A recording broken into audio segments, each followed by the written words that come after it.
Hey, what is up guys? Guitar Rock here. Welcome back to another Blue Archive video. So it's time to finally do this. I get it. Tier list of 2026. Now a lot of you guys have asked me, hey Guitar Rock, when are you going to do an updated tier list? And I get it, that's going to be something that we're going to be doing in this particular video. Now the truth is, I've been debating on whether or not I want to do this because there's going to be plenty of intricacies that come into making a tier list, right? Especially when it comes to like the complications of the comparisons of a character.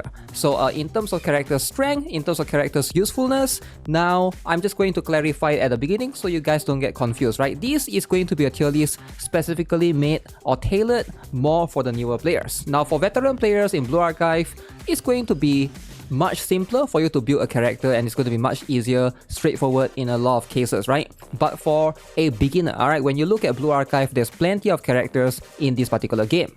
So right now, if you think about it, we have almost 200 characters in the list, right? So this is going to be a very long video. So if anyone wants to timestamp this particular video, feel free to do so. But this is going to be a massive big tier list. So also, I will try to include some of the intricacies that we have from the JP side as well. But keep in mind that Global and JP, it is going to be a bit different. We are currently about 3 to 4 months behind. So I won't be including the JP characters in this particular tier list. So hopefully we make that clear. We'll wait for them to come to Global first. So if you guys are looking from the global aspect or from the global player's perspective, this is going to be what you should expect from this particular tier list.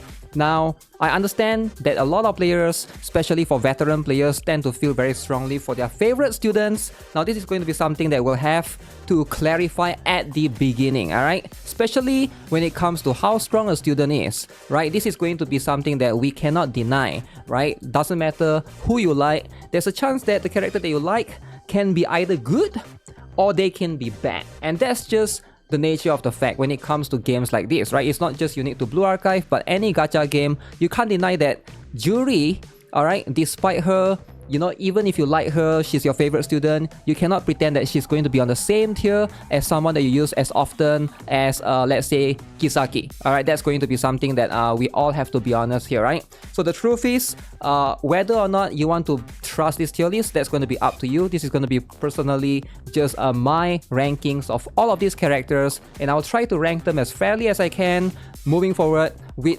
specific reasonings for each of them as well. So that's why this video is going to be a little bit long, so be ready for it, right? With that, if you are looking at this particular tier list from a new player's perspective, and if you are looking at who to invest first, this is going to be way more accurate in that particular representation, right? So let's jump into it. The 2026 Blue Archive tier list.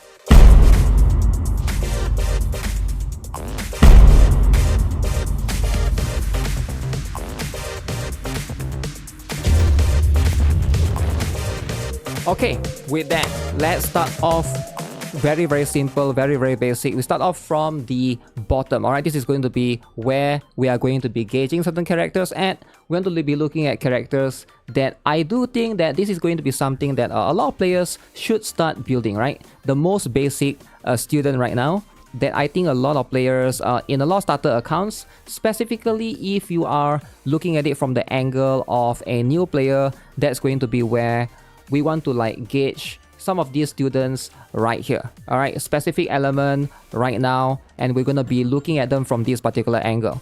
Now, I understand that some of these students can be a little bit difficult to find, but generally, naturally, the first 4 students, right?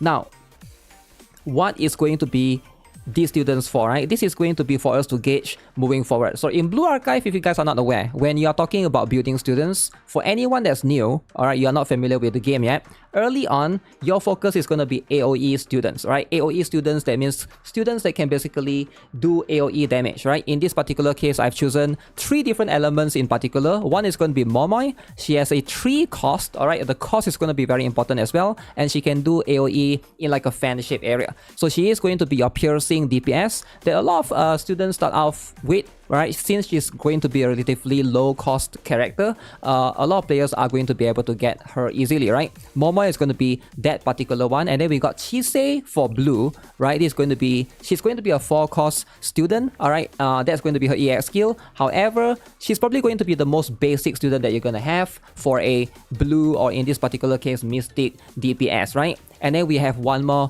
which is going to be Mutsuki. Now Mutsuki is going to be, for most players, this is going to be probably your AoE for raid students early on. Now these three students, I would say, is the core essential basic for a lot of new players to start out with. Now there are going to be some certain exceptions with the depending on when you start, right? For example, Chise could also compete with someone like New Year Musuki. Now, I'm not including her right here for now. We could talk about every one of them later. And of course, Mutsuki can also compete with Aru, for example. Aru being a 3-star is going to be harder to farm, right? Those are going to be something that we have to take into consideration, right? Those are going to be the factors. But for now, I would say these three students are going to be a solid choice, all right? Usually, I would say this is going to be something or someone that you want to focus on early on, right? And then we also have, in our case, we got Yori right here. Now, Yori is one of the particularly very, very obvious choice when the game first started, right? Back then, if you guys played during day one, she was one of the most broken character.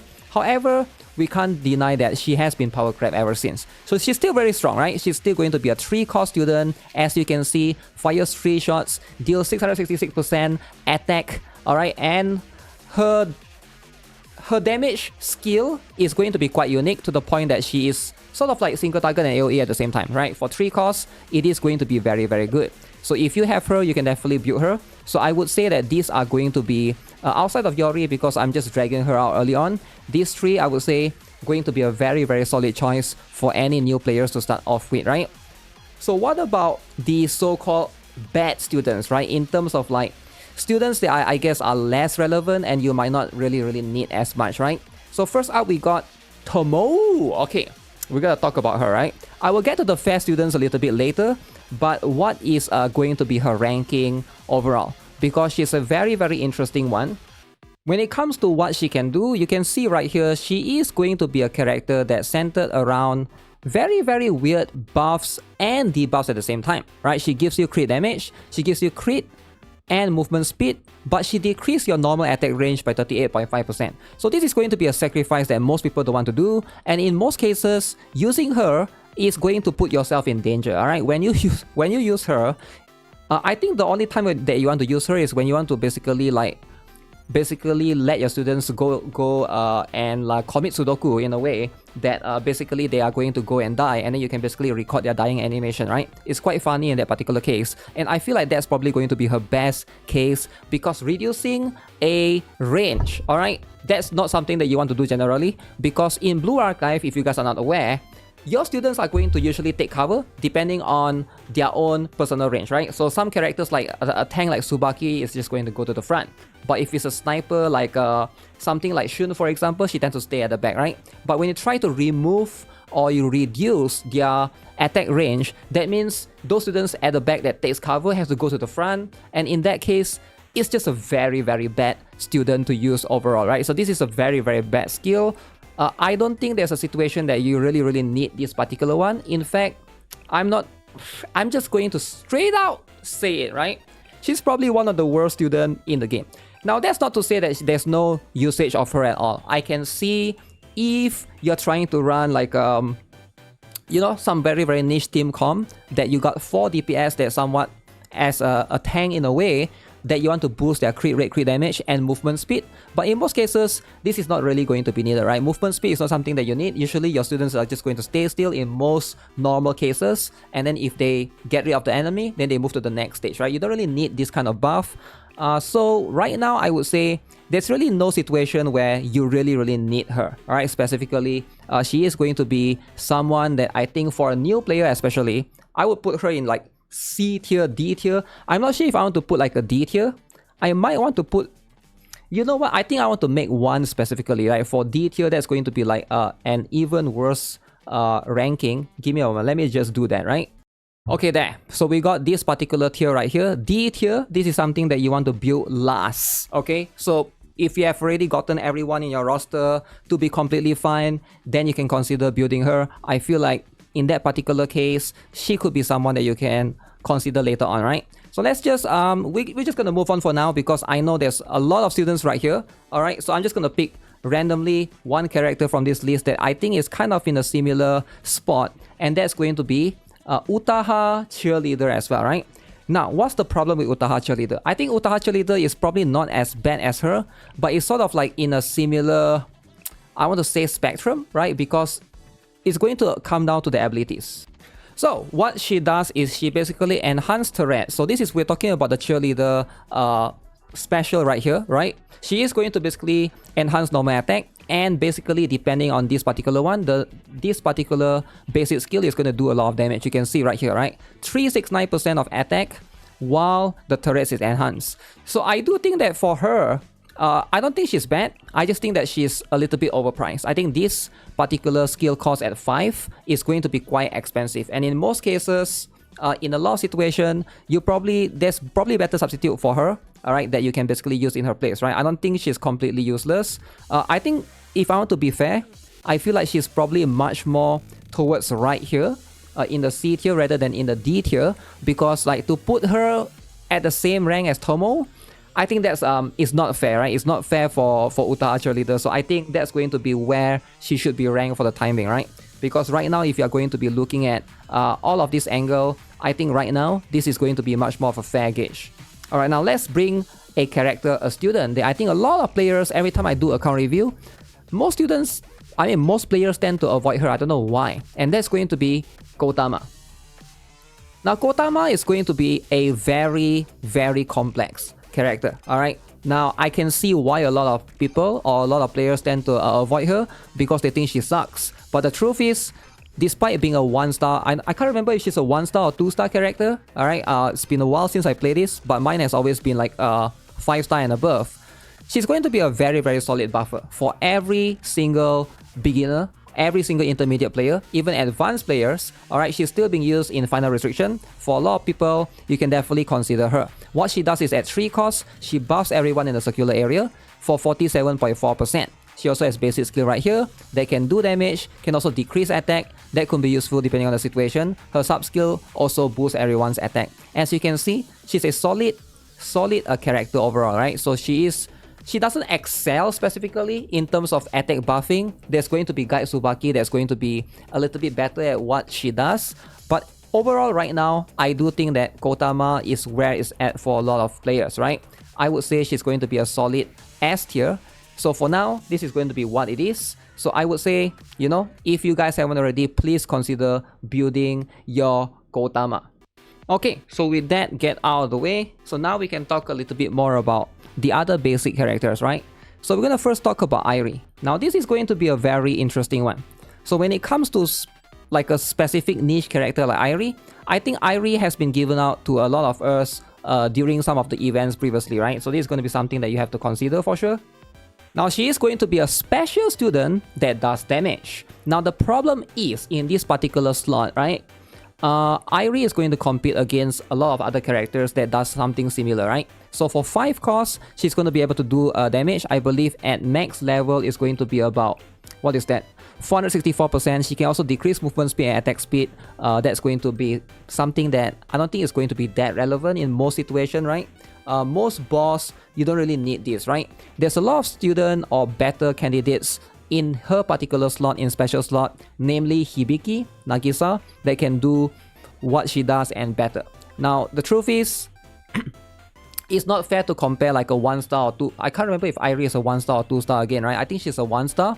Not fair to compare a 1-star to something like Hibiki or Nagisa, which is a 3-star. I get it, right? But at the end of the day, if you are to look at every character equally, the truth is, there's just no need for you to invest in her. For most players, she is not going to be someone that you want to focus on early on. I don't think she's a bad character overall. I just think there's better candidates. Alright, also, if you look at it overall in a package for sub-skill, she gives attack speed, which is going to be, again, something that's a little bit more niche. So, which is why Airi, for the time being, her ranking is going to be right here in the C tier. I would say about C to B tier, but we can readjust later on and we'll see how it goes. But for now, that's going to be where she's going to be at. Now, what about Hair or Hare in this particular case, right? We're talking about the regular one. This is not going to be, you know, the camping version. This is going to be the regular one. Now this is going to be a little bit more interesting, right? Because when we talk about a student that's in this particular slot, now she is, again, very similar to Airi that we just talked about, except for she is going to be a 4 cost a little bit cheaper as opposed to 5 cost, and she now can inflict stun. So in my opinion, she is going to be better, alright, just because the stun can be really useful in some situation. She also has basic skill right here, can decrease recovery boost. The one is whatever, right? Her sub skill is going to be a little bit more niche as well, increase ally evasion. Now evasion and attack speed, you could argue that one could be better than the other one depending on the situation, but right now I also don't think it's fair because she also have this particular thing, right? This is going to be a sabotage plan A, so this one is going to be specifically the unique equipment. She's probably in the better spot right now just because of the 4 cost, right? 4 cost versus 5 cost is actually pretty big, especially right now. However, I understand that in this particular slot, right? If you look at the problem right now, alright, in the special slot, right? Special students, we have a lot of AoE characters that's going to compete amongst each other when it comes to explosive type. We got Nagisa, like I mentioned. She's going to be a very strong one. We have Hibiki, very strong candidate, alright? So these are going to be 4 costs. We also have 2 welfare characters, or is it 3, right? One is going to be Maid Yuzu, which is going to be a 5 cost. You can see her multiplier is way higher, alright? We also have Swimsuit Miu, which is going to be right here in this particular case, right? And then we also have, let's see, Sasuke is going to be a single target. I believe there should be one more student that's going to be in that particular role as well. Maybe I've missed it, but those are going to be the ones, right? As you can see, quite a number of students that's going to do that in that particular case. I believe, no, Yoshimi is going to be yellow. So that's going to be the problem. In this particular space, you know, it is going to be a very tight space depending on who you have. I believe, yeah, Saya as well, right? I completely forgot about her. She's also going to be an AoE character, much more of a DOT based student. But if that's the case, you know, what makes Hare or Hare stands out is going to be specifically the stun. Now, do you need the stun or not, right? I do think that that's going to be what is going to be particularly her usage. For now, that stun is probably going to be way more useful compared to what Irie is providing, right? So therefore, she's going to get a little bit of a tier up, and also 5 costs versus 4 costs. That's just going to be what it is, right? It's just going to be much more straightforward in terms of like efficiency. Now, none of these are going to be like insanely top tier students that you want to focus on early on. So that's going to be what it is, right? So next up, this is something that I want to talk a little bit more about. In terms of usefulness, we have Hibiki. Alright, now Hibiki is going to be a very complex one, right? I would argue that she could probably borderline be right here. Alright, she could probably borderline be a must-have, depending on the situation. But like I said, Nagisa exists, and that's going to be the problem, right? Nagisa is going to be, in my opinion, still the better Hibiki. 3 costs versus 4 costs, that's going to be big, right? In rotation wise, and also in terms of like raining down on the AoE and stuff. That's the thing that you guys have to be aware of. And with that, we have our first character that I'm willing to put in almost a must-have category, and that's going to be Nagisa. Now the truth is, I think a lot of people underestimate Nagisa a lot because most players actually don't have her. Now, on paper, you will be like, why would Nagisa be that better than a Hibiki, right? Number one, 3 costs, alright, versus 4 costs. You can actually feel the difference. Alright, that's just going to be how it is, right? And I think it's really hard to explain this. Once you basically try to rotate it in the red, that 1 cost is going to make a lot of difference. Like a lot, right? And that's just going to be the truth when it comes to this, right? Number 2 is she can also right there decrease defense by 40% if the enemy is going to be light armor. That's going to be a massive, right? 40% decrease is insane. That's just going to be able to give you way more boost in something like Gregorius, in any of the Chiton, for example. If you're doing lower difficulty in Chiton, she basically can carry you all by herself, right? You don't even need Dressina. But even though Dressina is going to be better, but the truth is, she is just that strong, alright? She's that powerful right now. This particular basic skill is also going to be very important, right? Healing the one ally with the lowest HP, this in itself is going to be very good. And if that person is from Trinity, now you get an even higher multiplier. Combine this with the sub skill. Now this particular sub skill is quite unique, right? Increase crit damage of all explosive type allies by 24.2% compared to something like Hibiki, where you can see right here the sub skill is going to be increased crit damage by 17.3%. Now Hibiki's gives a little bit less crit damage buff, but hers works towards all students, whereas for Nagisa right here, right, it's going to be much more specialized towards explosive type allies, but the value is higher. Now obviously, This is going to be dependent on how you form a team. But if you're forming a team in raid, you're trying to tackle in total assault or grand assault, you're fighting a specifically explosive enemies, you ideally are going to bring other explosive type allies as well. So in most cases, this is going to not be that big of a deal as you made it out to, as people made it seem out to be, right? So that's just going to be the truth. I do think that right now Nagisa is going to be in a very, very strong, solid spot. For now, I do think that ever since Hibiki got buffed with this particular thing, alright, so right now, the gap is a little bit closer. Back then, it was like Hibiki before this particular thing, right? Before this basic skill improvement, before this unique item, right? She was a little bit, I would say it's like one tier behind. But right now, ever since Hibiki has obtained this, she's still behind Nagisa, but I would say like, it's like half a tier behind, right? But I can't do half a tier, alright? So in that case, I'll just have to put it this way. So we just have to be one tier for the time being. Now, to be fair, Nagisa still don't have her unique item yet. So once Nagisa gets this, there's a chance that she's going to be even stronger. So that's going to be something that we'll have to wait and see based on the situation, right? So for now, this is going to be where it is when we are talking about special student in terms of the explosive type. Now let's talk about some of the interesting basic character. I think this is going to be one of the first students you have encountered, you have seen, and that's going to be Shiroko. Now what is going to be Shiroko's purpose right now in the game?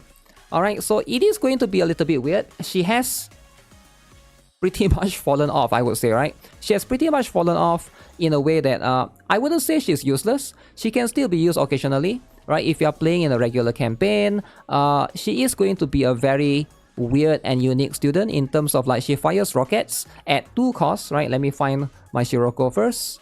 Now this rocket is going to be able to not just focus on one enemy, right? Because like once the one enemy dies, the rocket can fire to the other enemies as well. So this one doesn't really target just one.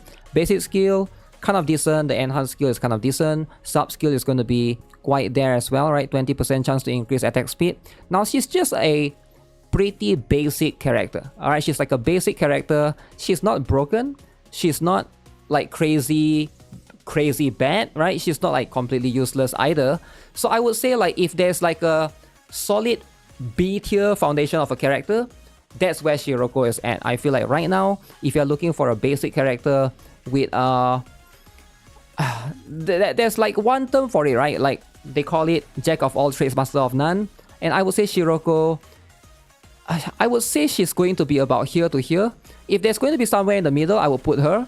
But I would say she's leaning towards the A tier for now because of a cost, right? So she's going to be 2 costs. I wouldn't prioritize in building her, alright? So Mutsuki is just going to be better for a lot of players, right? Because she's going to be cheaper as well. I understand that a lot of players could farm Shiroko early on and try to get her charts and get her to 5-star and stuff. But in most cases, once you get better students, you're probably not going to use her, right? You get Aru, you get Mutsuki, and that should be more than enough. You're probably not going to need a Shiroko. Now, yes, I get it. She's useful in Kaiten second phase, specifically right there. But that was last time, right? We have had, ever since then, way more choices for now, right? Nagisa can also be used right there as well. So if you're trying to rain down on the enemies, if that's going to be what you're leaning towards, right? So there's going to be those things. So in those situations, in those cases, Shiroko for now is going to be in an A tier for now, extremely solid, right? Now, what about a character like Chinatsu? Alright, so now we got some very interesting one, right? So we're going to talk about special student Chinatsu right here. She is going to be a healer. I think this is going to be a very interesting one, and we're going to compare healers shortly. But right now, for a healer, I think she's a little bit expensive for 4 costs, right? So if you guys are not aware, we are going to have more and more healers coming in the special slot.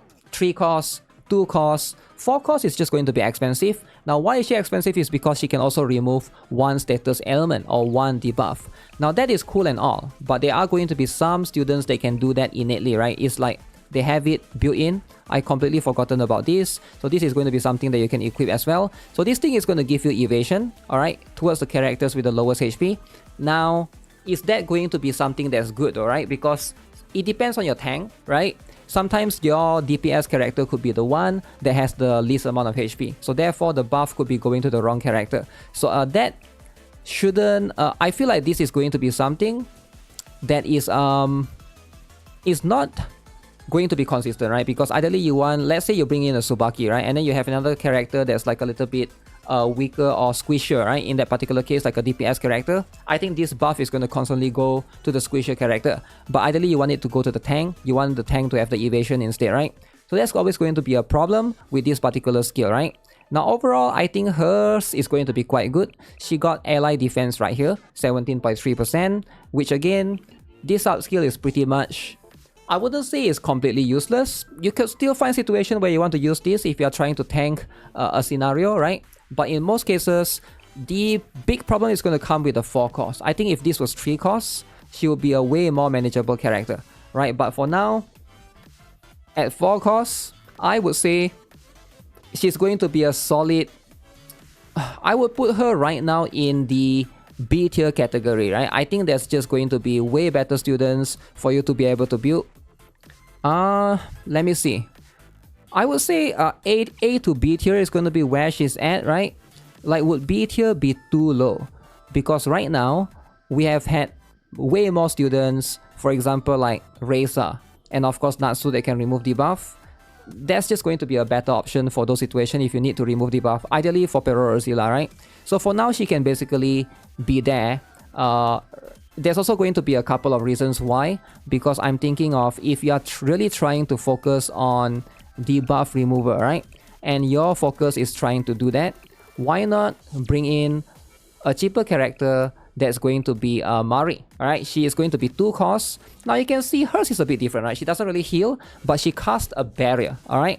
Now in some situation, this could be better because barrier can also be useful, right? To help you to negate damage and also remove one status ailment. Now depending on the situation, she can also decrease defense of the enemies, right? I would say overall, Mary seems to be a better character right now, and increasing your max HP could be the situation. Now the downside is she cannot heal. Now that's going to be dependent on you, right? If you are bringing in a tank that can heal, for example like Amy that can self-heal, if the tank could self-heal Tsukuyo, Amy, then this is going to be where Mary is going to be really, really strong. Like she adds barrier on top and also can specifically be used to remove status ailment. I think right now, at 2 cost, this is at half the cost, right? Essentially, she's just going to be a better character in my opinion. So I would rank Mary a little bit higher. So if I were to put Chinatsu right there, I will put Mary a little bit higher at A, right? So let me see if I can find her in this pile of list right here. Alright, found her. So we're gonna put her right there. So for now, this is going to be what it is. Okay, so let's talk about our first welfare character, Swimsuit Izumi. Now this is going to be a very interesting one, right? So where will she or shall she be ranked? Because I think Swimsuit Izumi, right? First up, best L2D, right? One of the best L2D in the game. When it comes to L2D, absolutely, this is like, I'm going to put her in SSS tier, right? If we are talking about L2D. Unfortunately, we're looking at her in the relevance in the meta. How useful is this 4 costs, throwing the coconut to one enemy and inflicting stun? Now she is going to be able to stun, as you can see, ricochet up to 5 times, 3.1 seconds. Now this is okay, alright? It's an okay skill. She's essentially free. If you want to build her, you can basically build her. She also has a 10% chance to inflict stun when attacking for 2.34 seconds, right? So that again in itself is going to be very, very good. A passive sub skill that is just going to inflict stun for you. Now if that's going to be what you're looking for, specifically, I would say it's not too bad, right? She has this particular thing, increase her attack speed right here. I don't think she's going to be your priority to like try to like build up 5-star max out, right? But in some situation, in some niche situations, she could be used for sure. But nothing of her skill is going to be like extraordinary. Now sure, you could basically build her up and basically just put her in a team specifically for sub skill. That could be an option, but would she be more useful than, let's say, these characters right here? I would say in most situations you're probably going to get much usage out of Mary and Shiroko. Now even though those two are considered kind of niche, but I think Swimsuit Izumi is even more niche, right? So in most cases I'll put her right here for the time being. We are going to place her at the B tier, alright? That will be as solid as it gets, right? So we are going to rank them according to that. Now let's find a striker student and we're going to rank them accordingly. So that is going to be someone that I see a lot of players don't really build. This is something that pisses me off, man. Like, why would anyone not build these two tank? Alright? Now, these two character. Okay? Now, again, there's just no reason for you to not build them, right? Now, we're going to talk about the viability of these two students a little bit. Okay? And that's going to be Tsubaki and Yuuka. Now, first things first, right? This is going to be a little bit more complex. And I know that they both have their own usage and their niche and stuff, right? But right now, alright, if we have to be honest right here, Tsubaki is probably going to be a little bit more useful than Yuuka overall, right? So Tsubaki is, why is she so good, right? So if you guys are not aware, this particular skill, Taunt, alright, increase her defense, and she can also taunt right here for 6.2 seconds. Now 6.2 seconds is a very, very long time, so this one is going to be able to increase a lot of CC bar for the enemies. Now taunt counts as a CC, alright, crowd control. So that means you could feel certain CC bar, for example in the lower rank of HOD, you could definitely take advantage of Tsubaki. So in that case, she is going to be strong in some raids that you basically need to CC the enemy, alright. Lower rates, lower rankings of Hovercraft Wakamo, that could be applied as well, right? You can basically apply this CC consistently to try to taunt Wakamo. I believe like if you're doing extreme, Tsubaki, you know, is going to be good enough in HOD, and of course in Wakamo Hovercraft, you're talking about rates, right? So therefore, that's going to make her really, really good. And right now, she's going to be one of the best tank in the game for PvP as well. She also has this ability to basically prevent her from dying. If she reaches like a lower HP, she is going to be able to recover herself. Her sub skill is going to decrease the damage taken by a lot, right? While she's reloading, which happens quite often. So in my opinion, Tsubaki is going to be one of the best students in the game. There's just no denying it. Now, it's crazy to say this, right? Because she is going to be a day 1 character. She's not even a 3-star. She's like a 2-star, I think, right? And, you know, like, literally Nexon is just giving it to you, right? Nexon is just giving you a free character that's, like, broken in the meta. And I feel so mad every time I do account review and I see a student, like, I see a player, is like, oh, the Tsubaki is at the bottom, level 1. Skills are, like, not even built, right? No gears. Like, I'm like, oh, come on, man. Like, do you have the most broken tank at your disposal? I think most people just, you know, like, I'm not trying to be mean here, but most of these Blue Archive new players especially, they look at this low rarity and be like, I'm not gonna build them, right? This is a low rarity. But the truth is, Blue Archive is a different game, right? Every star can goes up to max, right? So you shouldn't just look at it and discriminate it that way. I get it if you come from a different game where the rarity actually matters, and when it comes to lower rarity, you tend to like not build them because usually they are trash. But in this particular case, it's going to be a bit different. Now, what about Yuuka though? Is she as good as Tsubaki? Let's be honest here. Yuuka is strong, and I do think that she's going to be a very solid student overall, right? You can't deny how strong she is. But, alright, she's only strong if you get this thing up. This is going to be the tier 2, and a lot of people, they just don't get this, right? The unique equipment, right? It's going to be inaccessible to a new player, and this is going to help you increase your evasion, and this is going to be what makes her very, very strong in PvP. Now, I do think that overall, she gives herself barrier for 3 costs, alright? And this is going to be, you know, deals damage right here, and of course, like, increased cover success rate right there, and the sub skill is going to be healing right here, right? Now, this one, sub-skill is usually going to be something that's very difficult for Yuuka to utilize, right? In my opinion, the sub-skill is going to be what that brings her down a little bit in comparison to Tsubaki. So, I would say right now, I feel like it's much more of like the difference between Tsubaki and Yuuka is more like half a tier rather than one full tier, but we can't do half a tier. So, I think Yuuka is probably closer right here, while Tsubaki is probably like in a higher priority for most cases, right? But these two should be built in conjunction to each other because these two going to be very, very strong tank, alright?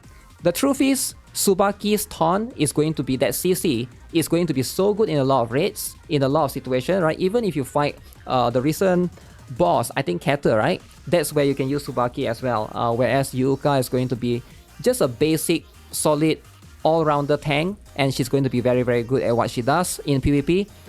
But Tsubaki just takes the cake, right? Tsubaki is just going to be a much more reliant tank that I do think that a lot of players are not going to regret building her, right? There's just no reason for you to not build her. For now, I will put her where she is, which is going to be the must-have list, and undeniably, there's just no better value for a tank right now, right? That's just going to be how it is. Now, of course, we have had more and more students that come out that can also do a little bit more tanking. So one more that I see a lot of people not having is going to be Amy. Now this is going to be a very, very interesting one. Amy is going to be a very solid tank. Alright, she's going to be a solid, very, very interesting one.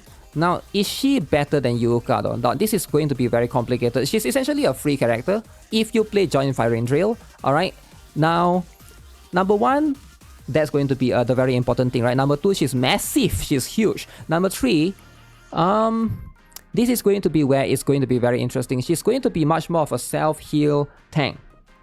Right, in a situation where it permits and where she actually is going to be useful, this is going to make her not die. Alright, if you can utilize her correctly, you can basically give her barrier. I think Amy is one of the few that really pairs well with Mary. Alright, those two going to go well together because Mary gives her shield and she can heal herself, right? So she doesn't need additional healing.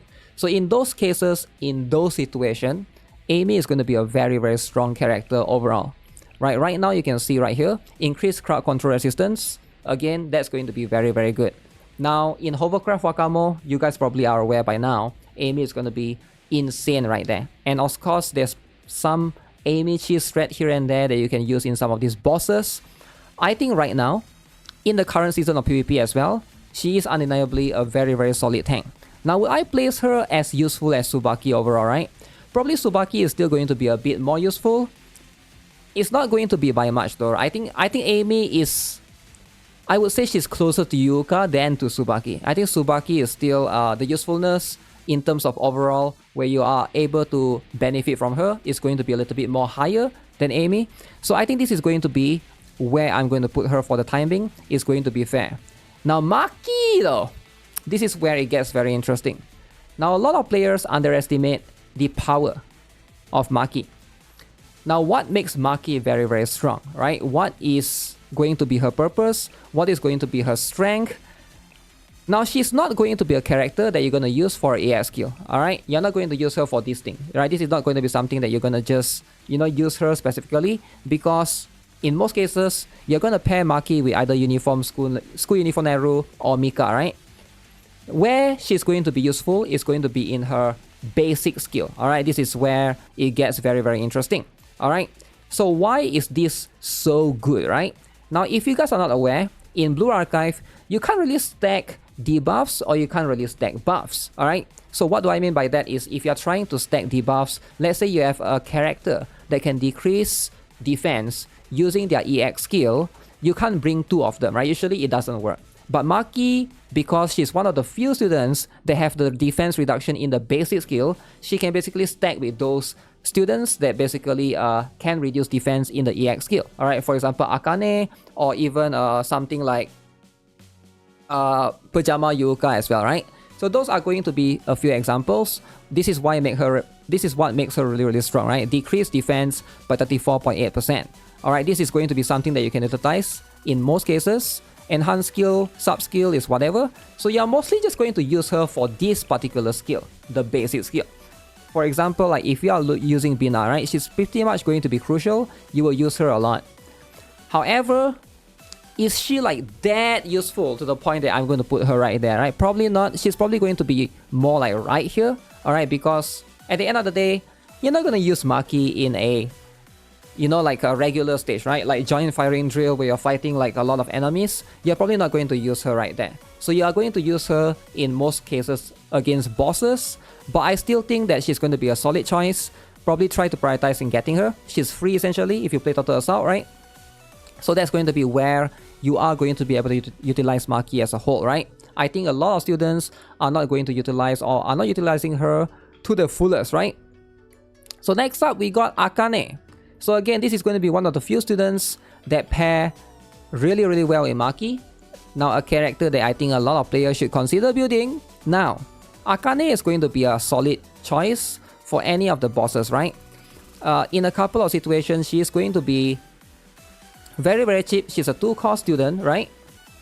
And then you can see right here, she can also do like, her multiplier is high, but she doesn't do that much damage, right? Now mostly it's just going to be the decreased defense, 37.7%. Like I mentioned, you can stack hers with Maki, and then basic skill is doing damage or whatsoever. And then you can see a sub skill is going to be 10% chance to decrease enemy's evasion. But mostly, she's going to be very, very useful if you're trying to beat bosses and then you're trying to cycle against them, right? So she's going to be one of the better boss debuffer, right, in terms of reducing defense. Now, there's going to be other students that can do that a little bit better than her. But right now, I would say Akane, being a free character, low rarity, a lot of players have access to her. You should consider her as your, basic roster to basically start off with, right? Later on, once you get something like a swimsuit Kana or even pajama Yuuka, those are going to be the better option. But for the time being, Akane is going to belong in the solid choice. Okay, so we are going through all of these lists and I'm just picking up random students one by one for the time being. So let's do Yoshimi then, right? So what is going to be her purpose, right? She's going to be one of the few students that are quite unique right now. If you look at where she is, right? I'm just going to find her, Yoshimi. We got the band version. Alright, and we also got... Wait, why is she not showing up? Oh, because she's right here. Okay, so she is going to be a 4-core student, can inflict stun, alright? Now, there are going to be better options, namely Saki, that can do something similar to her, can also inflict stun and do damage, right? But it depends on what you're trying to do. She has massive range, and she can also do this additional damage in a circular area. Now, if you're looking for CC in particular, because she also has ally crowd control power, CC power increase, she can be quite strong, alright? Now, that's going to depend, alright? So right now, if you don't have any other option or students to basically help you a little bit in the AoE scenario early on, then she can be used, right? But later on, if you ever need an AoE specifically just to basically do damage, New Year Sarika is going to be better, right? And also New Year Sarika can be obtained from the Grand Assault, I believe, right? So that's just going to be a better option, especially when you have to deal with the robots early on. So for now, I would say Yoshimi, she can be in the B tier, right? She can be solid right now, but I don't think the priority for anyone is to build her early on. So that's just going to be what it is. Now, Utaha. This is going to be very interesting, specifically when it comes to this particular character. Now we're not talking about the cheerleader version, we're talking about the regular version, where she actually gets some usage, right? When it comes to the regular Utaha, you can see right here she's maxed out. Now, I think Utaha is going to be a very solid character because right now, the truth is you might be thinking like, okay, she's going to be quite niche and there's really not much usage for her. And if that's how you think and that's how you approach the game, then maybe you're not being creative enough. Because Utaha, the truth is, what she can do, she can summon these small little turrets and this thing can sometimes tank for you, alright, especially later on. The truth is, if you're trying to play certain things like Giant Firing Drill, where there's those small little robots that come swarms toward you, you can basically distract them with this turret. Alright, you can use the turret to tank rather than doing damage. And if you know how to do that, right, this is going to be an indispensable skill, right? It is going to be a very advanced technique that you can basically take advantage of, right? The truth is, she can also summon the 3 turrets that basically scales off. You can see Utaha's attack right there, right? That's also going to be something that you can basically benefit from, and also the allies max HP. Now, for 4 cost, summoning a turret to basically tank for you, defend for you, or to help to basically help you split tank sometimes can be quite useful, right? For example, you have like 1 tank in your team, and you find that your Tsubaki or your Yuuka is not tanky enough. So you can basically put 1 more turret to basically try to like, split up the tank, right? So that your tank don't die too fast. That could be something that you can do as well. So Utaha, she is going to be niche in that sense, but still a very, very strong and solid student. Now, not to mention, she's probably one of the best students to basically use in Hovercraft Wakamo. Right? Undeniably, she is going to be the best candidate right there. So with that, I would say she's not going to be like someone that can carry you in campaign and stuff, like I mentioned, but overall, she's going to be a solid A tier. Alright, I think that's going to be where it is, right? For now, I will put her right there. She's a free character. Essentially, you should be building her anyways. If there's a slot or tier between these two, I will put her right there. But I think this is where it gets... I think that's fair enough, right? Some people might argue that she's going to be right here, comparable to like Maki and Akane, I feel like these two have way more usage in bosses, whereas for Utaha, she's mostly just good in one boss, right? And that's going to be where she shine, but still nonetheless, very, very good and consistent throughout, right?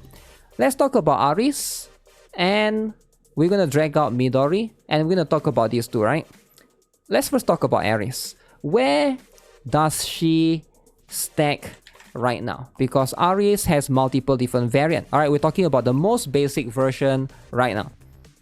So, she recently got this particular one, alright? So that's going to be her buff. You can see increased crit damage, increased energy charge level by 1, and that's going to be where it is, right?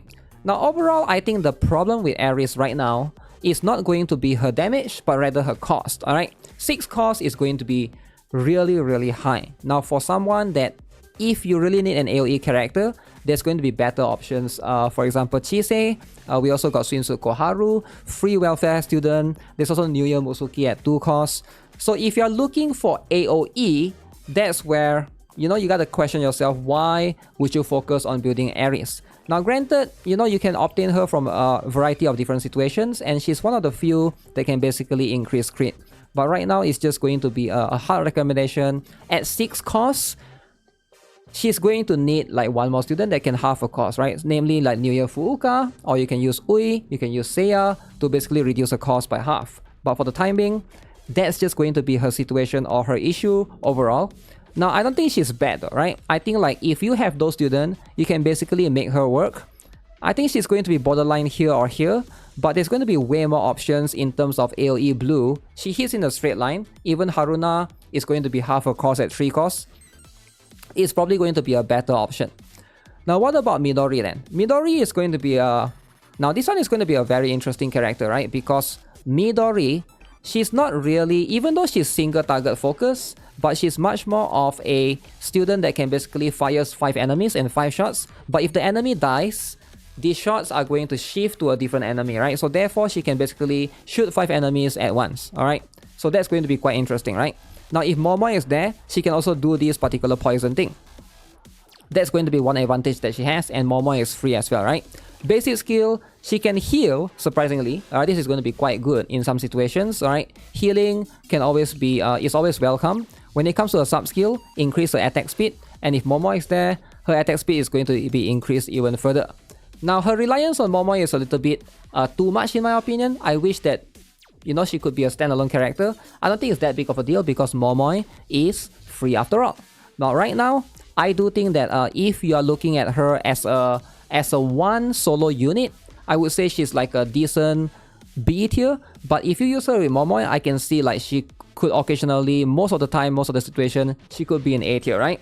Now, she is going to be a free character, so there's going to be that as well. When I say free, you can buy her from the shop. I can't remember if it's Grand Assault, Total Assault, one of those, right? So there, you can basically gather up her shards, her LF, or her Eligma, and then you can basically slowly build her up.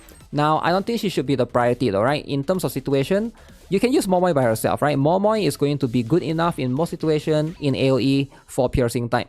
And that's going to be where you're going to need mostly, right? But if you want to use them together, that could be the option. But I think like using Momoi with Midori has less impact than using Momoi and Yori if you're looking at tackling stages generally, right?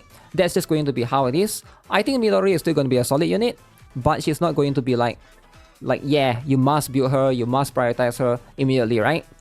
So let's talk about Akari. Alright, so Akari's problem is going to be straight up Mutsuki exists, alright? So again, same cost with Mutsuki, 4 costs, does damage in the circular area, but Mutsuki exists. So that's just going to be where the issue lies, right? Because Mutsuki is a better character overall. She's mostly focused on being tanky. You can see right here, increasing her HP as opposed to increase her crit rate or crit damage, etc. And you can see right here, 10% chance to increase attack. So it's just a little bit of a weird character overall, right? So if you have Aru, you got Mutsuki, you probably don't really need Akari as much. Now, as somebody that owns her, and I used to build her early on, right? I think she's going to be a little bit behind. I used to think that she was here, right? After I built this one more character, let's see if I can bring up that character, and that's going to be Suzumi. Then now you have a better comparison. So the truth is both of them are quite similar in terms of the circular area, but Suzumi can do something more. At 4 costs, she can also inflict stun.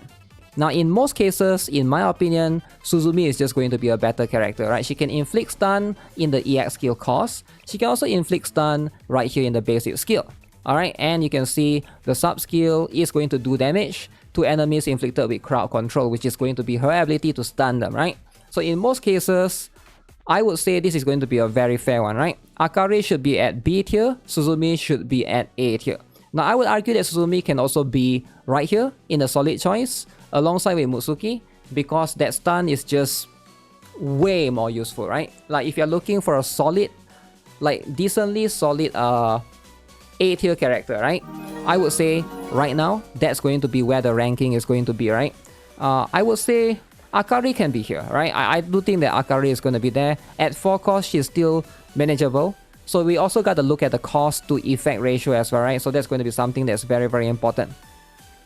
So with that, let's move on to the next one, right? So I believe I've been talking for almost 1 hour and we are barely... Whew, this video is going to be 3 hours, guys. I'm sorry, but it is going to be what it is, right? So let's talk about Aru then. Okay, I love Aru. Alright, do you guys love Aru? Please let me know in the comment section if you guys love Aru, right? Everybody loves Aru, and you guys probably can agree that Aru is one of the strongest character for explosive AoE, right? If you're looking for specifically explosive AoE, she's going to be very, very strong. At 4 costs, she can do damage, alright?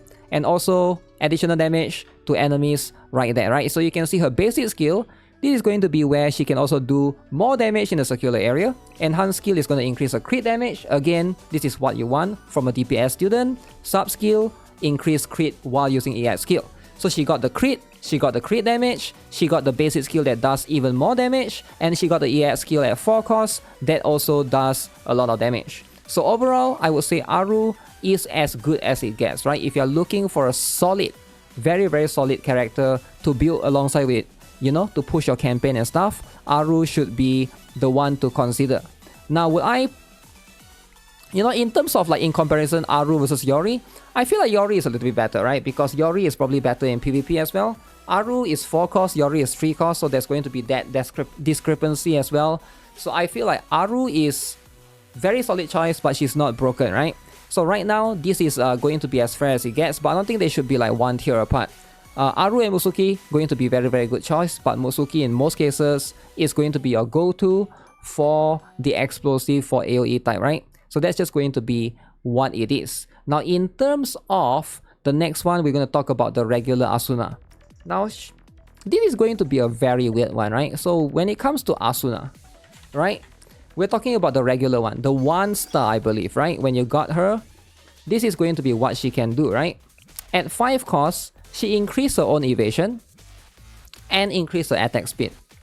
Now, is this useful? Not really, right? You're not really killing anyone with this, right? You're just basically making yourself tanky. Now, evasion is good if you're a tank, but she's not a tank. She essentially is a character that repositions herself. I guess you can try to move her around, try to annoy the enemies, but it's just, she's a very weird character. There's like no situation where you really need or will be able to benefit from her, right? Now her basic skill, that one is going to be quite strong, quite solid. She can also increase crit damage right here. And you can see she can also increase her attack speed, right?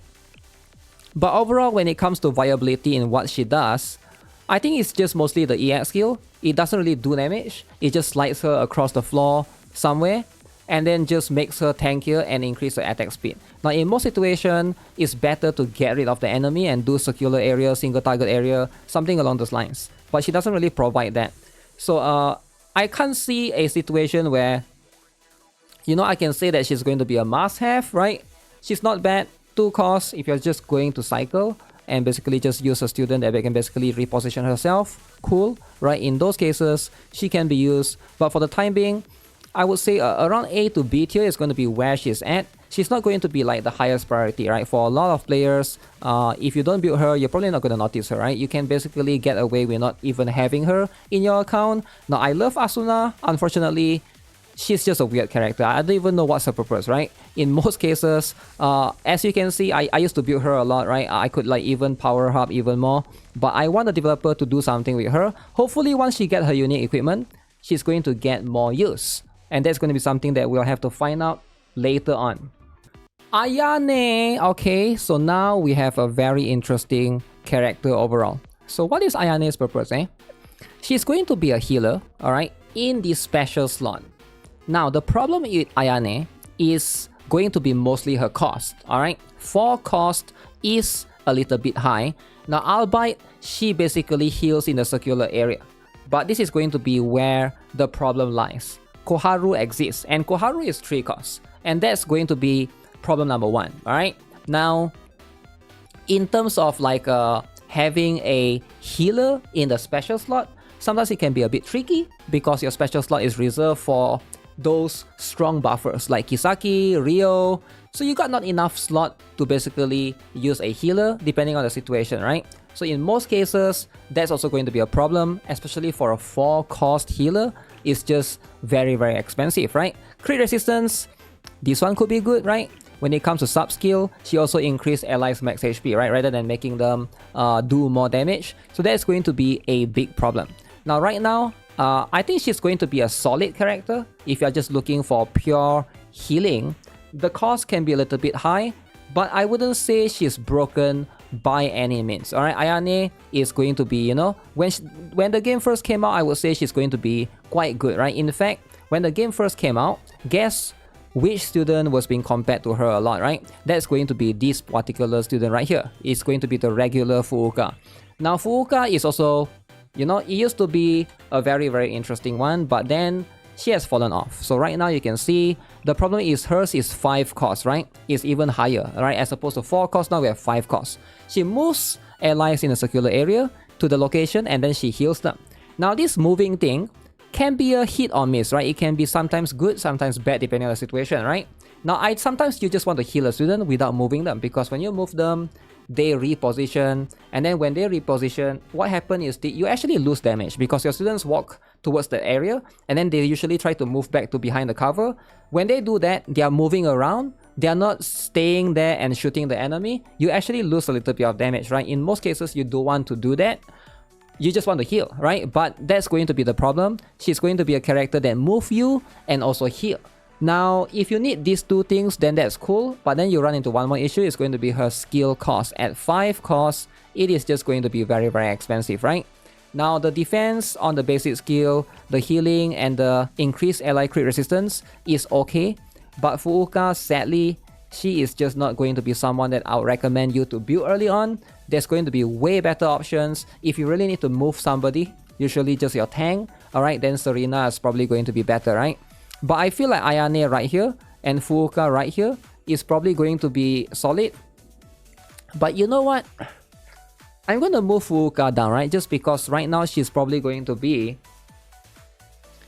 is she bad though? Is she considered bad? I would say that she's actually quite bad if you don't really know what you're doing. Especially if you try to move your students around too much. They can actually die in the process depending on the situation, right? Depending on the boss that you're fighting. And for 5 costs, I would even move her here actually. I would say like, don't prioritize on her.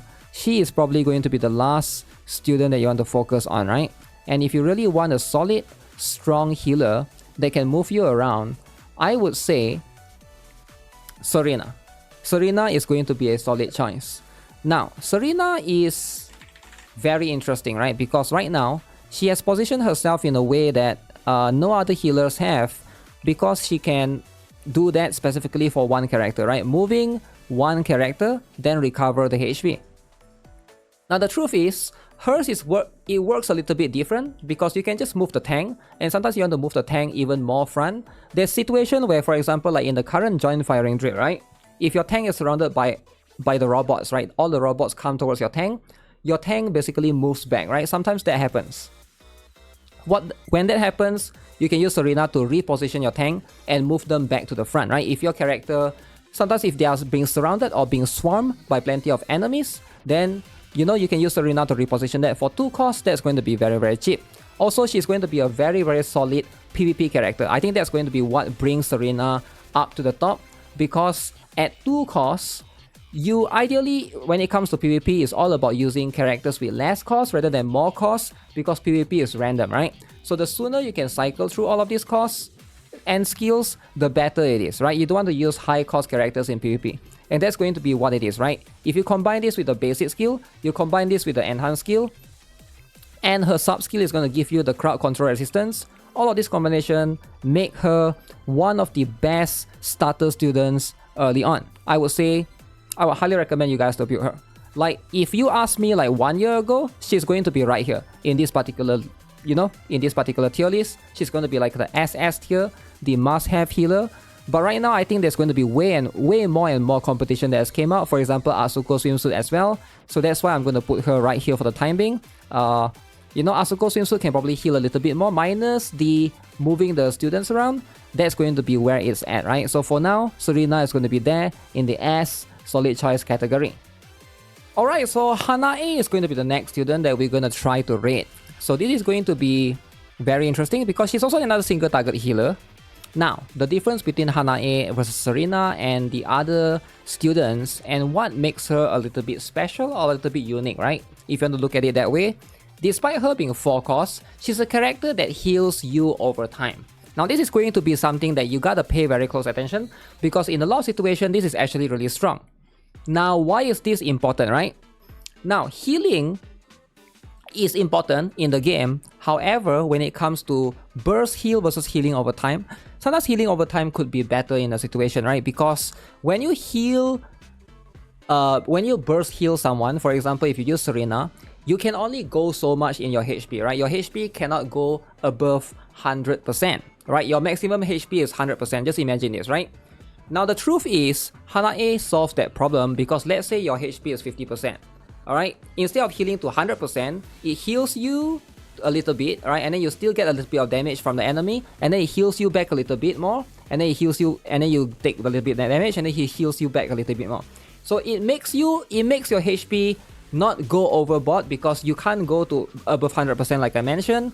So in a way, in some situation, she doesn't waste the heal. Alright, so it's if you are fighting, let's say, an enemy that can do DOT, damage over time towards you, that's where Hanae shines in particular. And she's very, very strong in that particular situation, right? So if you need a specific student that can also boost you that way, so she's going to be very, very strong. And also, her sub skill is also going to be much more useful compared to a lot of other students, because right now she provides crit damage. Now that in itself is a good bonus to have, right? Usually, you want to have sub skill that's either giving you attack percent or crit damage or cost recovery. These are going to be the important ones, right? If you give something like HP, defense, attack speed, those are going to be less relevant in most, I would say most battles, right?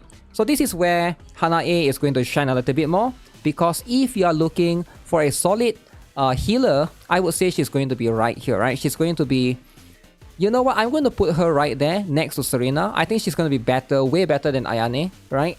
And it's not fair to put her right there alongside with all of them, right? So that's going to be where she's at. Now, Haruka. This is going to be a very, very interesting one, right? I think the conversation earlier that we have with Yuuka, and then we got Amy, and then we got Tsubaki. Now we got Haruka as a tank, right? So who is going to be, a better tank when it comes to this, right?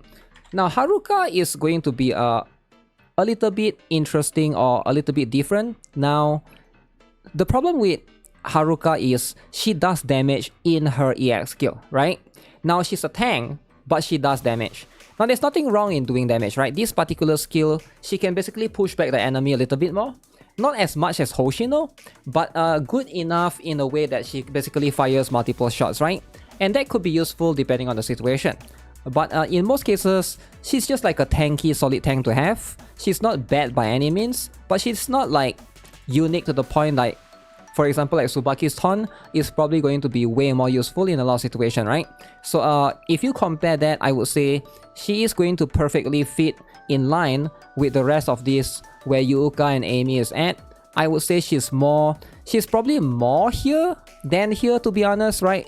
Because like, I feel like the other two has way more relevance in terms of like, we're talking about Total Assault, Grand Assault, but I don't think it's that far off, right? So if there's going to be a tier in between, I'll probably put there. But for now, I think this is going to be where she fit, right? She's still going to be a solid tank, right, in most cases. But I would say Amy and Yuuka is probably going to have the priority for the timing, right? Now, Haruna. We talked about Aris a little bit earlier, right? Aris is going to be a character that does she's going to be a 6 cost character, right? Now we just talk about Haruka, let's talk about Haruna, right? When it comes to Haruna, this is going to be where I think it's going to be harder to gauge her. Now why is that, right? Because of one issue. This is going to be something that's very unique to a few students in the list, right? So this particular skill, right, is going to be 3 costs, but if you don't max this out, it's going to be 4 costs. So if you max this out at 3 costs, she's going to be a perfectly solid, very, very strong, I would say AoE, because hers is not really circular area. Hers is like a straight line, very thin straight line though, right? So I would still consider it an AoE because you can usually hit at least 2 or 3 students if you line it up correctly, right? But in most cases, she is going to be better than Ares, right? You are going to probably, because 3 costs versus Ares, which is going to be 6 costs, she's going to be way easier for you to use. She also has decent basic skill right there. The only problem with Haruna right now is going to be her enhanced skill, which makes her tankier. Again, it's a little bit weird because she's supposed to be a DPS. Why is she supposed to be a little bit tankier right there? And also the sub skill, this one is also going to be a bit difficult as well, depending on the situation. Increased attack when standing still. Usually, when you're talking about in campaign, you're gonna beat one wave of enemies and then you're gonna move a little bit. Beat one wave of enemies, you're gonna move a little bit, right? There's gonna be time that you're not going to be able to get those buffs, sadly. Now, all in all, I think she's going to be a solid character, but the problem with her is a lot of new players are not going to be able to get her EX skill to level 5. Now, if you can't get her EX skill to level 5, your EX skill is going to be 4 costs as opposed to 3 costs. Now, that's going to be the problem, right? And I do think that if I were to rank her in consideration for taking into consideration new players, she's probably going to be here, right? But if you can get her EX skill to 5, she's probably going to be here. But for most people, this is probably going to be where she's at a solid A tier, alright, like a decent A tier for the time being. I think this is going to be as fair as it gets. Now, what about Hasumi? Hasumi, again, very, very complex situation that she's at. Now, she's going to be one of the best students early on if you're looking to just specifically focus on single target. In this particular case, she also got this particular one, single target against, you know, one enemy or one boss in this particular case. But you guys know how it is with single target, right? Mika exists. School uniform Neru, she exists. Now, what's the purpose of using Hasumi then, right? So, in most cases, it's because you have her maxed out or you don't have the other 2 students built, right? And if that's the situation, then that could be a thing. Also, Hasumi has 2 terrain advantage, sort of, so you are going to be able to get that benefit. But for a lot of players, this is going to be where I feel like, you know, investing in her too much can be a little bit, I want to say wasteful, but it is sort of wasteful because you should invest it elsewhere. Now, you should only consider investing in her once you have built somebody like Mika or School Uniform Nero. Then if you're looking for like a 2nd or 3rd single target piercing yellow DPS character, then she could be an option. But in most cases, you want to focus on those 2 first, right? So for now, she used to be really strong, but we have had more and more competition that came out ever since. We're going to talk about later because there's quite a lot of single target piercing character as well. For example, Pajama Noah, which did not exist back then. We also got Dress Kayoko, which did not exist back then. We also got what's the girl again? The ice cream one, Swimsuit Hiyori, right? Which is also a single target piercing type, which we will talk about shortly, right? We'll get into those eventually. But for now, because of her competition, she is going to be somewhere in the B tier category for now. I would say, like, if you build her, that's fine. But in all honesty, you might not want to focus or prioritize on her early on, right? Okay, so now this is going to be my favorite, right? We should talk a little bit more about Hifumi, alright? Now, when it comes to Hifumi, why is everything in H, alright? So you can see right here. Now, in terms of Hifumi, what she does or where she shines is going to be in summoning a big fat Peroro plushie that can basically tank for you and can also taunt. Now, this particular thing, alright, basically can also do a little bit of damage, and it also scales off Hifumi's max HP, can be quite strong depending on how you utilize this, right? If you want to use the cheat strat for Wakamo hovercraft, you can also use her. And while that thing is there, the sub skill is going to give you the cost recovery. As you can see, when you use the EX skills, right, this is going to give you a little bit of advanced cost recovery in return. Now, I think Hifumi is going to be overall a solid character, solid student. However, you can't deny that she's still quite niche, right? You're not going to use her in like a campaign to push campaign, right? Because at the end of the day, 5 costs is still really expensive, right? Just to summon like a Peroro for you. And in a lost situation, once you move to the next phase, you can't bring the Peroro. The Peroro doesn't walk around with you, right? You're better off bringing your own tank in those situations. So in terms of priority, I can see like some people might say that, oh, she's going to be very good because of those situations like Hovercraft Wakamo where you can cheese with her.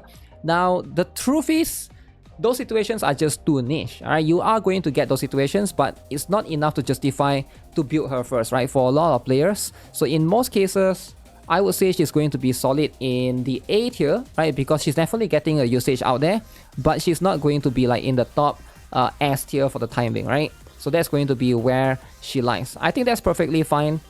Going to be a solid character. You shouldn't neglect on her too much. Hina!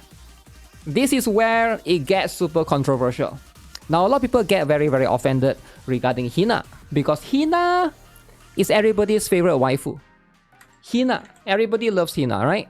We got Hina dress, we got Hina swimsuit, we got regular Hina, and we got Hinata, but that's not counted as a different character. Let's talk about the regular Hina. Unfortunately, she is going to be a little bit of a character that has sadly been power cramped. Alright, that's just going to be the truth. Now, her big issue is not going to be her damage. Her big issue is going to be her cost. Alright, at 7 cost, it is going to be very expensive. Now, you can still make it work if you have students that can half cost. For example, Ui, you can use it with Seiya, and that's going to be students that you can do overall, right? But in most cases, right, if you're looking specifically just to build Hina, alright, to push in any of the AoE scenario, there's just better students. For example, Mutsuki or Aru. Now, those two are going to be 4 costs, or even Suzumi, right? Suzumi is also going to be a solid one right here.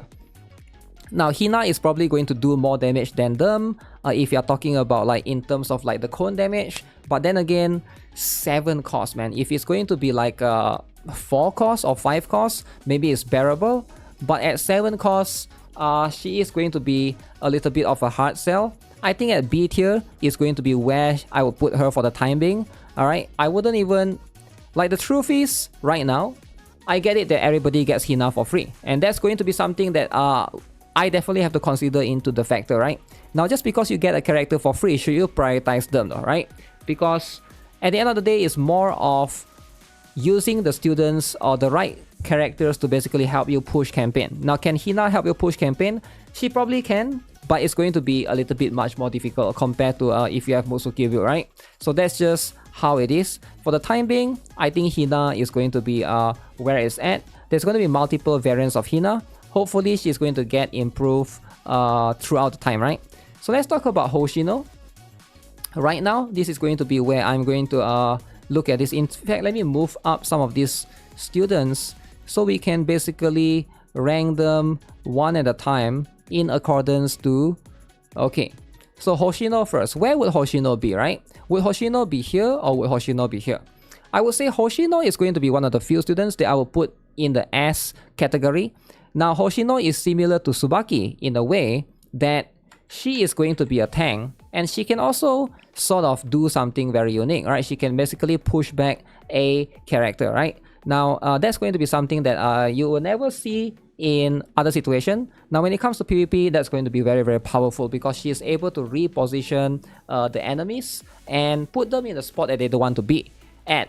So that's going to be where you are going to get that advantage, right? Her basic skill also recovers herself 2 times per battle, right? She can increase defense. Her sub skill is going to basically give her a little bit of barrier.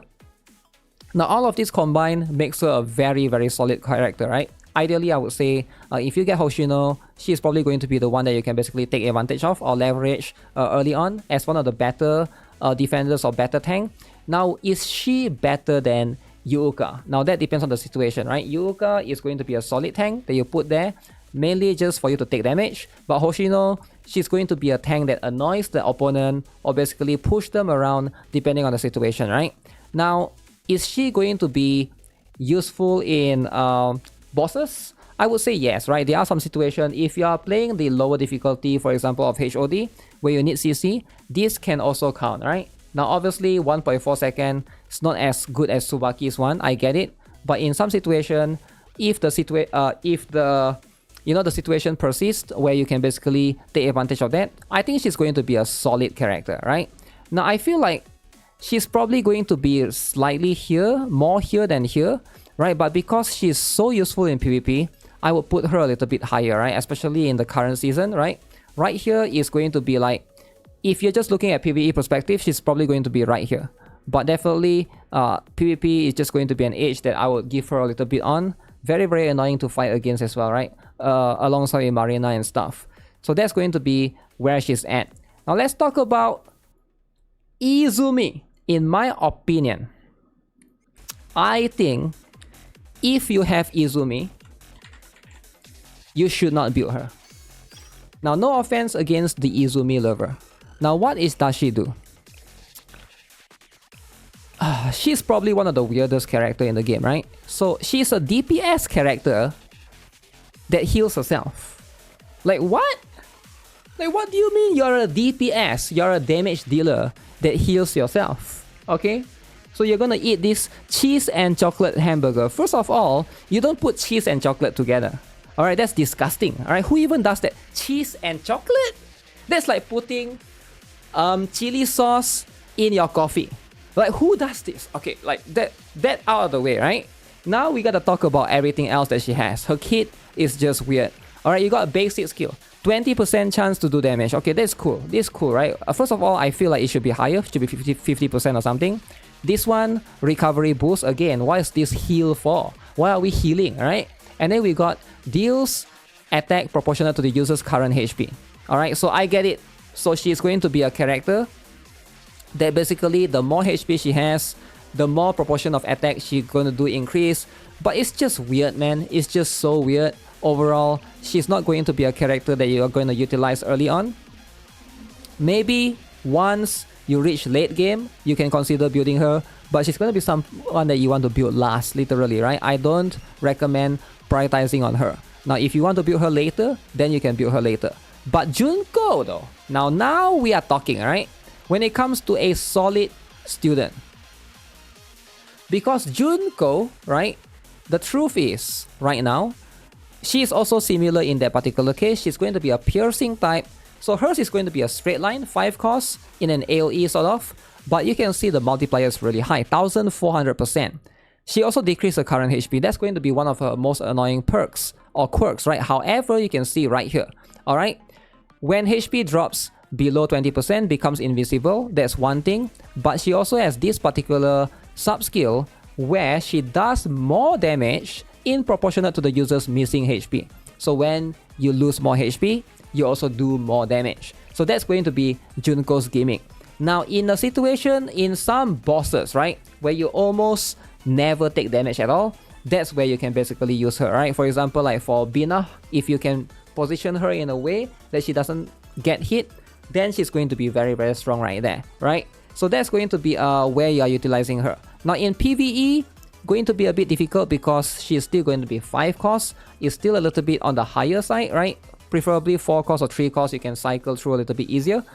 But 5 cost is still going to be a little bit, a little bit higher. So I do think that overall, I would say she's probably leaning towards here more than there. Because I would say, like, if I were to, it's not really fair to compare her or put her in the same tier as Momoi. So in most cases, I think Momoi should be a priority, and Junko will be like in this particular solid A tier, right? I think she's going to be a very relevant student that you can basically consider utilizing later on as well, right? Now let's talk about Juri. Now, I don't want to offend anyone, right? If there could be like one character that we could consider like the worst character in the game, right? I think for some people, they're going to say Juri. Juri is the worst character, the worst student in the game. Now I get it, right? For some people that's going to be a little bit offensive, I understand, but here's the truth, right? What she does is she moves enemies to a location and then do damage as poison damage over time. Alright, so that's going to be what it is. Now first up, why are you moving them to a location? Just to do damage afterwards, right? Now it's a little bit weird. You can just do damage like Hibiki or Nagisa to begin with, right? Why do you need to like... And also she's like a DOT character as well. So for 4 costs, for 3 costs, it's just going to be a little bit weird. Everything else right here you can see, attack speed, sub skill is also going to increase ally HP. Now she's not going to be a student that I feel like anyone should invest into, right? Right now, in my opinion, I feel like I would place her at build last, right? I definitely have to recommend building her the last because there's just way better students that you can focus on, right? When it comes to Karin, this is going to be a very interesting one. So Karin used to be one of the better candidates or characters for Cheesed, alright? Cheesed. Now in terms of like you can see right here, she's a 4 cost, she can do 1000% damage, and if the enemy is extra large, again usually bosses, then she can do like even more. Now I think she's going to be a very solid character. If you're looking to tackle certain bosses, she's going to be very, very strong. However, Mika exists, and also like, you know, like we also have a character, something similar to like, you know, Mika, Uniform Neru and stuff, right? Maybe in the future, if Gabura is going to, we're going to have something like a Grand Assault, then that's where she could shine, right? We have a lot of other options for that. But right now, deals 424% damage, alright, 50% chance to inflict stun again, that's going to be what it is. And also the sub skill, increase ally attack. Overall, solid character, solid student. Should you prioritize on her? Maybe you can prioritize on her later on, but right now if you're looking for single target, I would say equally she should be somewhere here or here. But in terms of like single target for what she does as a special student, I think she's quite solid. Alright, she could be a solid A tier.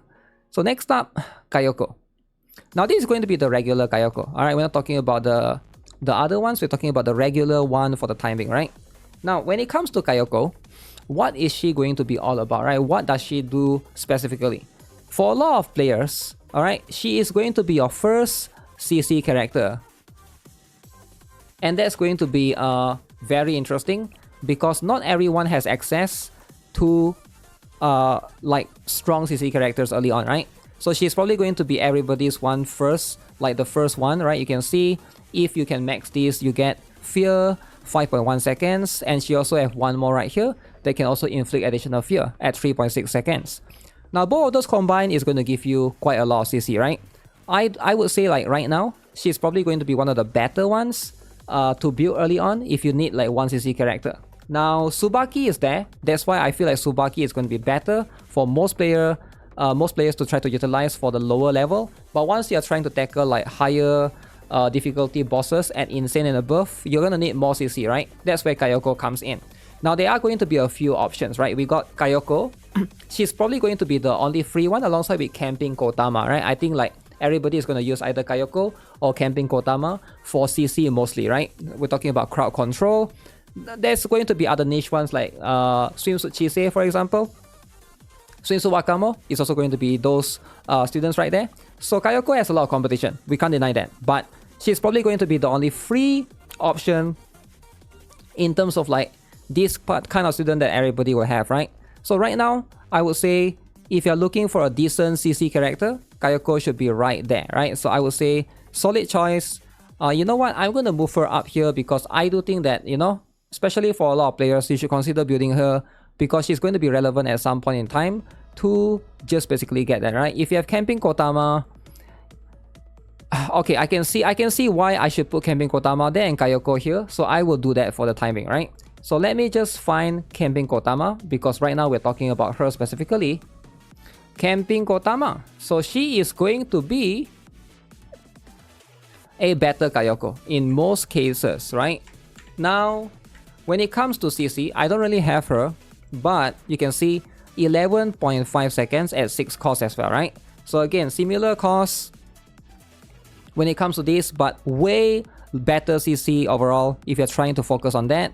And then you get the increased attack right here, very good buff overall. You also get the sub skill that can also do additional damage. So Camping Kotama in most cases is going to be a better CC character. If the situation persists and allows you to, and you can only pick one, you're probably going to pick Camping Kotama. Now, as you can see, I don't really have her, but she's just going to be probably the better choice than Kayoko, right? Now, I think this is going to make a lot of sense. Camping Kotama should be 1 tier above Kayoko. Always will be 1 tier, right? So I think placing them accordingly right here in S tier and A tier, this is going to be as perfect choice as it gets. Okay, so next up we got Kotori. Now this is going to be, I want to talk a little bit more about her because I feel like, again, very interesting character right now. We have a student that can move your other students or your characters around. Now this is going to be very useful in some situation. Alright, Gauss, going to be very useful at Shirokuro. We gotta avoid certain things, right? Now everybody here knows Tracksuit Yuka is probably going to be meta, but she's probably going to be the second best student, free option for a lot of players. 4 costs versus Tracksuit Yuka, 3 costs. I feel like in most cases or situation, Kotori deserves a little bit of credibility, right? So she's going to be right here, right? At the A decent choice, alright? She's going to be a strong, solid character. Now I feel like right now, this is probably going to make a lot of sense. If you do not have or you haven't built her yet, you need to eventually have some sort of characters that can do that, right? One more character that can do that is going to be Swimsuit Shizuko. We're going to talk about her later, right? But I think like those two are going to be like the free option that players can lean towards. She's going to be a little bit weird, right? Because for her, you can see she can also do a little bit of damage here and there, and she can improve her crit damage and stuff. But then you're not going to be able to benefit from all of this sub skill if you are going to use her for bossing, right? Which makes her a little bit of a weird balanced character, right? And then we got regular Neru. Now this one I do think is going to be a, like in particular when it comes to Neru, she has multiple different variants, but we're talking about the regular one right here, right? Now when it comes to Neru, so you guys have to be aware, she's going to be a very solid character, 2 costs. She's going to be a tank that is much more specialized in mostly just doing damage, alright, and cycling her cost at 2 costs. Very strong in Hovercraft Wakamo second phase. That's probably where you're going to use her. And outside of that, are you going to be able to use her in a lot of regular situations? Not really, right? She's not going to shine in PvP. She's not going to shine specifically in like PvE outside of those niche bosses. But still, overall, a solid character to have. I'm going to put her at A, decent for the timing. I think that's going to be where you can basically use her. And also because she's a 2 cost, she's not expensive by any means, you are going to be able to easily benefit from cycling through her. Now when it comes to Nonomi, now this one is going to be a bit complicated, right? Is Nonomi here or here? Is she an A tier or is she an S tier? Because I think if you're talking about viability wise, alright, she can do a lot of things for 5 costs, alright? It is a little bit expensive, it's a little bit high. I'll prefer her to be a 4 cost, but in most situation, 821%, very big range, right? She has very big range. She can also improve a lot of attack right here. And moreover, she's a free welfare student that everybody is going to have. Now, back then, without Momoi, Nonomi is probably going to be your first student for AoE damage. And I do think that for a lot of players, she is going to basically be the one that you basically build to help you push campaign, right? Now, early on, I think she's going to be quite crucial depending on who you have. Because like if you are a starter player, right? You just started the game, Momoi and Nonomi can carry you in commissions. And those are going to be very important and relevant moving forward. And that makes Nonomi a very crucial character. However, I feel like she has fallen off a little bit, right? You definitely can still benefit from her. There's not going to be an in-betweener where I can put her, so I'm going to leave her at an as solid choice for now.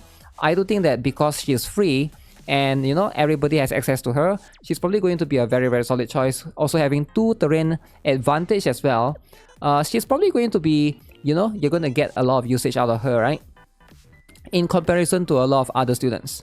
Now, what about Pina? Now, Pina is going to be where I think she's either going to be B or C, right? Now, she's going to be overall solid, but right now, if you're talking about situation where you can basically use her a lot, probably not, right? She is a strong student, but mostly if you are staying still, all right? This is going to be what it is. Again, one of the few annoying buffs to have, right? If you stand still, you get the attack speed increase. Now that's going to be specifically used in hovercraft Wakamo, right? This is going to be, you know, attack increase and then just ignore normal attack delay, pretty much what it is, right? Outside of that, she's probably going to be a very, very niche student. You are going to use her in hovercraft Wakamo, and that's going to be where she basically shines. But I think B tier is going to be where she's going to be solid, right? You're not going to use her in campaign, she doesn't shine there in particular. But when it comes to Saya, on the other hand, now we have something that we can talk a little bit more about, right? Because Saya has two variants, right? The regular Saya and of course the casual Saya. Now she is going to be a 6-cost character, right? Now that is going to be of course very, very expensive. However, right, that's where she has very interesting basic skill. This is going to be where it comes in, right? Decrease crit for enemy and also deals poison damage over time. Now that combined with this particular thing, which is going to be very unique, increase crit rate as opposed to crit damage, that's going to be a very useful one overall. I feel like being a special student, even if you don't use this particular 6 cost, just because of her sub skill and also the basic skill, this is going to be enough for you to basically put her in your team, sometimes to benefit from that, right? Especially in some situation, like for example, if you're fighting Chokma and stuff, Saya can be used. I do think that right now, in the current meta, B tier will be perfectly fine. I wouldn't put her at A. I would say that if you don't have her, you know what, I think she's going to be better than most of the cast right here. Just because of her relevance in like a DOT team, right? You know, like a DOT com. So in most cases, putting her right at A is probably going to make a lot of sense, right? So that's going to be Saya for the time being. And Sarika. Sarika, again, Sarika is going to be, I would say she suffers from the same fate of being a very, very basic character. Now she has 3 variants, as you can see. I think she's similar to Shiroko, right? Where she's just a solid character, basically use her for like attack speed purposes. If you want to cycle through, you can cycle through for the 2 costs where she reloads instantly. Outside of that, she's going to be much more focused on a basic skill. Her enhanced skill is going to do a little bit of damage here. Sub skill, increase attack speed, right? So you can basically use her mostly just to cycle through pretty much in your particular roster, just to be able to get another skill faster, right? That's going to be her reason. In most cases, you're not going to prioritize on her, right? So Shiroko is going to be A tier, but at least Shiroko probably has way more usage than Sarika. I would say Sarika is going to be, she's probably borderline A or B, but I'm going to put her in B for the time being, just because she has less use than Shiroko in terms of like relevance in Total Assault, where Shiroko, you know, she can still be useful in, against like if you're talking about fighting Kaiten, that Kaiten Zod second phase where you want to remove the shield, right? But Sarika, where is she going to be useful at? Maybe you can argue final restriction, she can be used there, but there's just way better candidates right there, right? Like compared to something like in Kaiten, where the competition is going to be less in that particular regard. So next up, we're going to pull up some of these other students as well. So this is going to be very interesting, and I am a big fan of all of this, right? So all of these students, this one we can basically have a better conversation about. So let's talk about everybody's favorite student that appears recently, all right, with a very, very lewd design, Shimiko. Now, it's going to be a bit weird, right? So right now, sadly, there's really no need for you to build Shimiko because she just summons a cover, right? Now, there's going to be better students that you can use if you really need a cover. And right now with Hoshino Arm, she's going to be the cover herself. So in most cases, you're not going to be able to benefit much from Shimiko. Now the cover is going to give you a little bit of HP, right? Sub skill also, again, increase allies defense. So sadly, she's going to be one of the few students that I would say prioritize on her last. And then we got the PvP queen right here. Now another SSS tier character has emerged, right? Shun. Now when it comes to Shun, I'm sure a lot of people know why she's so strong. Alright, she's going to be one of the strongest character in PvP right now due to her basic skill. Alright, if you are just looking at this particular one, this skill alone basically changes the course of battle, especially in a lot of situation, not just in PvP. You can also use a speedrun thread for her, specifically for any insane total assault or even extreme if you're trying to rush to beat one team in combination with Swimsuit Shiroko, right? Basically, you combine those two together, then you're going to make her very, very strong. 3.8 skill cost, giving you 4 costs at the beginning of the battle. That's really, really invaluable. Alright, you're basically going to be able to burst down the enemy depending on the situation. Now, her damage wise is not going to be that strong, but that basic skill alone and her relevance in PvP is basically going to put her way above everyone else. And I think having Shun in your account is just it's just an extra value. In my opinion, it's just an extra value. Sadly, she's not someone that you can obtain easily. You can't really farm her shards, right? So you either have to obtain her from reroll, get her via selector, or just, you know, try to spook her, right? That's pretty much going to be your option. Now, what about Sumaye, right? When it comes to Sumaye, I think she's going to be a very solid, decent character, right? Sumaye is going to be another character that I would say is a tank that doesn't really excel in tanking, but she excels in doing damage. She can do a lot of damage. The problem is her area is quite small, alright? And she also like jumps around when you use her. She like basically fires 3 shots and jumps around in the map, which is a little bit weird, but it's not mentioned right here. But whenever you try to use her, she is not utilizing the max potential of her DPS. So in a lot of cases, that's going to be a big annoying factor when you try to use her. Sometimes she will miss like 2 or 3 shots, right? But all in all, the attack and defense increase is going to be very, very good. She can also increase her max HP and increase defense right here. So she's going to be a character that specializes specifically in trying to just do damage as a tank. Solid overall. If you're trying to build her early on, I would say she's going to be a decent choice for a lot of players. But, you know, Momoi, Nonomi is going to be better in most cases. If you are trying to build her early on for like the commission purposes, I can see why you're trying to fight the yellow robots away, right? Tsurugi is also going to shine right there. Similar to Sumer, Tsurugi is also going to be the tank that's going to be much more niche, because I think Tsurugi's issue is even more, she's even more niche than Sumaya, right? Because I think she needs to be able to kill the enemy. You can see right here, right? Damage in the fan shape area, increase attack by 37.5%, right? So the basic skill right here, when you defeat an enemy, right? She recovers healing. Now that's of course going to be dependent. If you're fighting like small enemies, sure. But in bosses, you know, that's not going to be something that you can basically benefit from, right? The attack speed, that's going to be cool, that's going to be somewhat relevant, but everything else here is going to be alright. I think Tsurugi used to be one of the better characters or students to build early on, but ever since, you know, power creep has caught up over time, she is less and less relevant nowadays. But I do think that, you know, if you want to build her, that's okay, that's fine. I do think that she's probably going to be a little bit behind Sumair, like in terms of like joint firing drill and situation that you can use her. I would say less.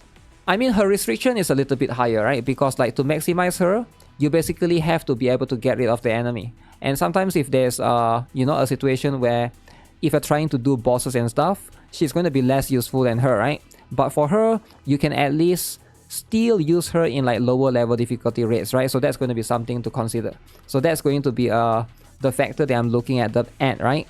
I don't think they are going to be that far apart, but I think, you know, Sumer is probably closer to Neru in that particular case. Now, Mashiro, this is going to be complicated, right?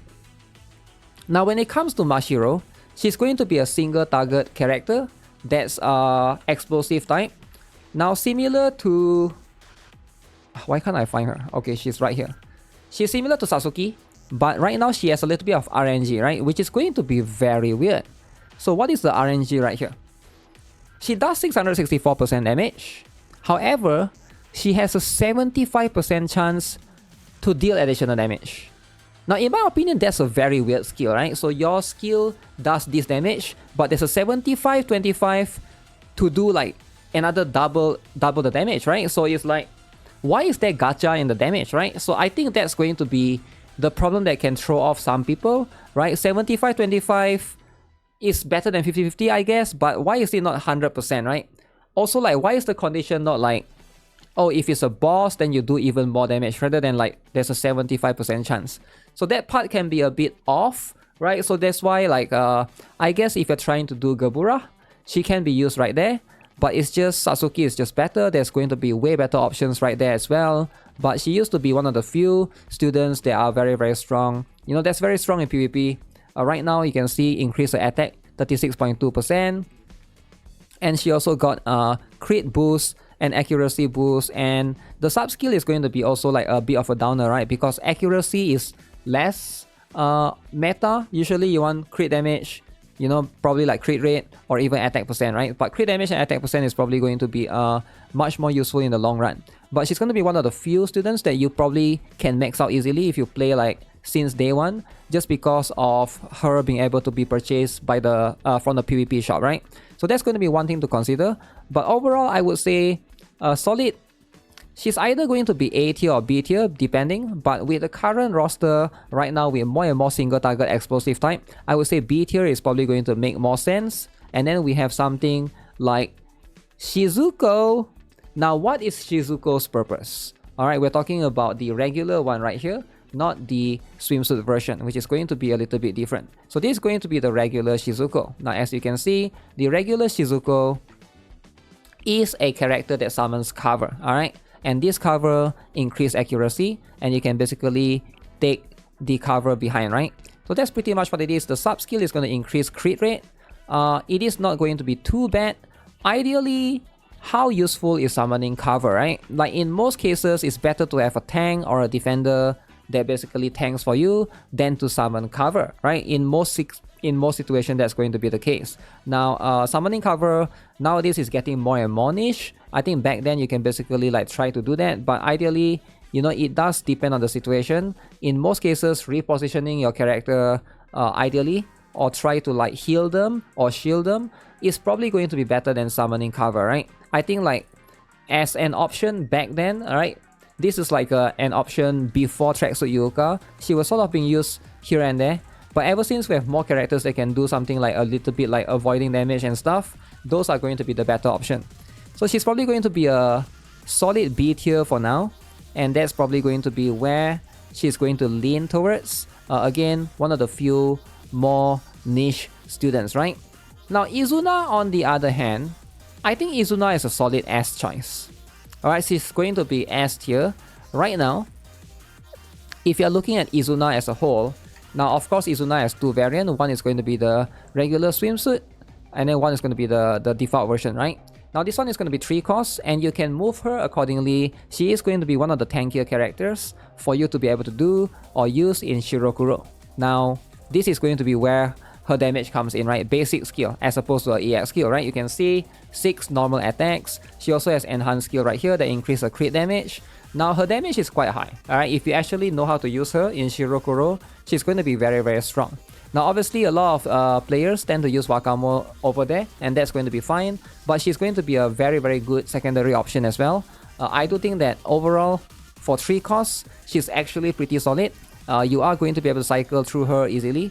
And because of her viability to reposition herself, it makes her a very, very solid choice. I think she's like she's definitely like a better Asuna, right? If Asuna is here, she's probably going to be like 2 tier above, because like her damage and overall her viability as well. She can be farmed, right, alongside with Aru. So definitely try to get her. She's going to be one of the few, I would say, like priority early on, right? Try to get at least 1 copy of her. Whether you want to start her up, that's going to be dependent on you later on, right?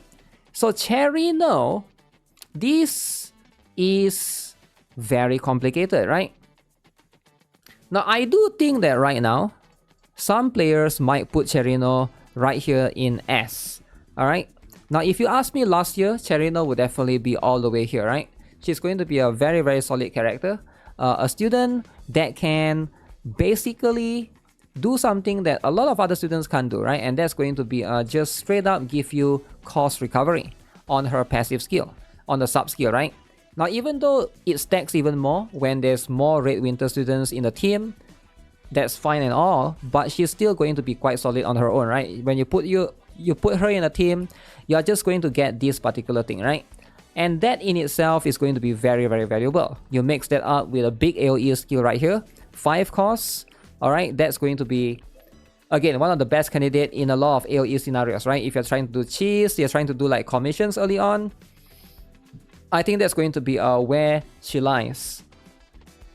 I think like in terms of viability, in terms of how you want to use her or where you want to use her, she probably will be in the middle right here, right?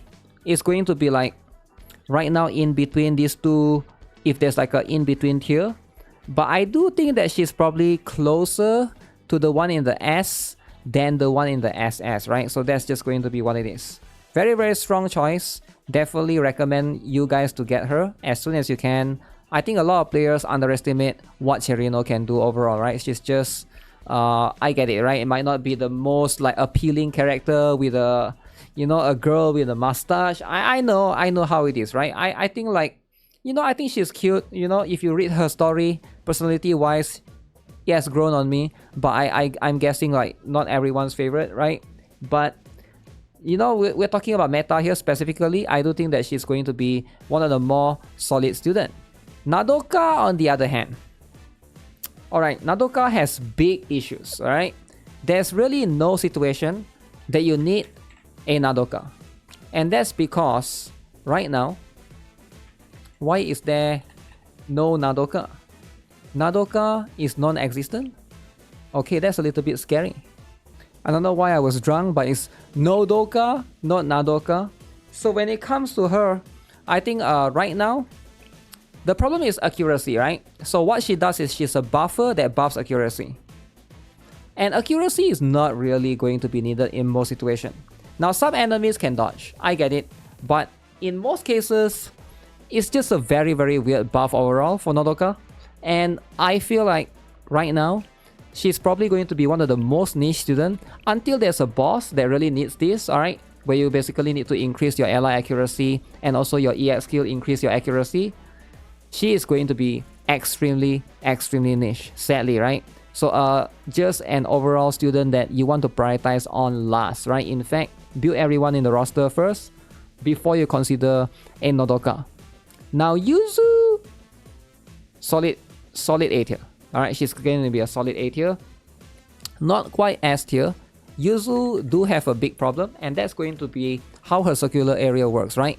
It basically it specifically target an enemy in a circular area around that target. So it's not going to be adjustable.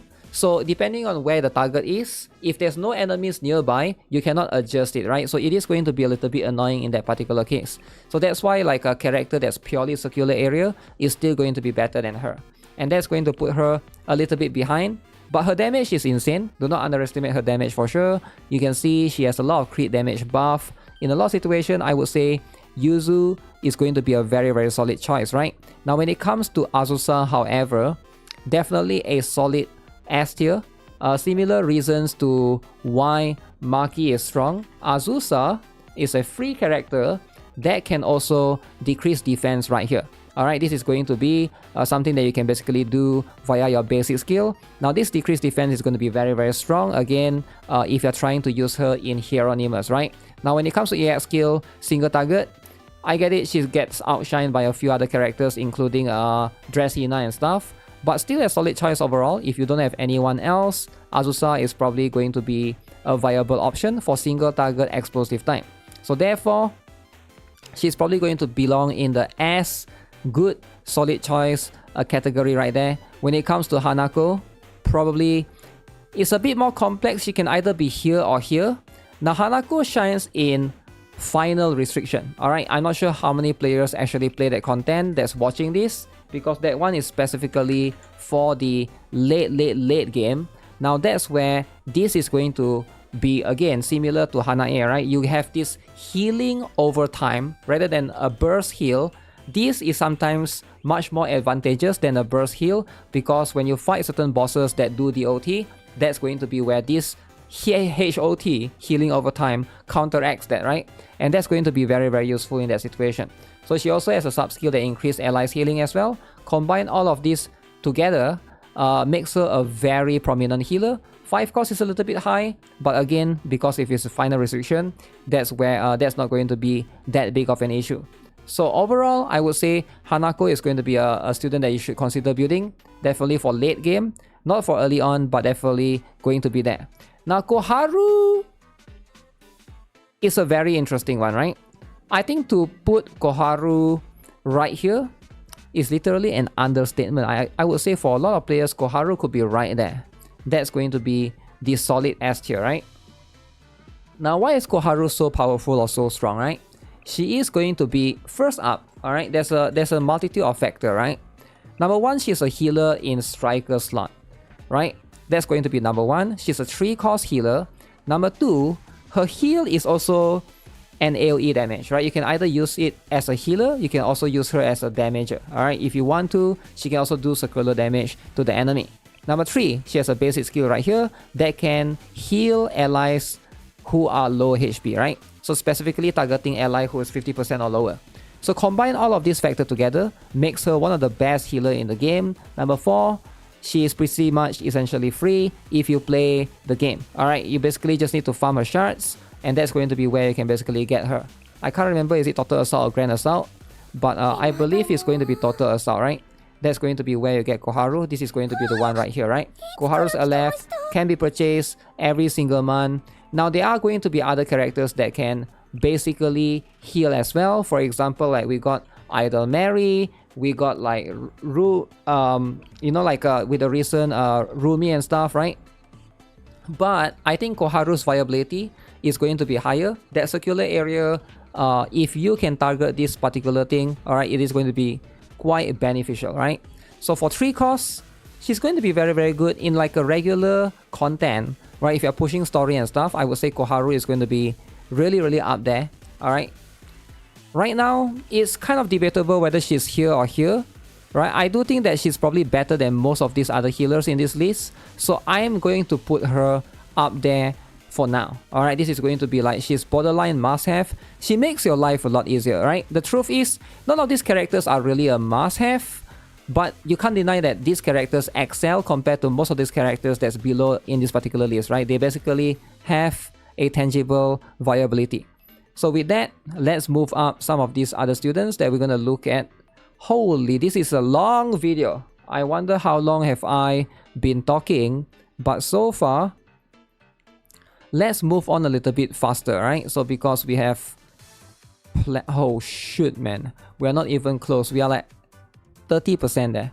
So let's go. Next up, swimsuit. Okay, so this is going to be the first swimsuit character for... I don't know, is it the first swimsuit, right? Tsurugi right here. So how good is she? I would say she's decent. All right, 3 costs. Again, very, very dependent on the amount of enemies in the map. You can see deals 142% additional damage. Now, she's going to be a little bit weird, right? Because right now, she can do like basic skill right here, right? Her sub skill is going to be like increase attack speed and stuff when using basic skill. So it is going to be something that's reliant alongside those two, right? But I think overall right now, she doesn't really shine or excel in like single target or AoE. She's an okay character to use that's like relatively tanky. So I would say solid, decent tier right there.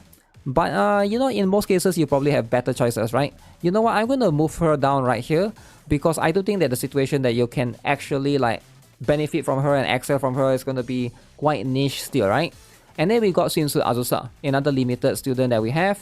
Now, Swimsuit Azusa is also going to be one of the few that I think a lot of players underestimate her viability. Her sub skill can decrease defense. Now, this is going to make her one of the more interesting characters. She can also do single target damage for this particular one, right? Now, she used to be one of the few characters back then that's like very, very strong and compete against Wakamo. But I think Wakamo have ever since outshined. And also right now, I would say like Swimsuit Azusa was one of the higher tier characters back then, right? If you ask me, like back then she was like here, but now we got more and more characters like in terms of like the fair students that can literally just do a better job, right? Do a better job overall. So she's probably going to fall down a little bit to the A tier, the decent tier for now. This is going to be where she lies. I think in comparison to most of these, it's going to make a lot of sense. So same goes for Swimsuit Mashiro. Now there's a chance that Swimsuit Mashiro might come back and be viable. Now when it comes to her, she's going to do single target right here. She's back then in PvP, she's very strong to counter Tsubaki specifically, right? But right now, ever since then, she doesn't have like specific rate usage, right? And you're not going to use her in a lot of PvE situation, right? Specifically, once we get something like if we ever get Grand Assault for Gebura, she might be able to get some use again. She can decrease evasion, do high single target damage to a single enemy, right? So increase critical damage of the ally with the highest attack as well. And the sub skill, again, not that strong, sadly. It's only accuracy, right? So which is why I think placing her at A tier decent is going to be quite fair. Both are limited students, however, they're no longer like a super viable one. Swimsuit Hifumi. She has a big problem. Alright, Swimsuit Hifumi. So she's one of the tactical challenge students that right now, very, very difficult to use. I really want her to be strong. However, you can see 10 costs. Alright, she summons a tank. But for 10 costs, in most cases, it's going to be very, very expensive. Like Iroha is just going to be better. The truth is, her basic skill doesn't do anything crazy, right? It does damage in a circular area. Her sub skill increase attack speed.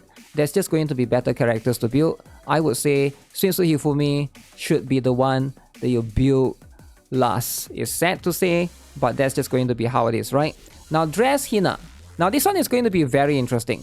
I would say Dress Hina is probably going to be one of the solid, good choice for S tier. If you already have her and you don't have Aru, you don't have Usuki, then she should be considered. Because, did I say Dress Hina? I mean Swimsuit Hina. I've been making this video for so long that I'm going crazy now. I don't even know what I'm talking about. But Swimsuit Hina, right? She's going to shine in terms of AoE scenario.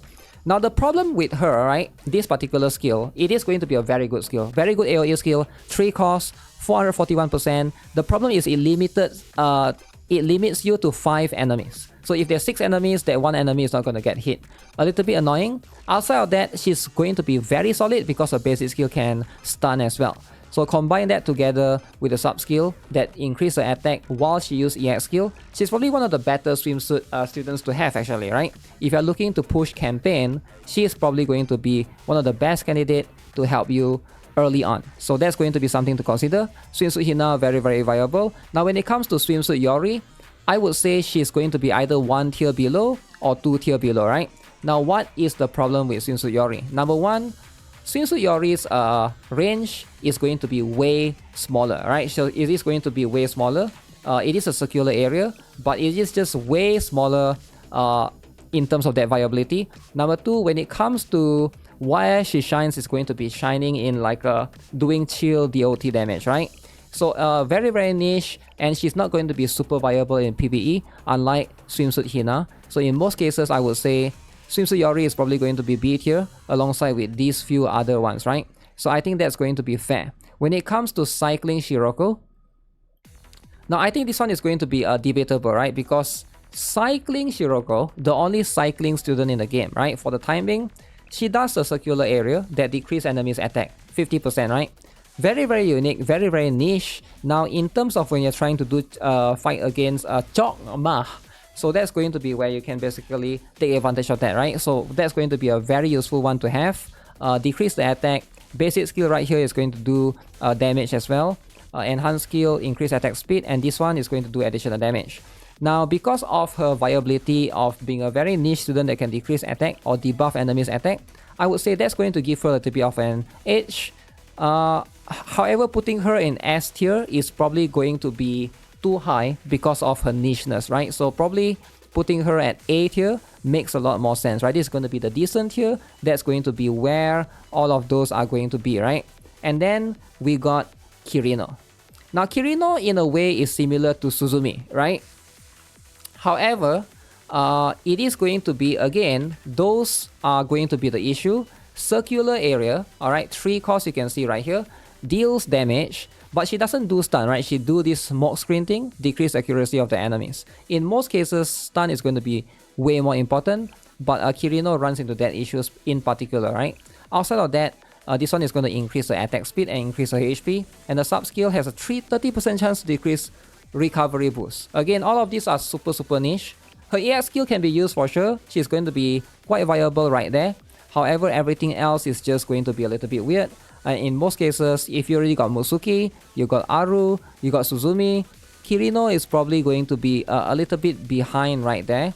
I would place her somewhere in the A tier. I think she's decent at 3 costs, right? Her cost is definitely very viable if you're going to use her as an AoE character. Outside of that, you know, it's an okay character, right? It's an okay character to build, but she's not going to be like amazing or excel. Very simple, straightforward character, similar to Shiroko in a way, right? So that's going to be where we'll gauge her at. Then we got Small Shun. Now when it comes to Small Shun runs into the same issue as the few other students, right? Where they actually, all of these single target characters, they are just going to get destroyed by Dress Hina, alright? Because Dress Hina exists. So do you have a need to basically use Small Shun, right? You can see, deals 800% damage to a 1 enemy, 5 cost, ignores enemy's defense, right? Now all in all, this is going to be quite good, but ignoring enemy's defense usually like doesn't really matter because you can just straight up just decrease enemy's defense, right? It's still quite good, right? But it's more like a secondary DPS in that particular case, right? You also got the basic skill that do that. So in most cases, you know, like most people are not going to build her too much, which is a little bit sad, right? She has similar issue with Azusa as well, right? So I will say that Azusa is right here. Azusa, at least you can basically put her in the team and she doesn't need to use the EX skill, right?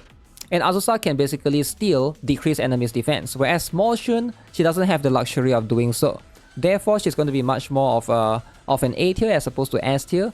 So she's going to be 1 tier below Azusa, right, in terms of her viability. So you can pair Azusa with Dress Hina, but you can't do that for Small Shun. You can't say the same for her because she's going to need to use her EX skill, right, unlike Azusa. So that's going to be one issue that you'll run into. Casual Saya. So we'll talk a little bit more about this because I think like some people are going to ask me specifically for Casual Saya, because one of the few characters that you can see I have not claimed. Now, 5 costs, deals damage over time in a straight line. So the problem is going to be straight line specifically at 5 costs. Basic skill doesn't matter too much. Enhanced skill increase her own crit damage, but the sub skill is quite good though, right? Increase allies crit damage. Now overall, she's an okay character, alright? She's not going to be too good, she's not going to be too bad. I would say putting her in A tier is going to be a little bit too high though, because wherever Saya is, where is Saya right now? Saya is going to be A tier, right? I think Saya still have much more viability because you can put Saya in the particular team and you can still benefit from this sub skill. Alright, this one is going to be crit damage as well, but in terms of the basic skill, at least Saya has a little bit much more of a better basic skill, whereas hers is going to be right here. I do think that in terms of if you're trying to tackle certain bosses, you can basically use her, but I think the difference is going to come down to the EX skill, right? Yeah, you have 5 costs versus 6 costs. Saya has a pretty big AoE skill, so that's going to be where you can still sometimes make use of Saya, right? In terms of like the viability of trying to do AoE, right? Over time. So a little bit of a difference right there, but not too much. I would say like right here is going to be where it makes sense, right? In terms of viability, Saya and Casual Saya, this is going to be, they are both the same anyways. Bunny Karin, okay, very interesting. Back then, one of the killers for Perorozilla. But ever since we got the new killer of Perorozilla, Bunny Karin is no longer in the top tier, right? But still a very strong solid choice. You can see right here, 7 costs, very expensive. Whew, why is it 7 costs, right? I wish she would be like 5 costs, but at 7 costs for 500%, I can see this is going to be a big issue when you're using her, right? She do ignore enemy's defense, so that in itself is going to be very useful, and she can also have an insane boost for crit right there. But if you're looking for a viable AoE character for campaign, she's not it, right? She's mostly just going to be used for one boss, which is Perorozilla. You're not going to use her elsewhere. I would say because she's quite niche, she's going to be somewhere in the A tier, right? I don't think she's like quite S tier yet. but I think A tier is going to be where the viability lies. Now what about Bunny Neru or Bunny Asuna? Now Bunny Neru is going to be limited as well. Bunny Asuna, now this is going to be where we gotta discuss a little bit, right? When it comes to Neru, alright? Now I don't have Bunny Neru, but let's just bring up the wiki right now. So she is going to be a tank that specializes in doing damage jumping forward, right? You can see she moved to a location and then she basically has the shield and also do a lot of damage, right, in a circular area. Taunt the enemies as well. That's going to be something that you can basically benefit from her. Going to have an increase in evasion, and when attacking medium-sized enemies, deals 6.2% attack as additional damage. Now this is going to be where Bunny Neru shines, right? I think Bunny Neru is a solid character, alright, but I don't think she's going to be someone that you need to have. As somebody that don't have her, sometimes, yeah, you can basically borrow from the situation, right? You can basically like take advantage of, you know, your friends one for joint firing drill. I think that's going to be where, in most cases, you're going to use her. I think decent A tier is going to be where she's at. And same goes for Bunny Asuna as well. I think Bunny Asuna and Cycling Shiroko, I wouldn't place them too far apart, right? That's going to be where, because of their nicheness, alright, she can also decrease defense, but she's going to be quite high at 5 costs. So putting them around the same tier, since Cycling Shiroko is there, Bunny Asuna being there makes a lot of sense, right? So that's going to be where they're at. So let's move on a few other characters. Ooh, we got Hatsune Miku right there, right? So this is going to be very, very interesting. So we are going to look at a couple of very interesting roster right here, right? So you can see Natsu. Natsu is going to be a tank that specializes in, alright, Perozilla, alright? That's going to be the name of the boss, the Total Assault boss, right? So because she's going to be a character that heals herself and remove debuff. So that makes her a very, very viable tank in that particular situation. But you can't deny that she's going to be a little bit more niche, and she's probably going to be only used right there, right? So should you build one specifically? In most cases, you still have to build one because it's better to borrow DPS for that particular case, right? And then you basically use your own Natsu. So that's how you want to like approach most Total Assault or Grand Assault. So putting her at A tier makes a lot of sense. She is going to be a little bit more niche, so I wouldn't put her in S tier. So A tier, you know, still viable in most cases, right? Hatsune Miku. Now, this is going to be a character that, unfortunately, you know, that's going to be a specific collab character. A little bit sad because I do not have her. I regret not pulling for Hatsune Miku because this collab will never rerun ever again. Or maybe it will one day, right? Who knows? But for now, for the time being, if you look at Hatsune Miku, Explosive Light, so look at what she does, right? Heal allies within a circular area. And then when allies remain near Miku dancing, increase their attack by 34%. So she's going to be able to buff, and she also can heal a little bit, right? Now, is this that crazy? Like, not really, right? The attack buff is not crazy as well, right? She is going to be able to increase critical rate in a circular area. And of course, healing, healing, and healing, right? Now, the truth is, they are going to be better alternative compared to Hatsune Miku. I wouldn't say that she's bad. You might be able to use or take advantage of, you know, her strength overall. But I would say she's probably in the solid, like, B tier, right? Just because, like, she doesn't specialize in anything, right? Now, the healing and, of course, the attack boost and stuff could be useful. But then if you look at all of the things that she is doing, right? This healing is a little bit, it's quite little actually, right? It's definitely not that high. And for 5 costs, it can be a little bit expensive depending on the situation, right? The duration is also quite fast. We do have Magical Racer, and I think Magical Racer is just going to be a better version of her. Can also heal, can also do a little bit of buffs here and there. And I feel like right now, that's probably going to make more sense. And I think those two are going to compete amongst each other, right? I think if you ask me, I think Magical Racer is probably going to be the one to go to, right? But for now, I would say Magical Racer is going to be one tier above Hatsune Miku. But if I put Hatsune Miku right here, Magical Racer will only be here, which wouldn't make sense. I think Magical Racer has to either SS or S. So I'm going to put Hatsune Miku A for the time being. And then we're going to talk about Akko. Listen, There's no need for us to talk about Akko, right? We're just gonna put her in the must-have tier. Alright?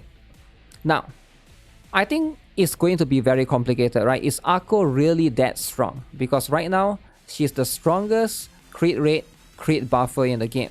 When it comes to Akko, I think because everybody has her, like nobody appreciates her as much, she's probably going to be one of the better characters right now in the game. Alright, gives you crit rate, crit damage. Again, very, very strong, can also heal. Now, the only thing that she doesn't have is cost recovery. Alright, that's going to be like the downside of Akko. But overall, she does have everything.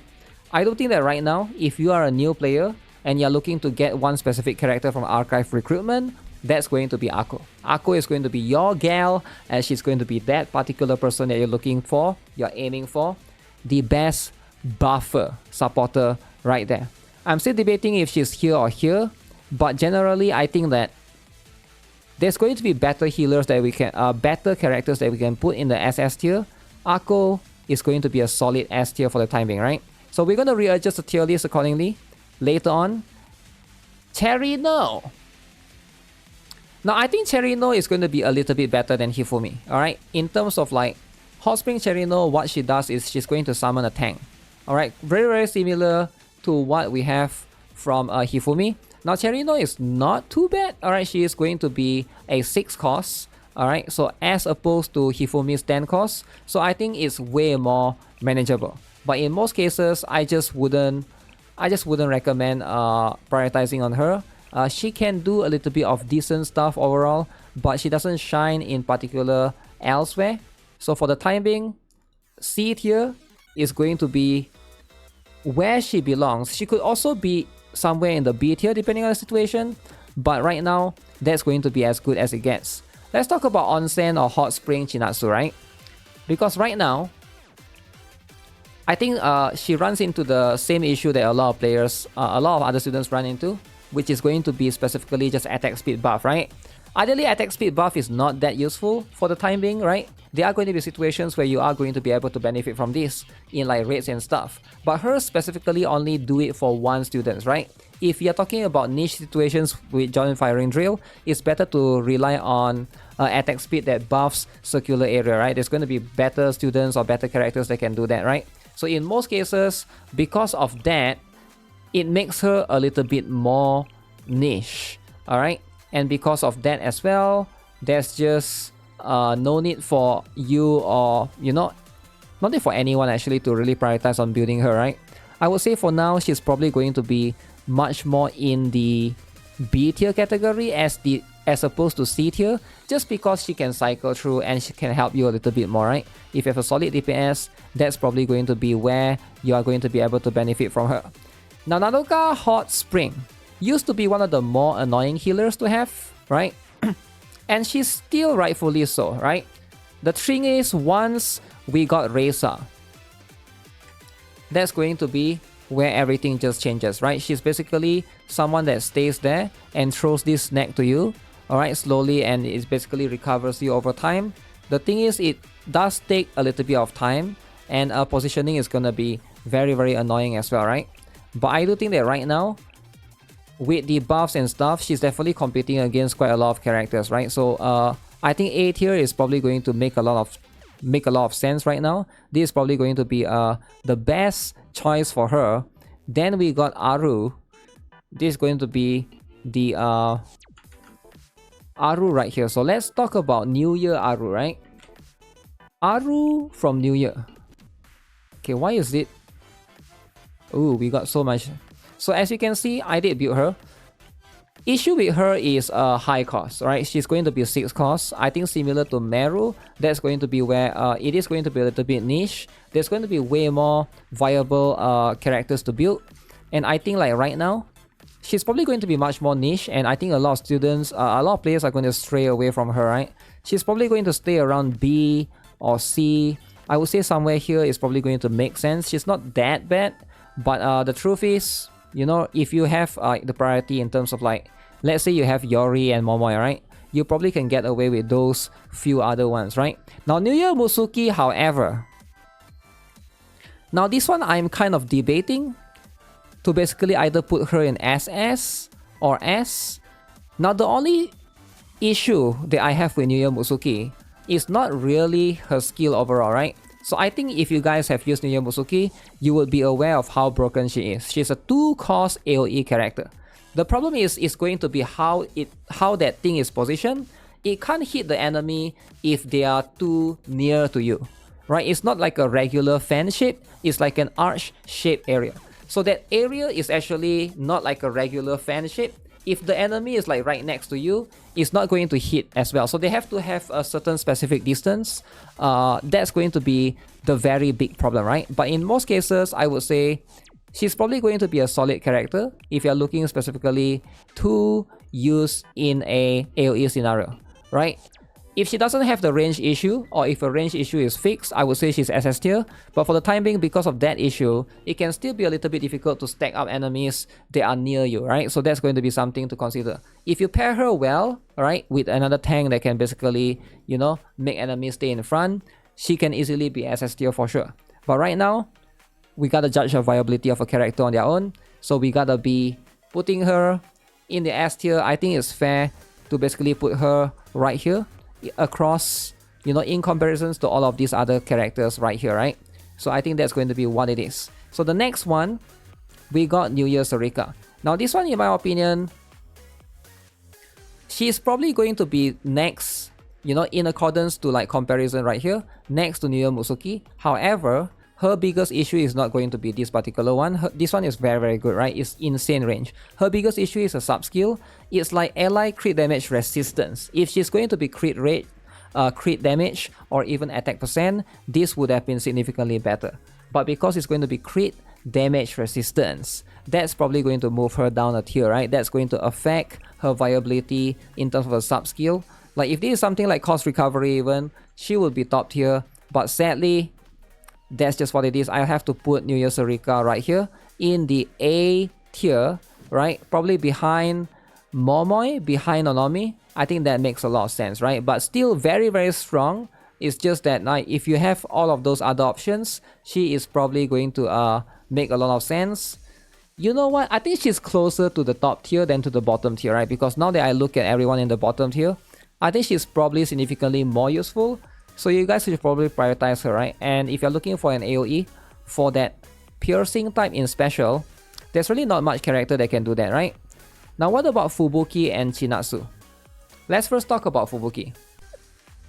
Fubuki is a very niche student, right? If you ever are going to use her, you're only going to use her specifically in a DOT setting, right? I mean not DOT, in a CC setting, because of basic skill right here, right? Inflict stun right here, you are going to be able to do that every time you increase your attack. But other than that, she's a very weird character, and nowadays there's just going to be better strategy. Back then when she was first released as a welfare character, she did help you, right? She definitely helps you in HOD and stuff, but you know, time has changed. She has definitely fallen off a little bit. I would say, sadly, I'm going to put her a little bit at the bottom. I wouldn't say she's quite D tier, but I would say she's C tier, because you still can use her, but it's very, very niche, right? Those situations that you can basically benefit from. Now, I could say the same for this particular character as well, right? So the problem with, I believe, Chinatsu, wait, that's not Chinatsu, Chihiro, that's going to be, she also have a very big issue where she is strong and she can do damage, but where she shines is going to be in inflicting stun or applying CC to an enemy. However, it only works on heavy armor. That means very, very specific element that's going to be mostly HOD. Now 7.5 seconds is going to be decent. However, Camping Kotama exists, a bunch of other characters exist as well, and also Saki exists as well, right? So the thing is, if I compare her to Saki, right? We're talking about this particular unit right here. She also inflicts stun right here, but Saki is not limited to the enemy's typing, right? So she is going to be much more universal. So it makes her much more viable in that. We're also looking at 4 costs, right? As opposed to, in this particular case for Chihiro, it's going to be 3 costs. Yeah, I get it. That's going to be a little bit of difference, right? But in terms of Saki, she's probably going to be makes a little bit more sense if you're talking about viability overall. But those two are going to be alternative if you're looking for CC in HOD, right? So because they are going to be very, very niche, and especially for Chihiro, she's going to be specifically like a single target character, I would say she's probably going to be a little bit at the B tier. But Fubuki is here. So I think probably, if I were to be fair, let me see. Because we got a couple of students that also like can be quite niche right here. I think she's going to be either here or here depending on the situation, right? The truth is, Fubuki is going to be a welfare character, but she's not, right? So that's going to be something that's like very tricky. If you're looking to build a student, viability wise, I would say they are both going to be about the same, right? And then we got all of this. All of this is going to be where we got the rabbit squad. And very interesting, let me drag up one more rabbit squad right there, right? Which is Mo. So let's talk about Senna. Senna, a free student. Alright, if you want a free student, you want a healer, she can help you a little bit. She summons the ambulance, alright? But do you need this ambulance though, right? You can see right here, this thing can basically increase your attack, alright? Can also recovers healing a little bit, right? Now all of this at a 5 cost, which is not bad, alright? Sub skill is going to increase your attack. Now if you're looking for specifically healing plus everything else, Senna is actually not bad actually. She's actually a decent character, but I do think that most players just are not going to build her. I think like for a free student, right? She gets less appreciation as a whole, and I understand that there's going to be Koharu and a few others that exist in terms of the healing slot, right?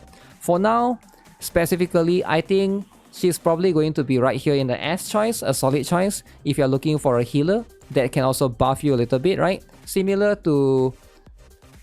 I think like that's going to be the issue because her role is similar to Magical Reza, right? And Magical Reza is probably going to be better, but I don't think Magical Reza deserves the SS tier. But you know what, now that I think of it, the more I think of it, I think Magical Reza probably belong in the SS tier, and Senna is probably going to belong in the S tier. So that makes a lot of sense. Now when it comes to Mori, this is going to be one of the few students, right? Where I can also say that very, very niche, move allies to a location, increase their attack speed, alright? So that's going to be what she does. Mostly she move allies, increase the attack speed, and also increase defense right here for 23 seconds. Now not too bad, right? If you're looking to move a character or a student, this is not too bad of a skill. However, you know, like you're taking a slot and also like there's better viability or better option, right? Tracksuit Yuka is probably still going to be better because it gives you shield, attack speed. It's going to be a little bit niche. I don't think this is a bad student to use at all, right? Mimori for 3 costs. If you're looking just to move students, I would say it's going to be decent, alright? Where Kotori is, I would say like, because these two, like they provide the same function, right? Probably just specifically for that purpose, then that's going to be what it is, right? But you know, in terms of like where it belongs, I think Tracksuit Yuka is just going to be way better. Now let's talk about Ui. I feel like, let's be honest here, right? Where does Ui actually belong to? Now I think we are looking for a cost half character, right? And when it comes to the viability of a cost half character, Ui can help you with that, right? She is going to be able to decrease the cost of a student by half. Alright, if your student has 7 costs, 6 costs, she's going to be very, very strong. Alright, she can help you right there. She can also right here, you can see increase crit. Again, very, very useful. Increase attack speed, this one only applies to herself. But all in all, she can also boost a little bit of attack percent right here. Right, that could be very, very useful. I think Ui, viability wise, because of her ability to make a lot of characters way more usable, right? If you are 6 costs, like Camping Kotama, right, and stuff, you are going to be able to benefit from that, right? Like Nonomi, anything that's like 5-6 costs, she's just going to make your life a lot more easier. So I would say like, in most situations, Seiya, Ui, those are going to help you out a lot, right? So if you have these, you are going to have an easier rotation. So definitely, I don't see why she wouldn't be SS tier. I would put Seiya same tier as her as well, because right now, they're not too far apart, right? But we'll get into that later, right? When it comes to Hinata, she's probably going to stay at decent. She's going to be an AoE character. Hinata is... She used to be very strong, alright, when it comes to Perorozilla. But then we have better option. She's going to be 6 cost, and she's one of the few that, you know, Ui can also like help a little bit, right? To basically try to reduce the cost, and also like since they are both on the same batch of character.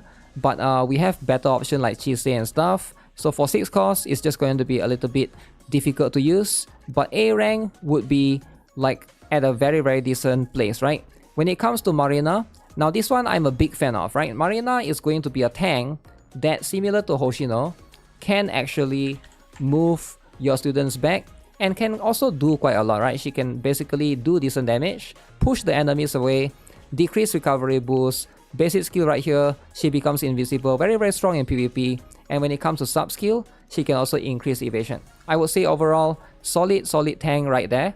Overall, I would say wherever Hoshino is at, that's going to be where Marina is at, right? The only differences is going to be like building her can be a little bit more expensive than Hoshino because you can still farm Hoshino's shards, right? Overall, that's going to be the comparison between Marina and Hoshino, right? But yep, I'm going to put them next to each other. So let's talk about the Rabbit Squad, right? We got 3 characters, alright? This is going to be... Let's just put all 4 of them, right? We're going to put all 4 of them. How would I rank the Rabbit Squad, right? Now, first things first, we got the leader, right? In this particular case, how would I rank Miyako? So she got 2 versions. Now, the first one, again, this one can inflict stun to 1 enemy. Very strong. Now, keep in mind, Miyako is going to be a tank, right? Now, here's the thing, right, that you guys gotta be aware of. When it comes to inflicting stun, we also have another tank that can do something similar, and that's going to be Tsubaki, right? If you're talking about just applying CC, Tsubaki is probably going to make a lot more sense because she can also do a little bit more in terms of like being more tanky. You probably can get her shots easier, and for most players, that's going to make more sense than Miyako. Now, definitely there are some situations that Miyako could shine, but I think like because of that, right, specifically, you know, Tsubaki is probably going to be like way more viable than Miyako. So I do think that she's still going to be solid though, right? I think Miyako is going to be a solid A tier, alright? So where is going to be, I think here is where she belongs because I'm going to place her a little bit below Hoshino and Marina just because she's going to be a little bit more niche, still very strong in terms of the CC that you are, if you're looking to like just do a single target, right? Now what about Saki? When it comes to Saki, now since Chihiro is right here, I think it's fair to put Saki right here, right? In terms of comparison, like I mentioned earlier, Saki is a CC character specifically for the special slot, right? We're not talking about Kisaki, but talking about regular Saki, right? Now, do you really need her? She do have a DOT right here, which can be useful in some situation. Now, not that crazy.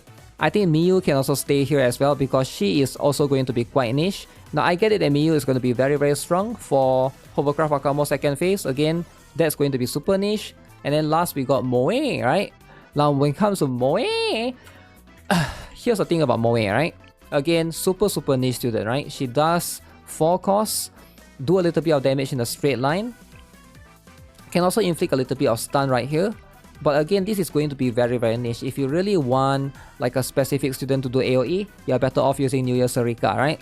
But for 4 costs, I would say decent, and you know, this is going to be, I think the B tier makes a lot of sense. Yeah, I think this makes a lot of sense, right? Because like I think Miyako probably has a little bit much more usage overall. Now this one is going to be like a little bit more in like a average or below average, right? So the B tier is going to be like average. So this B what it is, right? This is going to be what it is. So with that, let's just move up a little bit. Let's talk about the ninja students, right? We got Michiru. You know what? I'm going to be honest. Michiru, this is going to be what it is, right? Right now, she's too niche. Alright, she's just too niche. If you want like a character that can hit in a straight line, we have better students. And also like recently got like battle Aris as well. So do you really need a Michiru, right? In most cases, not really. there's going to be this particular one. Additional increase of 17.3% for ninja student. Yeah, you can make like a ninja squad whatsoever, but again, she's going to be entirely niche, right? I don't think you want to prioritize on building her. As someone that builds her, you know, I just don't really find much use for her, right? Now, what about Kaede? When it comes to Kaede, now what does she even do, right? So Kaede is just there being huge. You can see she is going to basically apply barrier in the circular area. This one is going to be a little bit low in terms of timing, 16 seconds, right?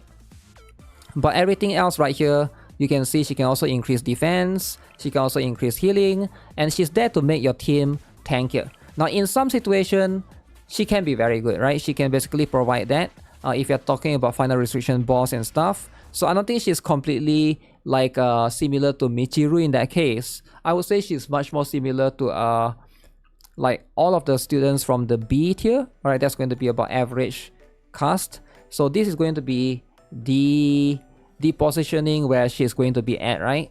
So for for Kaede, so that's just going to be a solid one.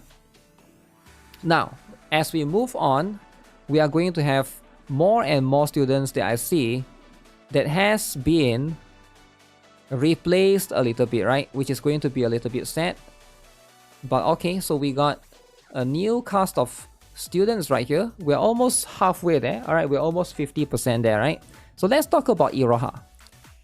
I think this is going to be something that I like to talk about because I think Iroha is one of the few examples of a student that used to be really strong. She used to be meta. And I would say back then, she's probably going to be here, right? But now she has fallen off to like here. Still a solid choice, alright? Especially if you have Ibuki. Very, very good. But Iroha's character that summons Tang, I think the problem with her is mostly going to be very expensive. If you don't get her EXQ to level 5, she is going to be like a 7 or is it 8 cost even, right? But once at level 5, she's going to be 6 cost. Way more efficient. Right here is going to be where she belongs in my opinion. Now when it comes to Tsukuyo, again, she's going to be a little bit more niche. I think Tsukuyo's nicheness is going to be, she's even more niche than Amy.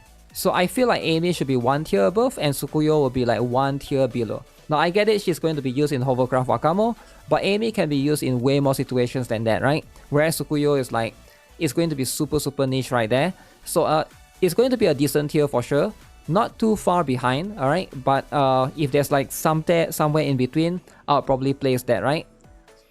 Now, when it comes to some of these very unique students, right? So this is going to be, you know, like all of these we don't really use too much. First up, Misaki, right? Now, the problem with Misaki is very niche. You can see 5 cost. She is going to do like attack damage to enemies within 7 circular areas. Now again, Misaki is just completely niche character, right? Now, I don't think she's bad, but I don't think she's good either. You know what? Actually, I think she's really bad. I feel like right now, if you have a choice of not building her, most players are just not going to build her, right? So she's probably going to be either C or D. Then we got Hiyori, right? And I think Hiyori runs into the same issue, right? When it comes to Hiyori, very good L to D by the way. But it's just, when it comes to the viability of their usage, she fires bullet in a straight line, alright? But again, this is like at 3 costs, and she's going to require of you to set it up if there are 2 or less area squad student. If there are 3 or more, decrease the enemy's defense by 51%. So you're gonna need to set it up in a way that you have to have area squad students in your team to be able to benefit from this, right? Now that's going to be very difficult, 51.6%. Ideally, because of that setup requirement, she's going to be so niche. I would say like I'm going to place her right here as well, right? So also the requirements of needing the other characters. Now Asuko, however, now this one is going to be somewhere, I would say one of the best healer in the game, right? In the striker slot, alongside with Koharu, she's going to be much more of a character that heals in a HOT, right? Healing over time. So way more viable, way more useful. You're gonna get way more out of her. There's just no reason for you to not build Asuko, right? I think Asuko is probably going to make sense for a lot of players. Definitely go with her if you are needing a healer, right? So she's going to be the one that's mostly relevant. Now, swimsuit Wakamo. Alright, do you really need a swimsuit Wakamo, right? The honest answer is probably not, but she's not too bad. I will need to talk about her from the skill perspective, because right now, when it comes to swimsuit Wakamo, right, she is going to be a character, as you can see, I still haven't claimed mine, that does damage and mostly prioritizing on the stun, right? That's going to be specifically doing CC.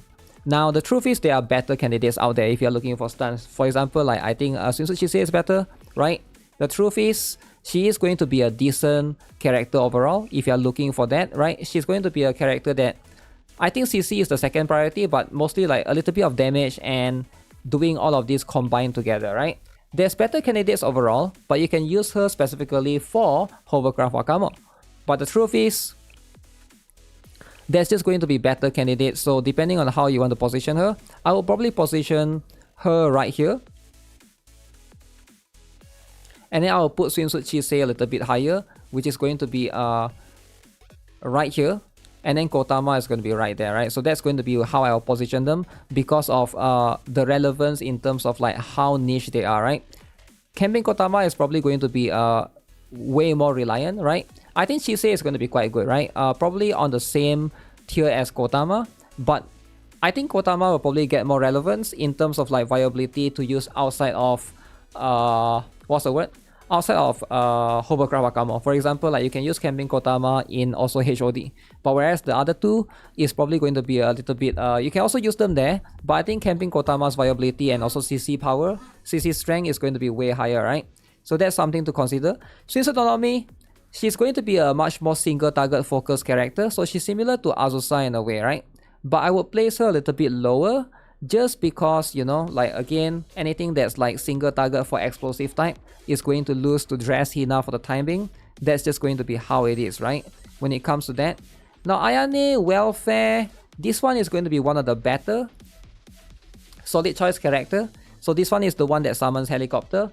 Finally, a tactical support character that actually makes sense. Something that's not like 10 cost. That's not like crazy cost, because she summons Helicopter. This thing can do a lot. Alright, you can see granting Ayane's attack and of course her crit as well, right? Now this thing can do basic damage right here. Ignores the damage. The basic skill right there can also ignore the defense, but the sub skill increase crit damage, right? Now this one is probably one of the better welfare students that you want to consider getting if you guys haven't already, right? So definitely prioritize on this particular one. Now, when it comes to Swimsuit Shizuko, now she used to be like SS tier, right? But I think Swimsuit Shizuko's viability right now is going to be really high. But you can see, because she's going to be one of the few students that can basically reposition, similar to Tracksuit Yuka, but she's basically like a special Tracksuit Yuka that's like free, right? Welfare. If you don't have Tracksuit Yuka, she's probably going to be a very good option for a lot of players. And also her sub skill is going to be able to increase attack by 17.3%. Right, combine all of this makes her one of the most viable students in meta to try to like do Shirokuro or even like Gauss, right? If you don't have Tracksuit Yuka. Now, of course, there are other students that can move characters around nowadays, but she's just going to be very strong and very viable. Now, what about this particular girl, which is going to be Swimsuit Izuna, right? Now, I think she's going to be a very solid character. In my opinion, still a very solid one. Now, Izuna is going to be a focus fire character. However, she can do a little bit extra, right? You can see, even though she's focus fire right here, for 2 costs, again, that's very cheap. She has a basic skill that decreases crit damage resistance. This is going to be quite rare, very strong, very good in Gauss and other situations as well. You use this for a lot of bosses, and she's probably going to be very viable, right? If you're just looking to cycle through, in my opinion, she's going to be one of the better choices, right? So right now, that's going to be what it is. Alright, so next up. Alright, I noticed we are a little bit out of time, alright, because the video is getting too long, so we gotta like move a little bit faster. I don't want to make this a 6-hour video, right? Because that's not going to be something that I think people want to watch as well. So let's talk about Saori. So this one, single target, explosive type, similar to Azusa. and she's going to run into the issue that Azusa has because Dress Hina exists. However, Azusa, like I said, she could be used there passively. So I think Saori is going to be right here. Solid choice, alright. Decent choice for a lot of people to build. Similar to Small Shun, right? I'm going to put her next to Small Shun. Can I not put her next to Small Shun? I guess he's going to move Small Shun down regardless. So let me just put them together like that, right? So because both are going to be single target. When it comes to Kazusa, again, same issue with Saori, except for her case, it's going to be in terms of yellow, right? She's a piercing type. So we got School Uniform Naru, we got Mika, which she's competing against. So she's going to be right here in the A tier. Now, next up, we got Kokona, which I think is a very strong healer. Alright, she's a very strong healer, very good single target healer. Highly recommend to get her as well because she can reduce cost as well. Very, very strong in that particular case. If you're looking for one of the best single target healer in the striker slot, Kokona is going to be the one. The only person that outshines her is going to be Idol Mary, which we're going to rank shortly, hopefully once she comes up. And then we also got, right now, Cheerleader Hibiki. Now, Cheerleader Hibiki is going to be something that we're going to try to pull the game up, right? Now, she's going to be a striker type, as you guys can see. She's a 7 cost. Alright, that in itself is going to be a big problem. For 7 costs, alright, where she can do damage in a circular area and then of course deals continuous special naturing damage. Now, that's going to be pretty good, but 7 costs, definitely going to be very, very high. And that's going to place her in a very precarious spot. I would say she's going to be mostly either B or C. But I'm going to place her because her range is quite big, right? I would say it's probably going to be much more closer to B. But then again, there's going to be a lot of other students that can do what she can do probably better. I think C tier is going to be as fair as it gets, right? Now, what about Noah though? Now, Noah I think is going to be, in my opinion, one of the better students to consider building because she can do 2 things, right? One is going to be focus fire. One is going to be reducing the defense, alright? So these 2 combination makes her one of the better characters. In fact, she's quite crucial for Yisot second phase, right? If you guys play through the Yisot one. Bani Akane, alright, definitely going to be one of the more decent choice. When it comes to Bani Akane, she's just going to be there doing specifically summons the mind, right? But where she shines is going to be her sub skill. Alright, this is going to be where is going to be probably where you're going to use her. But I think like right now, for 3 costs, if you're looking for an AoE character, she's going to be alright, she's going to be okay, she's going to be decent, right? So definitely can help you cycle through a little bit as well. Now, Tracksuit Hasumi, alright, again, one of the few students that compete against Wakamo, right? If Wakamo is here, she's probably going to be here. But she's probably going to be here and Wakamo is probably going to be the SS category, right? That's just going to be how it is. Now, Tracksuit Yuka, no doubt the best student in the game in what she does, which is moving students, giving you shield, definitely very good in Ghost, very good in, also Shirokuro. I think like there's no competition for now. Now in the future, if they can release a student that's even more broken, like a 2 cost and stuff, I can see that could be a thing, right? Now Tracksuit Mary is going to be, she has a very big issue in how she works, right? Her healing surrounds herself rather than like a circular area like Koharu. It surrounds herself, so if the allies is near her, they will get the healing. If not, they will not get the healing. And she's a character that likes to take cover, so she likes to sometimes run away from the ally. That's going to be a big problem. So in my opinion, she's probably going to be like right here in A tier. So I think that's going to be fair. Now Himari, one of the best buffer in the game. Cost recovery, attack buffer.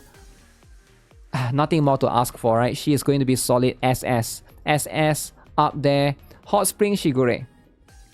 A healer that specializes in doing heal as well.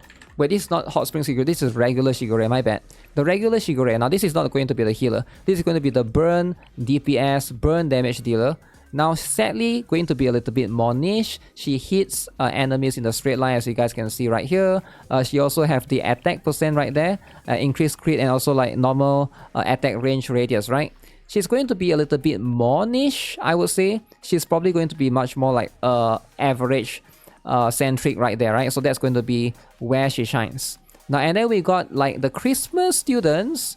We got a few of these other characters, and of course, like a bunch of other characters right now. First up, Christmas Serena and Christmas Hanae, right?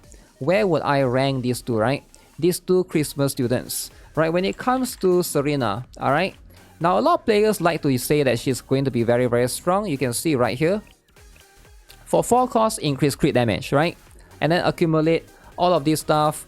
Now, the truth is, the problem is she's going to be a little bit more niche because right now, you're better off using single target, usually single target crit damage buffer like Dress. Aru makes more sense compared to her. She's AoE, right? So therefore she's going to be like a little bit reliant on all of those things, right? And also right now, it's more about building her as a whole. You don't really need AoE character. I can see her being useful occasionally in Final Restriction. I think she's decent. She's not too bad, but most players just tend to avoid her. Now, when it comes to Hanae, now this is going to be one more Christmas student that again you can see accumulates Holy Blessing, applies healing over time. Now basic skill, enhanced skill, and of course the crit damage right here, all of these combined are not bad. But when it comes to healing, right, we have better option. Sadly, she's also going to be somewhere in the A tier. So these two are like okay students to have, right? But I just think that a lot of players just tend to like avoid them. And also these are standard banner students as well. So that's going to be like the downside of that, right? Now Junko, New Year. Now she is going to be much more towards the A tier as well. I think she's going to be quite good if you're looking for a circular area. Her area is going to be a little bit small. That's going to be a big problem for a welfare character. Shinsu Koharu is probably going to be everybody's favorite when it comes to that. Now when it comes to New Year Haruna, right? Now New Year Haruna is going to be a very interesting one. Now I believe I have built her. As you can see, she's going to do like 5 costs and also do like damage up to 5 enemies at once, right? This is going to basically do to all of these additional attack as well. She's actually not bad. She can also decrease defense. If you are looking to basically do damage, she's going to be okay. But the truth is, Aru and Mutsuki exist, right? I think she's probably going to be much more similar to them if her cost is similar. But then she's going to be 5 costs. But because she also has the ability to reduce defense, that could be something that you can basically do as well or take advantage of if you want to put her in the team, similar to Azusa. So I think putting her in the S tier for the bossing category, right, if you're trying to do boss, is going to be somewhat fair. Now, New Year Fuuka, no questions asked, right? I think everybody know by now. Any cost half students, she is just going to basically... right now she's going to be the only one, but later on we're going to get swimsuit, I mean not swimsuit, battlesuit Yuzu as well. So that's going to come with the cost half for the special slot. But New Year Fuuka, very, very strong, very, very solid student. Never mess around. Now what about Mine? Now Mine is one of the tank, right? That again, very, very similar to a lot of other tank in that particular category. Solid choice. She can move to the front. She also is going to be one of the few that can consistently apply debuff. You can see decrease enemies evasion and defense as well. So that makes her a very, very unique character. When you use EX skill right there, provides healing as well. So she's going to be a very strong student that can basically do quite a lot of things, right? All of her debuff is also going to be very, very useful in Gregorius. So making her one of the much more prominent tank. I would say S tier, solid choice.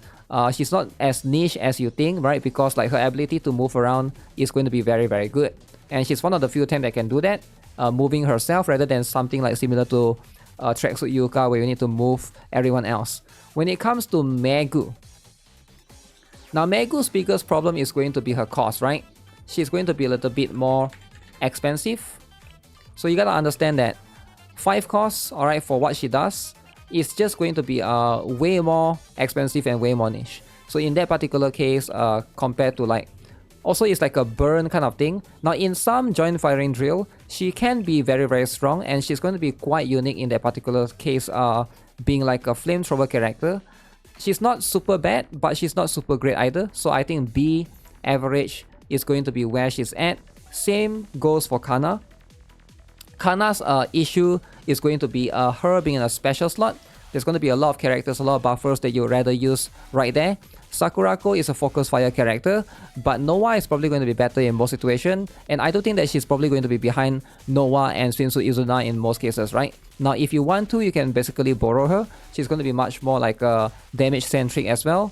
Now, when it comes to the regular Toki, alright, this one, she has ever since gotten better a little bit. She used to be like somewhere here, but I think right now she's going to be much more of a solid choice ever since she got her unique item, right? That's definitely going to push up Toki a little bit more. She is a two-faced character right now, definitely limited as well.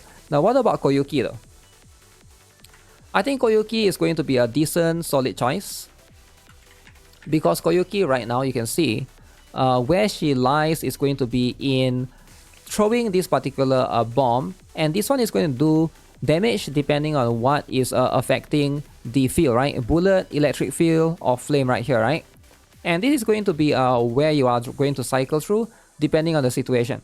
Now the truth is, it is going to be quite niche, alright? This is going to basically, you can see, applying buff differently. But in terms of her strength overall, or how useful is she? She is like, alright, she's like decent, right? So I think A tier is probably going to be a solid choice of what she can do and where she's at, right? So now we are going to move even more students, right? We're going to have a New Year Kayoko. I will do the fair students later on because we gotta get a better gauge first, right? I think this is going to be... we are almost there, right? New Year Kayoko, right? Got replaced, I wouldn't say replaced, but got power crept by K.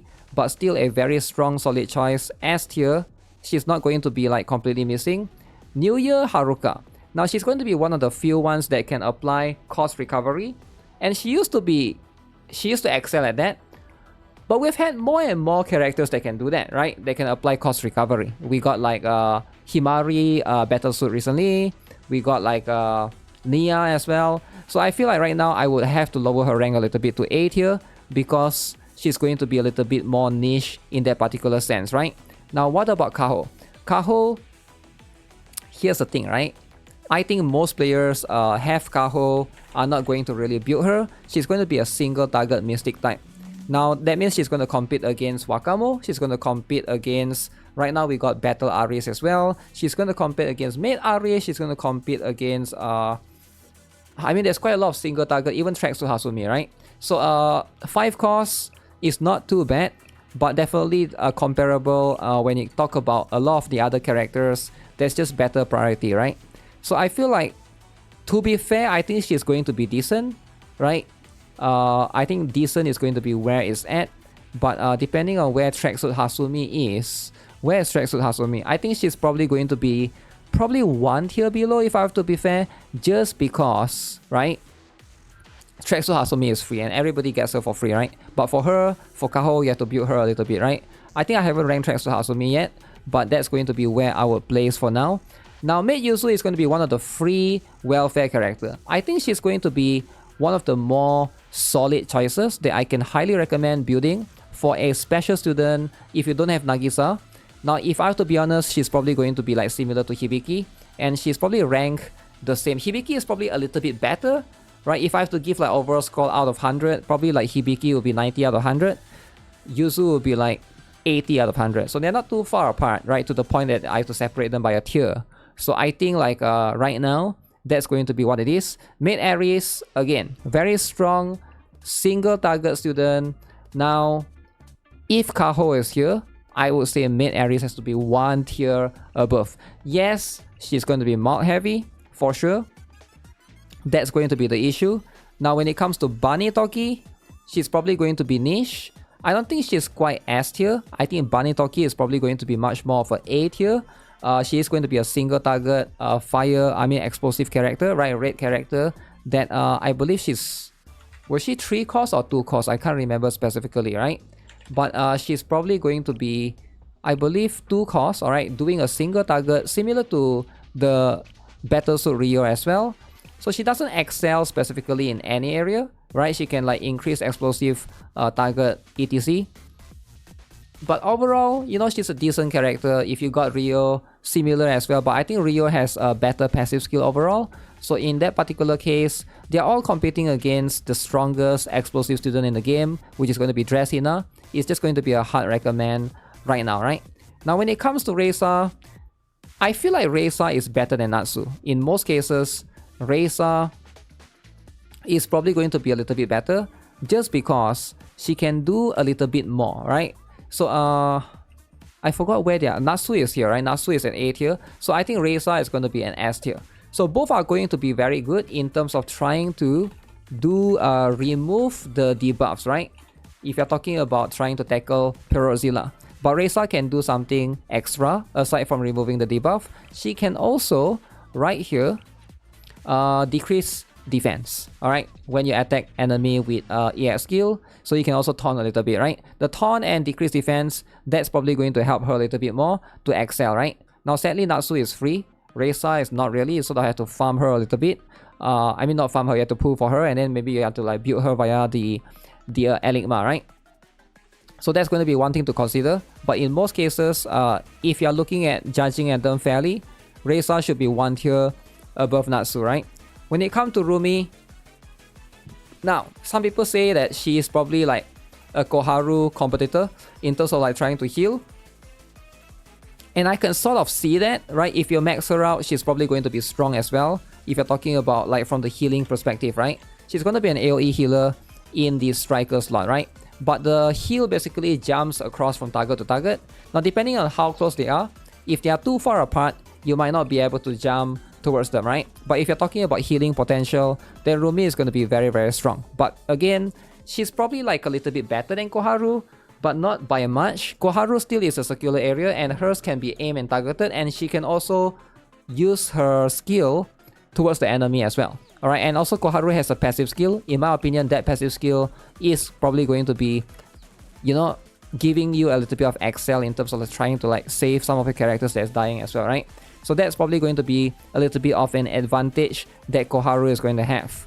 Then we got characters like Mina, where I think she's going to be very, very strong. However, you know, Mine is probably going to be better for Gregorius. So therefore, she is probably going to be more niche.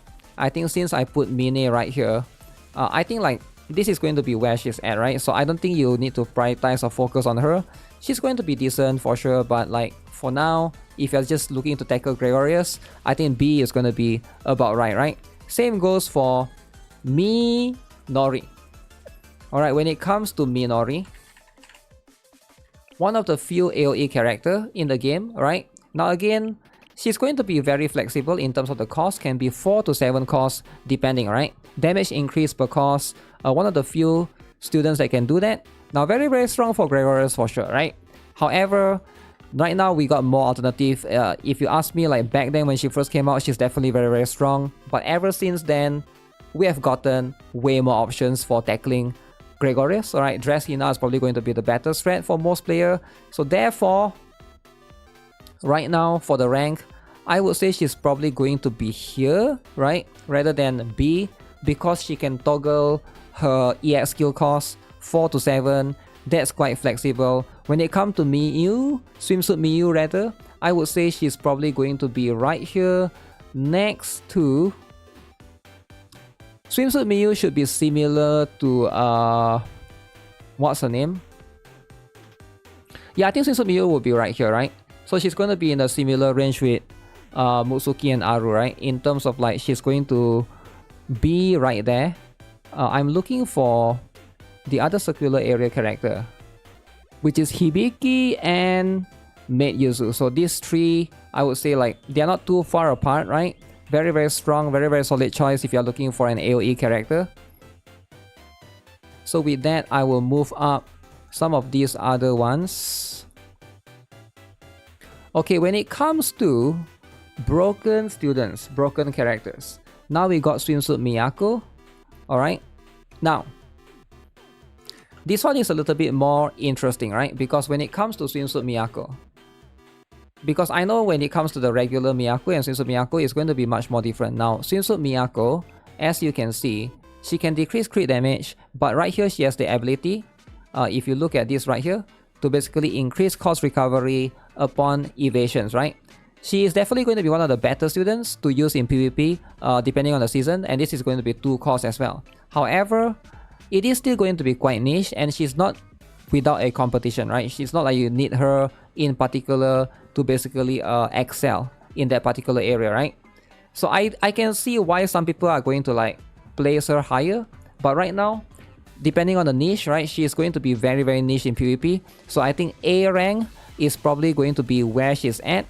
Now when it comes to Swimsuit Saki, where does she belong, right? Swimsuit Saki is going to be good against Gregorius as well. As you can see, 4 cost, and she can decrease defense, attack, and crit resistance by 20.8%, right? Quite similar as well. However, she has sub-skill right here that can increase the attack of the user and special students by 30.6%. So this sub-skill alone is probably going to put her at quite a high priority. You know, like Mina is here, so I would say like Swimsuit Saki is probably going to be right about here. I think that's about fair. Now when it comes to Swimsuit Shiroko, we don't even need to talk about this, right? We all know where she belongs, alright? The SS tier, that's how powerful she is. One of the best character, best student to use in PvP. Now Swimsuit Koharu is going to be right here in the S category. Solid choice. You're not going to regret building her. Now when it comes to Swimsuit Ui, used to be really strong. Wait, did I move someone else? I think I must have moved someone else. Okay, she used to be really strong. Alright, I will put her back there, but right now I think she has fallen off a little bit because we have better character that can do like buffs overall, right? So it's going to be, she's not a universal buffer sadly. She's going to buff piercing attack specifically. Being a limited student, the truth is that you ideally want like crit damage, attack percent, EX skill damage increase. Those are going to be much more universal buffs, right? But for her, she's going to be shining towards piercing specifically, and then we got Swimsuit Seiya that can also like help a little bit with that, right? So that's pretty much where the issue lies specifically. Now Swimsuit Hinata is not going to be like that crazy. She's decent, right? Again, when it comes to like explosive type in the special category, we already have plenty of characters, right? Nagisa, Hibiki, we got Maid Yuzu, we got you know, Swimsuit Miyu as well. Those are probably going to be the better option for most players. Now Swimsuit Mimori. This is a very interesting choice, right? When it comes to the swimsuit version or variant, again, very, very niche. Summons cover, again, not something that you're gonna need in particular, unless in niche situations, but increased attack speed and also cover is gonna take off your HP, right? The barrier is decent, the attack speed is decent, but again, not something that a lot of players are going to specifically build. I would say she's one of the few that I would lean towards build last. Alright, that's not something that I'll prioritize again. Momiji, very strong solid option, right? Because right now you can basically farm her shots. I would say if you don't have Swimsuit Hanako, Momiji is going to be like one of the better in terms of like trying to build this AoE character for this Sonic type. So definitely do not miss out on her. Now when it comes to Meru, Meru is probably going to be more niche. I think Meru is going to be probably around B to A tier. I'm actually leaning towards here a little bit more because I can see like in some situation you can basically benefit from her. She's going to be a piercing type yellow character that shines specifically, but again there's a lot of other better options, right? If you're trying to basically stack up all of these what is this? All of this additional damage and burn as well, right? I can see that could be a decent option. But in most cases, if you're not looking from the burn perspective, alright? Now again, there's probably going to be better option if you're looking for burn specifically, right? It's just that I would say burn is still quite niche. So in terms of viability right now, for the overall meta, A tier is probably going to be where she lies specifically. Now Cheerleader Kotori, very, very solid character. I would say this one is going to be a solid choice. I would say this one is going to be a very good contender that can compete against Aru, Mutsuki, Swimsuit Hina, and also like her, right? Now these four are going to be doing explosive AoE character. Very good candidate for that. Tracksuit Haruna. Now what does she do, right? I don't have her, but you can see she moves allies again and then recovers them. Ideally, sadly, this is not very good for Gauss, right? Which is why I don't think I'll place her that high, because for Gauss, you're not going to need healing, you need shield, right? So that's going to be like the big issue. Decreased defense is good, but the sub skill is going to be attack. Now this one is like decent overall, but again, like I feel like right now, Tracksuit Yuka is still going to take the cake for the priority, right? If you're looking for a character that can move, I think she's probably going to be decent right there, right? So let's talk about Ichika, Kasumi, and then we can talk a little bit more about the collab characters, right? The collab characters are going to be important. So we are almost 80% there, alright? So let's talk about Ichika. 7 costs, very, very expensive. In my opinion, I would say there's better candidate, alright? So I know Hanako is probably going to be everybody's go-to, but as much as I love Ichika and I love Mobchan, okay, I was mistaken, it's not 7 costs, it's going to be 6 costs. Still, very, very expensive. And fan shape area, now sure, if you build her, she's going to be definitely useful, but definitely she's competing against quite a lot of number of other characters, right? Now when it comes to Kasumi, however, now I think Kasumi is probably going to be a better choice for most people. Number 1 is going to be circular area, alright, so you get the better range overall. Number 2, she can also decrease defense. Alright, and she's 4 costs as well, right? So cheaper cost, circular area, decreased defense, all of those combined together makes her a way more viable character for Sonic type. Now when it comes to Hot Spring Shigure, now this is a very interesting one, right? Hot Spring Shigure is probably going to be a better healer than Hanako, talking about the regular Hanako, now which is going to be right there, right? If you're talking about final restriction. Now that's only if you build her though, right? Now if you build her, they are not so far apart to the point that I would push them 1 tier apart. Now Hanako is going to be still easier to build, but Hot Spring Shigure, if you build her, she's going to be a better Hanako for most players, right? For final restriction. Now when it comes to, I think Kaiten, is it Raiten or something? What's the name again? I forgot the name. That's going to be the collab character. Oh, Saturn. Alright, now I remember. It's not called Ratten, it's called Saturn. So she is going to be a special student, as you can see, that deals circular damage in a circular area for 3 costs. Not too bad, alright? If you're looking to do that, alright, increase allies attack right here. That's going to be for the basic skill. The sub skill is going to be also improving allies attack. If you're looking for an AoE character, this is actually not bad. However, you want to get this to EX skill level 5 to get the cost to 3. Alright, again, that could be a little bit costly for some people, right?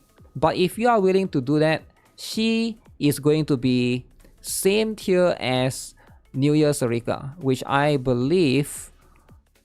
Where did I put New Year Sarika, right? Okay, New Year Sarika is there, so I would put her in the same tier, right? Definitely, because they are going to be quite similar. Now, when it comes to Misaka, Mikoto, Makoto, that's going to be where another collab character, again, this is going to be the collab character that, you know, can't get anymore, which is, I understand how it is. Now, she is going to be 3 costs, doing damage in the straight line. Alright, that's going to be where she excels. You can see outside of that, it's not too unique in a way that she's like broken or crazy or anything, right? If you're talking about straight line user, but Momoy exists, right? But again, if you build her, she's probably going to be like around the same tier as well. So they are going to be decent, help you a little bit in the AoE scenario. And then when it comes to this particular character right here, now this one, she shines specifically in CC. Alright, you can see for 5 costs, she is going to inflict confusion for 7 seconds. Now this is where it gets really, really interesting, right? So for Shokuho Misaki, for most people, Camping Kotama is still going to be better, right? She's going to be 5 costs. Camping Kotama is, I believe, 6 costs. Not too far difference. So she's going to be probably 1 tier below Camping Kotama, and I believe Camping Kotama is right here. So I think right here is probably going to be where she belongs, and I think that makes a lot of sense. Yukari is going to be a very weird character. She's a single target character, right? However, you know, there's going to be better option if you're looking for that, right? So for Sonic type, so I think like right now at around B tier makes a lot of sense. When it comes to Renjei, right? For 3 cost AoE, she's actually pretty solid. I would say like right now I would move Renjei up all the way to right here at A tier. Now if you're willing to build her, she's going to be very, very strong. But the one that you want to pay attention to is probably going to be Kikiao, right? Because Kikiao is going to be the one that helps you out in rotation. She's probably going to be the better student, better character for you to be able to use overall, right? Now, right now, you can see if I were to move up Amy, let's be honest, when it comes to boob size, Amy is number one, alright? But when it comes to rankings, like what is she going to do? She's going to move your students, right? Again, we have a lot of these characters. Now, granted, she can move 6 allies, alright? And she can also cast healing as barrier. She's probably like a special type New Year tracksuit Yuka, right? In a way, if you need to basically move 6 allies. Now, this is going to be mostly for final restriction, but so far we've never had a need to basically utilize her to the full. But in most cases, if you are willing to build her, she's not bad actually, right? So she's probably a little bit too niche and specifically built for final restriction. I think at A decent, that's going to be where she shines, right? So she's not like particularly good in any meta. Now, camping hair, my favorite. SS tier, alright? 2 cost, one of the best attack buffer in the game. Definitely, no joke, get her. She is probably going to be the better ones, right? Now, we are cutting it close. There's going to be more and more characters that can be pushed a little bit. So let's look at the other ones, right? Now, Dress Akko. Now, let's be honest. She is going to be a circular area. She buffs crit rate and crit damage in a circular area. So like there's no other character that can do that in the striker slot, right? So definitely she's going to be a very, very solid S choice. Now she's not quite broken that. So I would say that's going to be where it is. Makoto is strong, but she's only strong. The problem with Makoto is she doesn't do fixed damage. The problem with Makoto is going to be she scales off the enemies. And because of that, in my opinion, she's not that good, right? So what do I mean by that? If you look carefully, the enemies, if there's 10 or more enemies, you do 987%, right? But if there's 4 enemies, you only do 296%. Now that's going to be a big problem. If it's only going to be 296%, it's going to suck, right? So it depends on the situation. She's too niche and she's too like stage dependent, right? I would say because of that, I would place her right here. So if you want to build her, she's going to be strong and cheesed. Very, very strong right there. But because she's so niche, I feel like most people should just borrow her, right? Like if you like her, just borrow her. Now, Ibuki, her relevance is going to be astounding depending on whether you have Iroha or not. But most people will agree that she's going to be right here in the S tier, solid choice. She's very, very strong right there. Now let's talk about Dress Kayoko, right? Now because we have a lot of other options, I think Dress Kayoko is going to lie in this particular. She can either be S tier or A tier depending on the boss that she fight. The downside with Kayoko specifically is not going to be her damage, but it's going to be the boss and whether or not she's required to move. If you're not aware, right, she has this ability that she does a lot of damage, right? Single target again, piercing type. Even though Mika and School Uniform Naru exists, the biggest issue is going to be this particular thing, the infiltration, right? Now this thing basically cancels if you get hit by the enemy or if you get attacked. And this is going to be a big boost because crit damage increased by 63.8%. Now if you get hit, you lose this particular buff, right? That's going to be the annoying part of a kit. Outside of that, I would say she's going to be solid. So it's going to be dependent on the situation as well, right? So I think A, she's going to be a decent choice in most cases, can be used. I wouldn't put her in S tier. Now when it comes to Dress Aru, we all know where she belongs. Alright, we all know where Dress Aru belongs. Alright, she is going to be a very, very solid choice right there. Now, New Year, Akari. Very strong for final restriction. I would say this is where she belongs, right? Now, you know what? I think she's going to be higher. I think she's going to be here in the S tier, just because she is going to be very, very strong against a lot of bosses for the final restriction. If you are looking for blue one specifically, right? One of the best as well. Now, Umika is specifically for final restriction. However, we got the fast students, which is going to be able to do what she does better, like Shiroko Terra and stuff, right? Sadly, she will have to be at A tier for the time being. Now when it comes to Guide Tsubaki, now again, if you are willing to max her out, she is going to be on par with Kotama. Alright, Kotama is right here. So I would say these two are going to be the same in terms of like circular area, AoE, attack buffs. Although Guide Tsubaki is going to give you, number one, Guide Tsubaki has a bigger area or AoE.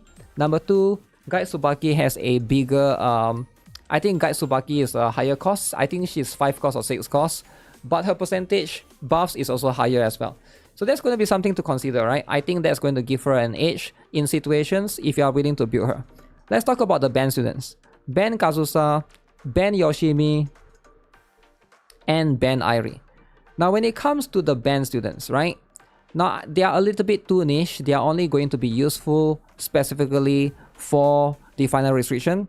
I think these two are going to be higher, whereas Ben Airi is probably going to be right here, just because the other two is going to be having much more advantage, right? I really want to use 3 of them together with Ben Natsu as well.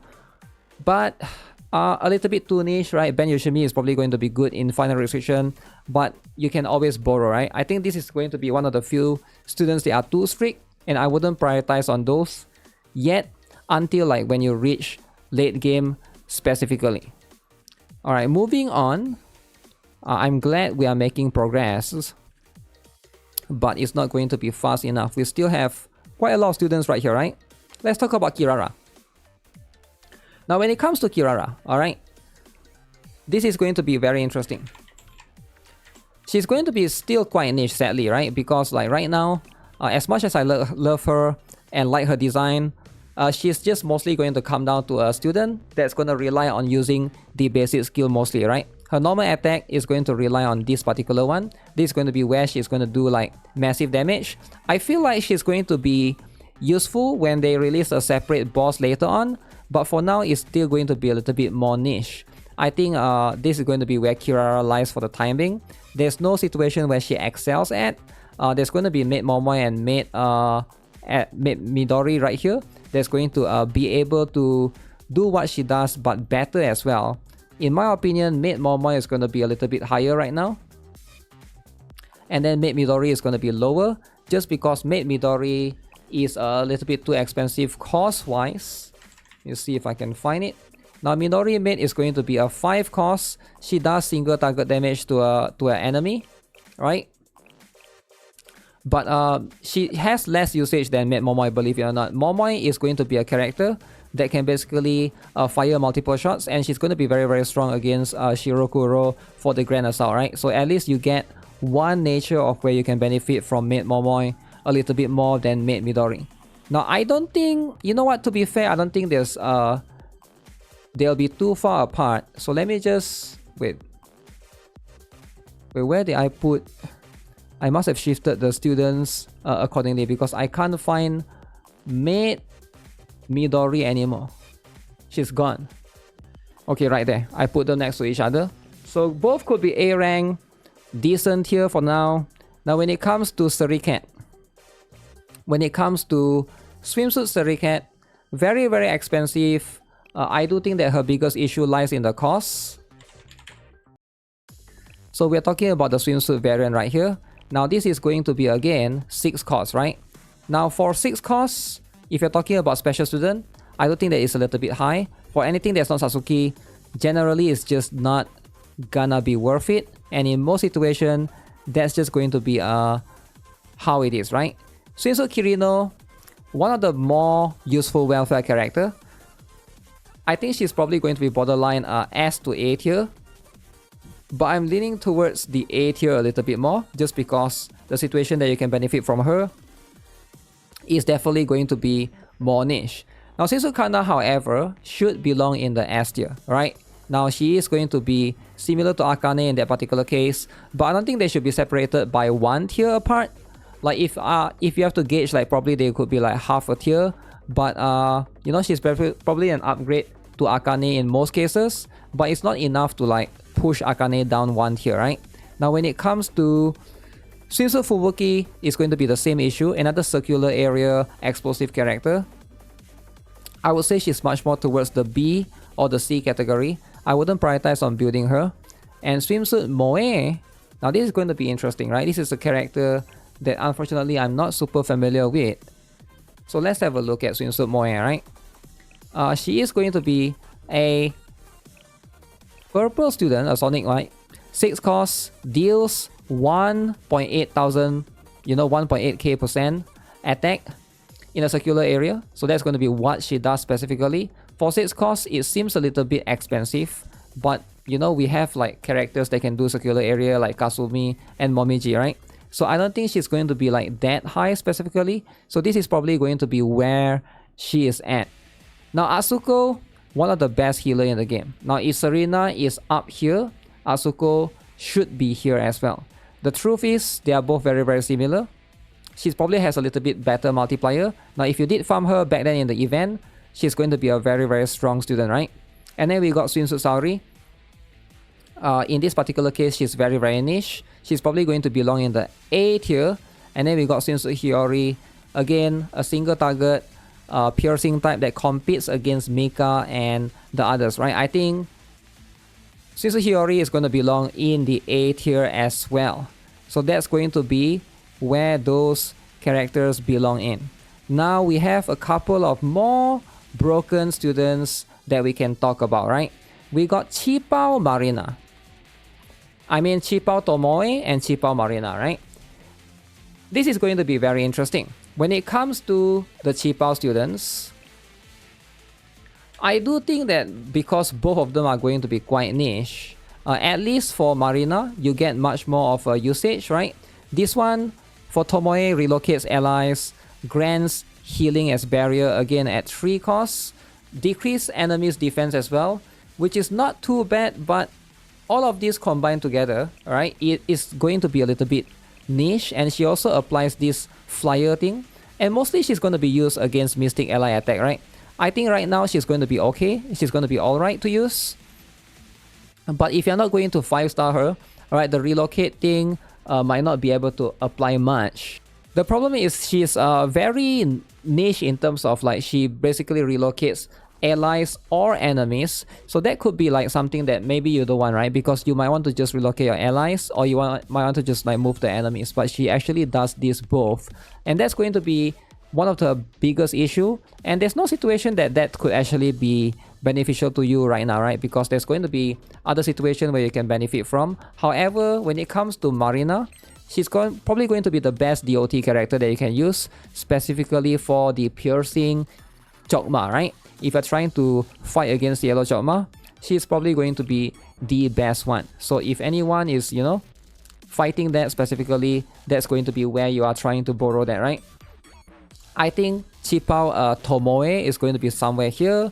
And then we're going to have Marina a little bit higher because she's still quite niche. I think putting her alongside with Swimsuit Saori is going to make a lot of sense. Kisaki, the lolly, right? Now Kisaki is probably the best one. One of the best, like no questions asked, right? Like why are we even talking about Kisaki? SS tier for sure. When it comes to Reijo, again, very, very niche student, I would say, but she's not niche to the point that she's bad. She can also give a little bit of cost recovery when she uses the EX skill, which is quite nice. I would say like A tier is probably where she leans towards. Now Idol Mary. Now this is where it gets a little bit tricky, right? In my opinion, Idol Mary is better than Kokona, alright? So I would say she's borderline quite broken. Right now, she's probably one of the most broken healer in the game for striker slot. I would place her at the priority. Like if anyone is pulling for her when she reruns, please do, right? Because she's going to be very, very important. Now, how about the other two Idol students, right? When it comes to Idol Sakurako and Idol Mine, I would say right here is going to be where they belong, right? They belong in the decent slot because it's still quite niche. And Idol Sakurako sort of like competes. Oh yeah, she's still safe for now. But I guess the one that competes against the latest Swimsuit Nagusa is going to be School Uniform Asuna, right? That's going to be a different one. So right now, this is going to be where they belong. Very, very strong in Gebura specifically, if you're trying to tackle that. Same goes for Satsuki, right? Very, very strong in Gebura. Satsuki has way more competition now than before. And then Chiaki is going to be, again, very, very decent here. She's a single target character that cannot crit, one of the more unique character that's like behaving that way. I think that's going to be a very unique niche that we have for now. But basically you focus on using the attack buffers and so on. Pajama Yuuka probably belongs right here as well, similar to Pajama Noah, because these two again is going to be probably more niche in terms of situation, right? Whereas in most cases, Pajama Noah competes against Uniform Neru, right? Uniform Neru is just going to be significantly better. But when it comes to Pajama Yuuka, she is going to be similar to Akane, and of course, who's the other one, right? And Shinsukana, right? I would say these two is going to be better. With Pajama Yuuka, she needs the enemy to be a specific color. That's probably where the issue lies. Like right here, you can see if the target defense type is light armor, decreased by 46.7%. So this condition is, I think, a little bit too restrictive. So that's why like Akane in most cases is going to be much more universal. So this is going to be a little bit too reliant on the enemy's element that you're fighting, right? So that's going to be one of the big issue that we'll have, right? So now we can talk a little bit more about the next few students. And that's going to be Seiya. Now again, my opinion about cost half students is going to be the same. I would say they are all great, alright? Seiya and Ui. Seiya doesn't really replace Ui, right? In fact, they are both similar to the point that if you have one or the other, the truth is they are not that far apart, right? Seiya is better than Ui, if you ask me. If I were to give a score out of 100, maybe Seiya is like 98 out of 100, and Ui is like 90 out of 100, right? Now, are they like too far apart to the point that they justify like one tier apart? Probably not. They are still both really strong. Like Seiya doesn't push Ui down a tier, but maybe that is going to change later on, because right now we also got Battlesuit Yuzu coming later on. Now, however, when it comes to School Uniform Asuna and right now School Uniform Karin, right? Again, this is a global theories. School Uniform Asuna sort of get replaced already in JP because there's a better student. So for now, I'll still place her here because this is going to be where the niche tier is going to be. Same for School Uniform Karin, right? She's going to be a decent welfare character. When it comes to Camping Maki is similar to Sasuke in that particular case. And then Casual Sena. Now, Casual Sena is going to be a very interesting one. So let's just talk a little bit more about her, right? Because right now, I think if you're looking for a healer, she's going to be a 5 cost. Again, continuous healing, similar to a regular Hanako in that particular case. Now, if you are building her, she's going to be very strong, right? Now, she also increased healing and attack speed as well. That's going to be a very good buff. I do think that she's probably going to be much more towards the S tier than the A tier, right? So because of the combination of where she's good at, which is going to be final restriction, all right, specifically right there. Now, when it comes to Juri part-timer, all right, this is going to be a very interesting one. Big fan of Juri, by the way. However, this one is still a little bit weird. She is going to specifically target one enemy and basically do like DOT and chill. She can also inflict fear. That's going to be considered some sort of CC as well. But for now, she's not going to be someone that a lot of players want to focus on, because there's going to be better option or better characters that you can obtain. But she's not bad, right? I would say... Wait, where did I place her? Yeah, Juri can be right there in the A tier, right? She's not quite S tier, but she's like a solid A tier for now, right? Now, what about New Year Izumi? Now, when it comes to Izumi New Year, right now it's going to be... We got the special type right here. She's going to be a heal, right? As you can see in the circular area. Now, the truth is, similar in terms of like New Year Akari, but she's going to be much more focused on a different area where she basically increase crit right there. So that could be something that you can basically do. And right now, this particular one increased attack of 34.6%, which is not too bad. But again, I feel like she's less niche, because like right now in the explosive category, you don't really need like a character like her, right? We have better options as well. Now, when it comes to these particular students, these two is going to be like very niche. Again, Tifaret. So we got the Dressauri, we got Ray right here, right? Both are going to be circular, I believe, area and Sonic type. And then when it comes to Sume, right? So that's going to be what we are going to be looking at. So Sumae part-timer. she is going to be focused on being a piercing type. Again, she's going to be quite niche as well. You can see she's going to do additional damage to affected enemies. Now for 3 cost single target, again, it is going to be quite niche, right? Single target, again, very, very difficult, especially if you're yellow, because we have quite a lot of characters that's going to be reliant right there, right? She is going to be, however, a special type. Now, if you are going to need that specifically, sure, right? But like, we already have Karin, for example, right? If you need her specifically, I think she's okay. She's going to be decent for the time being, so we're going to place her right there. Now, I'm really, really excited because we are soon going to be looking at the fast students. Okay, this is going to be wow. So now, Aoba. Where does Aoba belong?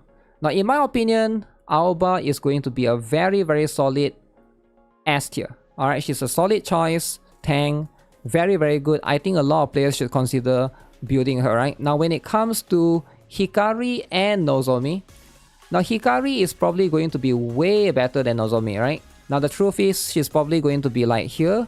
Now, when it comes to Nozomi, I think Nozomi is way more niche, right? Hikari is going to be the buffer, but when it comes to Nozomi, I think because she's going to be a DPS, so I think Nozomi would be 1 tier below Hikari. That's going to be fair, just because like she's going to be a DPS and she can be replaced depending on the situation, right? Depending on who you're fighting, etc.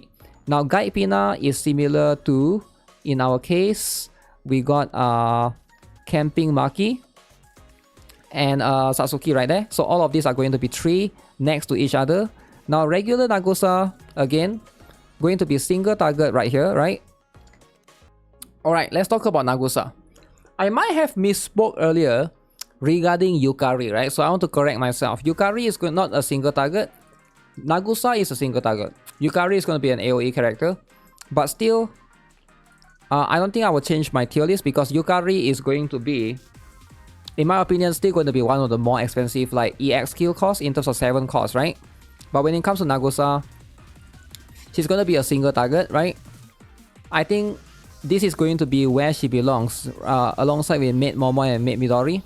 So I think this is going to be fair. And her proportion is going to be like depending on her scaling. It's going to be very, very dependent on the target's HP. Alright? The more damage they have, the more damage she can do. Now when it comes to Nia, she's going to be a cost recovery character. So therefore, she's probably going to be S tier. She's going to be very, very strong. Alright, if you're looking for a Sonic type character, right now, I think like a lot of people are not building Nia. When they have her, definitely you should consider building her, right? So you shouldn't skip out on her. She can do also decent damage right there, decrease defense, and this one is a little bit more niche, but ideally, her EX skill is not going to be the main focus, right? Her main focus is going to be this particular one. You can use her depending on the situation. Oh, right here, she can also decrease crit damage resistance. I think that's going to be quite good, right? Now let's talk about Ben Natsu. I think it's fair to put Ben Natsu where the other 2 Ben students are, and that's going to be right here. Because I do think that, you know, when it comes to Ben Natsu specifically, the Ben characters are again very, very niche, right? But I don't really own Ben Natsu, but she's specifically used there for healing and use them together in a Sugar Rush team. You sort of need the other 2, right, to basically utilize and maximize her as a whole in like the Ben Yoshimi and Ben Kazusa team, right? Ideally, it wouldn't work by herself, but basically those are going to be where it is, right? It is going to be still a little bit quite niche when you're talking about like usability overall. Now the swimsuit characters, we got swimsuit Renge, which I believe is a 2-star. Now how strong is swimsuit Renge? Right now, alright, you can see this is going to be 3 costs and can do decent damage to 1 enemy. Alright, so it's not too bad, right? If you're looking to power her up, she's going to be very, very strong. But right now, it's still going to be, it's not that crazy because like we have better characters for like single target like Swimsuit Mika and stuff, right? Now the truth is that's going to be who she's going to compete against. So she's probably going to be right here in like decent. When it comes to Swimsuit Yukari, again, I think it's probably going to be the same. I mean, swimsuit Kikiao, right? I actually misspoke right there. When it comes to swimsuit Kikiao, alright, this is going to be where she's at. So right now, swimsuit Kikiao, she enters with the hammer, alright, and she can grant all of this, right? Crit rate and crit damage for allies in that particular area. Now, this is probably much more useful for, you know, final restriction bosses. Alright, when it comes to this one, crit damage as well, that's going to be where the hammer is going to be able to give you even more bonus. And it's going to be very, very good in that particular case. I think swimsuit Kikiao overall would probably be a bit higher. She's probably going to be like somewhere here, where you're going to place her with Nia, right? She probably get much more use, universal usage, right? Because she's not going to be like a niche character, like a niche student, right? And then we got swimsuit Yukari. Now, none of these swimsuits are going to be limited. Now, when it comes to swimsuit Yukari, so let me see if I can do this. Swimsuit Yukari is going to be a, you know, right now you can see a student that's specialized in doing circular area, right? Now, at 6 costs, it's a little bit high, right? If you already got Nonomi, she's probably going to be a little bit better. But right now, she's not too bad. She can also increase her attack. And for every 2 EX skill, increase her cost recovery, right? That's going to be very, very helpful. And you're going to be able to utilize and, you know, benefit from that easily.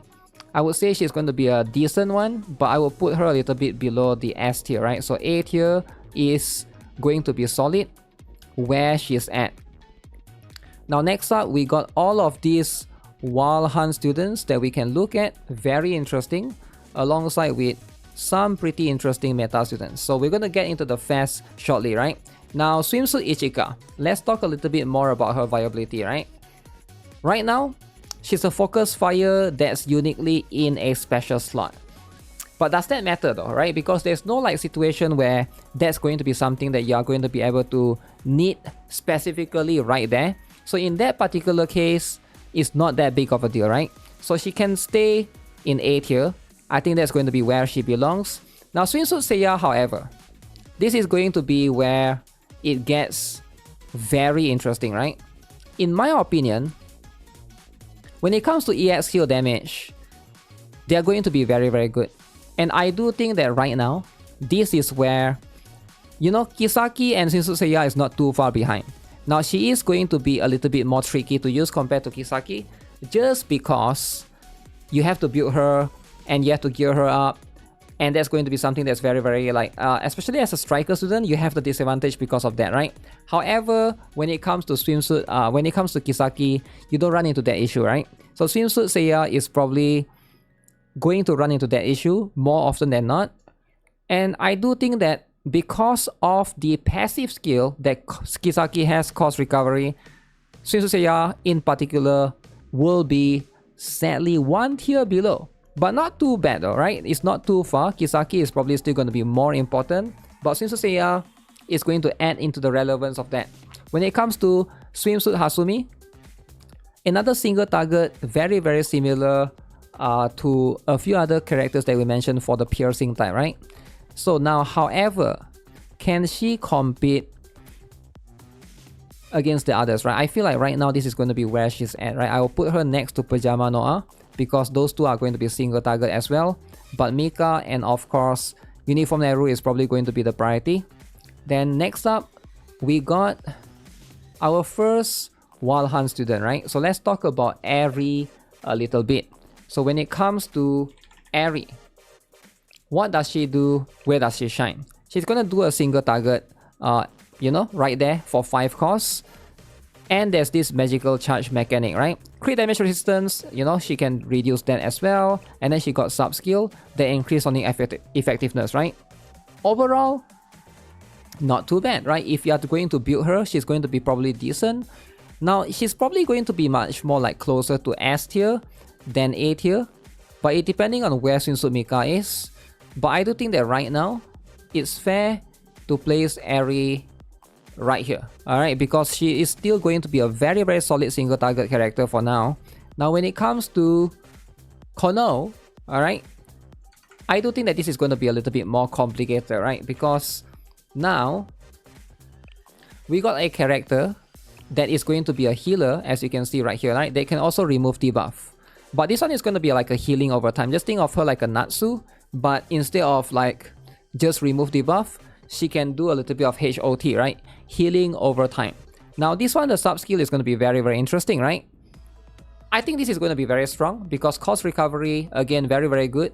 Additional increase of 85 with every one heavy armor striker student in the unit.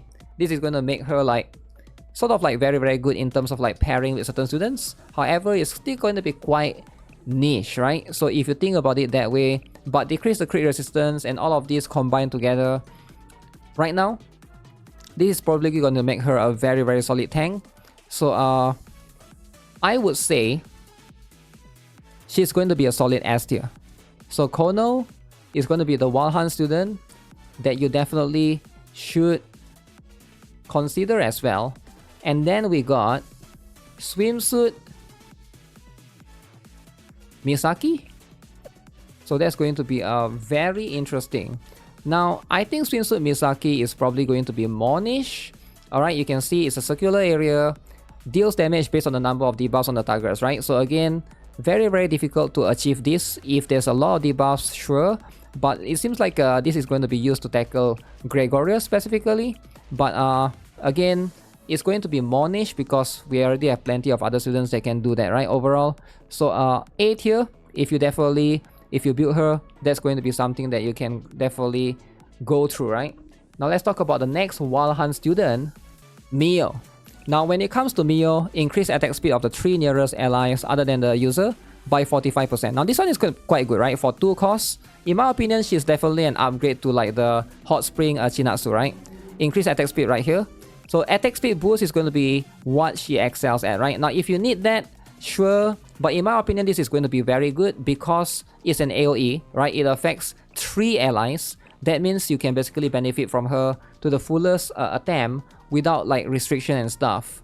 So I do think that right now, that probably places her, if you're looking for an attack speed buffer, she's probably going to be here, right? In final restriction, that's going to be probably more important. Now Subaru is probably going to be A tier at most. Alright, just because right now Subaru is competing against another character called Shiroko Terra, right? And they are both too similar in that particular case that Shiroko Terra just excels at everything that she does. Now what about this other student right here, right? Because when it comes to Ritsu, right? So she is going to be, you know, increase an ally's attack speed for 3 costs. Again, nothing crazy, can decrease defense right here, increase crit damage. Now Ritsu is going to be quite niche, sadly, for the attack speed because it's specifically just one character. Now when it comes to final restriction, that's going to be where attack speed shines, right? For now, we don't really have a student or any need for this right now, right?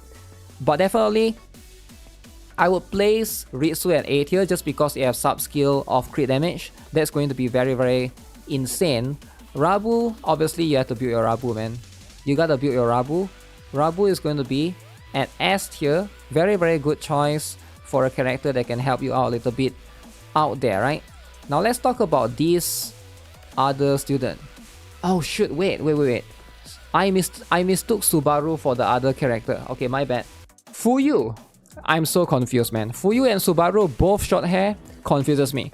Now Fuyu decrease defense of one enemy and can also do a little bit of damage, right? This is going to be 47.2%. That's actually pretty good, right? That's going to be very, very helpful. Increase attack speed by 20% for allies in circular area as well. And then she got this particular thing that just improved her attack speed. Deals 11.9% of attack as additional damage to enemies inflicted with status ailments. Now if you're looking for a defense down debuffer, then Fuyu is going to be quite good. So in my opinion, I would place her same as these other 2 students, right? Just to basically help out with defense decrease. And Subaru is the one that I'm talking about that should be right here that competes against Shiroko Terra. Now, let's look at these other students right here. Because as you can see, we are almost there, right? I'm just gonna rank these 2 as well.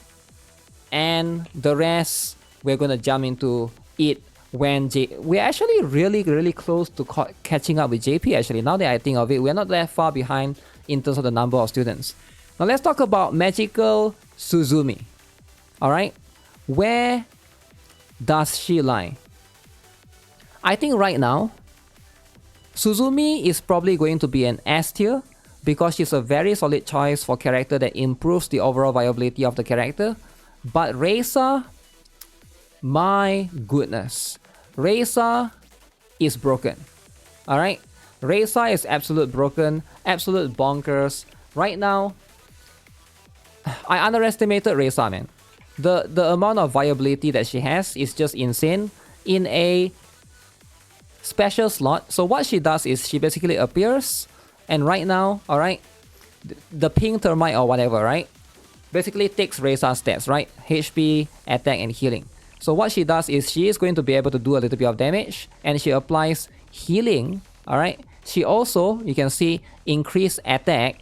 She also, right here, can decrease her skill cost, right, when you apply this 3 times. And her basic skill also increase crit damage. Alright, crit damage again, boost. And she does so much, right? She also gives you an attack buff right there, right? So for a character that can heal, that can reduce cost, can also give you crit damage buff, can also give you attack percent buff. Like, what more could you ask for, right? This is going to be like a combination of every single thing. Now, she's broken in PvP right now in this particular season. I think Reisa deserves the credibility, right? I think she's definitely 1 tier above Magical Suzumi. If I have to be honest, right, in terms of the viability right now, I think Suzumi is also going to be very strong. But the truth is, there's not enough raids that you can benefit from enough to be able to like take advantage of that outside of Yesod, right? So that's going to be like, because of Yesod's viability, so that's going to be still kind of niche, right? Now, what about a character that's called Takane and Yakumo? Takane is a very strong single target heal, alright? If you think Kokona, wherever Kokona is, that's going to be where she belongs, alright? But Idol Mary is still going to be better, alright? So when it comes to Yakumo, sadly, she's just way more niche. I think she's just specifically for targeting PvP players, right? Where she moves enemies. She doesn't move allies, she moves enemies. So if you are looking for that, then that's going to be where she lies at, right? So I think about, you know, B tier is going to be where she's at. Alongside with all of these students, I think it's comparable. Now, Dress Michiru! Holy moly! How is Dress Michiru so good? Nobody knows. My god, I hate that I don't have her. Dress Michiru, strongest healer in the game right now. Alright? By far surpassing every other special student. If you think Serena is broken, she's like... I don't even know how they make her so broken, right? So cost recovery, she also gives you 2 cost heal, and she also reduces everybody's cost at the beginning, similar to Swimsuit Shiroko, right? Like, I would argue that she's a better Swimsuit Shiroko. Like, if you ask me, right, I will put like Swimsuit Shiroko down here, but I don't think it's that far enough to the point that we have to justify splitting them apart, right? And then we also got Dress Tsukuyo. Now, when it comes to Dress Tsukuyo, alright, now this is going to be how it is, right? So Dress Tsukuyo is going to be a character that specializes in, right here, tanking and moving to a target location, and then she can increase her attack speed, and she also basically grants her the cover status as well, right? Now, right now, she is probably going to be a little bit more niche for a tank. I can see like she is definitely going to be similar to Amy in some situation because she can basically recover continuously. Now, if you want to max her, she could be an option for some players as well. But I do think that we have a lot of tanks that can do what she does similarly, right? She's probably going to be an upgrade from some of the tanks that we have, but not by much, right? Not to the point that she's that broken. So right now, I would say she's going to be a decent choice for a lot of players. Now, Toki is going to be a little bit at a weird spot right now. So for now, nobody knows what Toki can do, right? So I think like that one we have to wait for later on. We're talking about Toki Arm, by the way, right? Later on in the JP server, because she's a character that for 3 costs, you can either target the enemies, stuns them, or you can target an ally and heal and remove debuff, right? Depending on what you're trying to do. So that's going to be the situation. So basically, she's a 2-in-1 character. Increase the attack, and right here, right, deals additional damage against heavy armor enemies. Now, if you're talking about her viability as a single target, Again, we got Uniform Arrow, right? There's just no need for us to use her specifically. And of course, Mika, right? So that's going to be what it is. So right now, I think because of her flexibility in doing one or the other, I would say, and she's free as well, right? A tier is probably going to be where she's at. Now, Himari is probably going to be 1 tier above, right? Again, very, very strong, solid character because of cost recovery. She can also move and she can also do a lot of damage, right? And then when it comes to Rio Arm is probably going to be somewhere. Now, the truth is, if you are going to use her as a DPS, she's probably going to be here, but she has something a little bit extra that a lot of other characters don't have, and that's going to be in her viability to also help with this one, right? 20% chance to basically increase enemies damage taken, alright?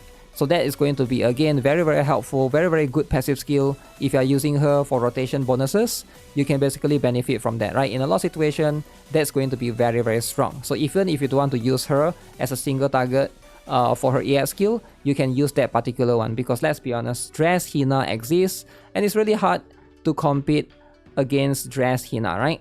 Next up, we got Yuzu and we got Amy. Now for now, Yuzu,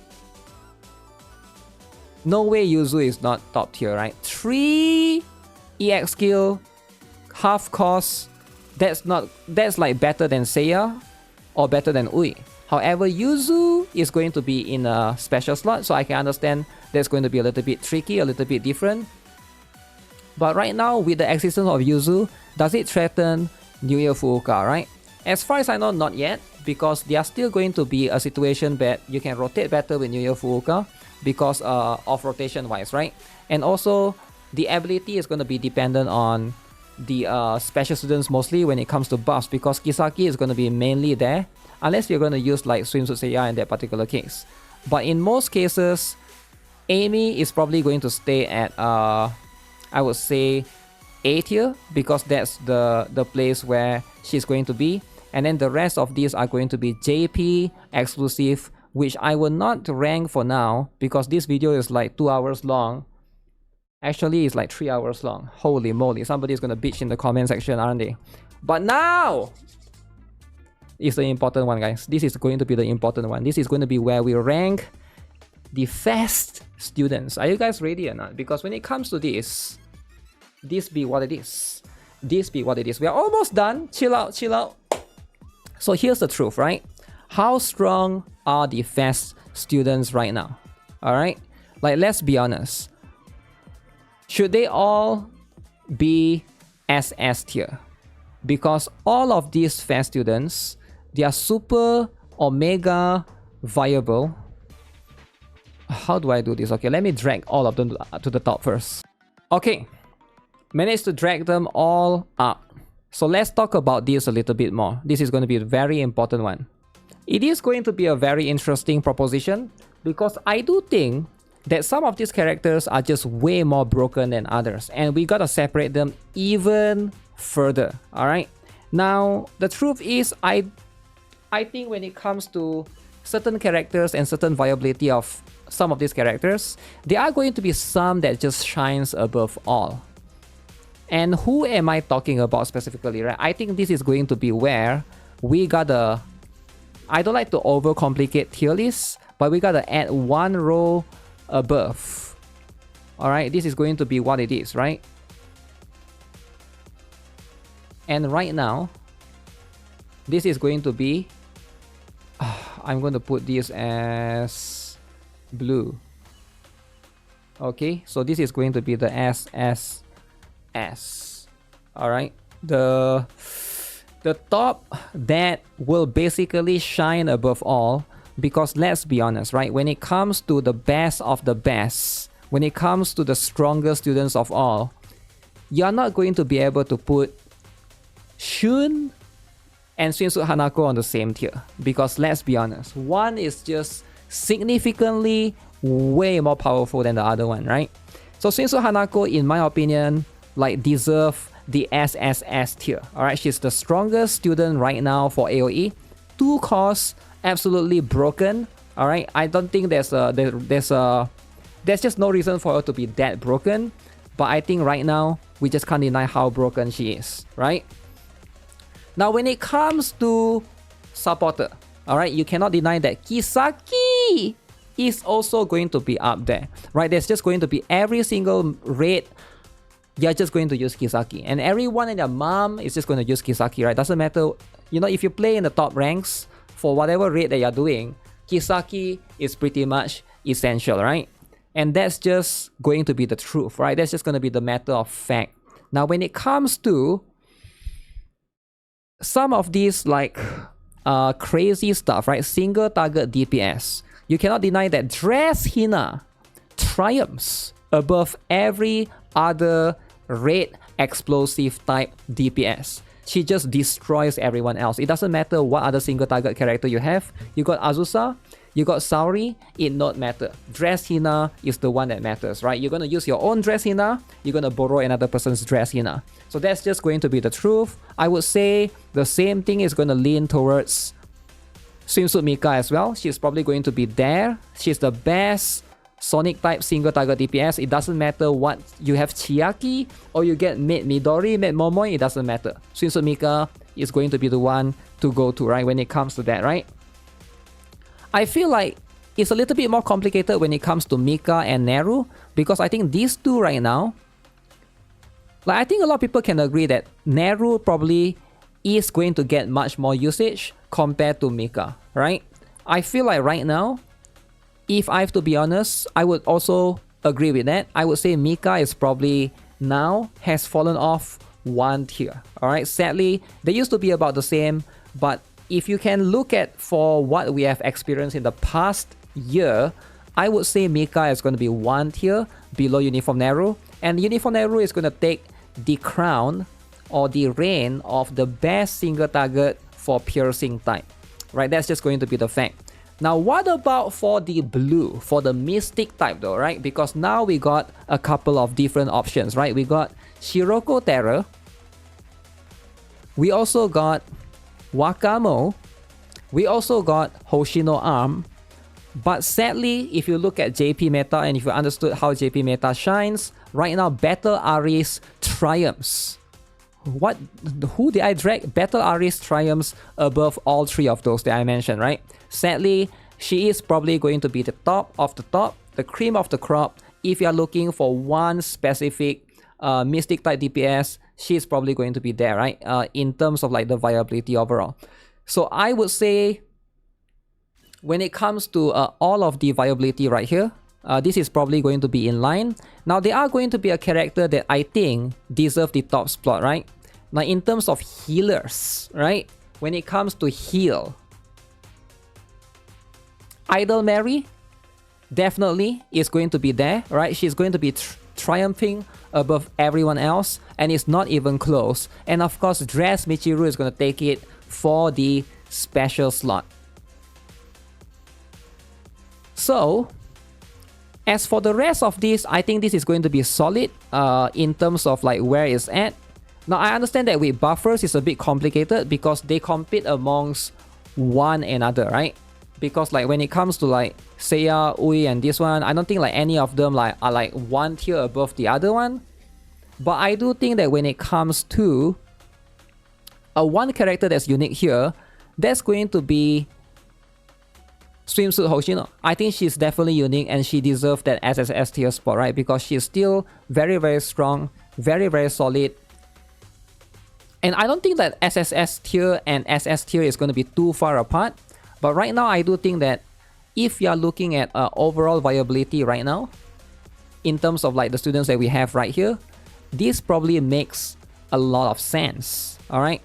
Now let me think a little bit through, right? Because when it comes to all of these lists right here, you know what? I think like after analyzing this for a little bit, I feel like there's one thing that I think a lot of people can argue is about Dress Michiru, right? While she's strong, she's not too far away from Swimsuit Shiroko. I think Swimsuit Shiroko is going to be here, so I think Dress Michiru should be here as well. But I do think that Idol Mary is going to be arguable, but I think Kay definitely deserves this top spot. Alright, she's going to be one of the best striker healer as well. And also, if you're talking about the top 3 supporter right now, it's going to be Kisaki, Rio, and Swimsuit Nagisa. Now these three are going to be the top by far, right? These are going to be the top 3 supporters right now. I would also like to move up Himari right here, Arm Himari to right here, because this is going to be way more relevant in this particular case, right? The one that I'm still debating is like Akko. I feel like she's getting less and less use, but I think like Akko and Swimsuit Seiya could be like up here, right? These two could be like up here, right? Depending on the wait, I think she has to be up here. Swimsuit Seiya has to be up here. Why would she not be up here, right? I think this makes a lot of sense because now that we move Kisaki up there, I think Swimsuit Seiya has to be here. And then Akko being here is I think pretty fair as well, right? So in terms of that, when it comes to Suzumi as well, that's going to be a bit complicated, right? I do think that Suzumi is probably going to be I feel like I need to move Nozomi up because I don't think she belongs in this tier. She's definitely not as bad as everyone else in this tier, right? She's definitely going to belong somewhere here. I would say like borderline. I would say this is going to be what it is. I still need to touch up a little bit, but overall, if I'm looking at it from this particular angle, I think I'm much more satisfied with this particular rank overall. This is going to be what it is, right? When it comes to the viability of... Remember, we are looking at it from the angle of if you are a new player, your priority would be the students in this particular order. Alright, so again, this is going to be what it is. This is going to be my tier list. This is going to be what it is. I know this is a very, very long video. And I get it that some of you guys might disagree with certain characters in this particular tier. And that's fine. Alright, feel free to disagree. Feel free to make your own tier list. You can compare to mine. No problem. I do encourage criticisms or feedback if you guys have any, right? Leave it in the comment section below. But overall, I'm pretty happy with this particular tier list. I know this is a pretty freaking long video, right? I think it's almost going to be like 3 to 4 hours. But regardless, we got a lot of students, man. We got a lot of characters. That's going to be how it is in this particular game. So yeah, I'm going to go chill and rest for a bit. But oh, whoa. Damn. So when it comes to this particular tier list, alright, I don't know if I can link it in Discord and stuff, but I'll try to link it as well with all of these things. But if you guys have all of those students in the SSS tier and SS tier, your account is pretty much set. In most cases. In most cases, your account is pretty much set, right? So, I hope you guys enjoyed this video. It's one of the longest video I've done in my entire life, actually, right? For this particular year. So, I hope you guys appreciate it. You know, if you like the video, feel free to give it a like. Subscribe to the channel if you guys haven't already. More Blue Archive stuff coming soon. Take care. I'll see you guys in the next one. Have a nice day. Goodbye. Damn, I'm tired.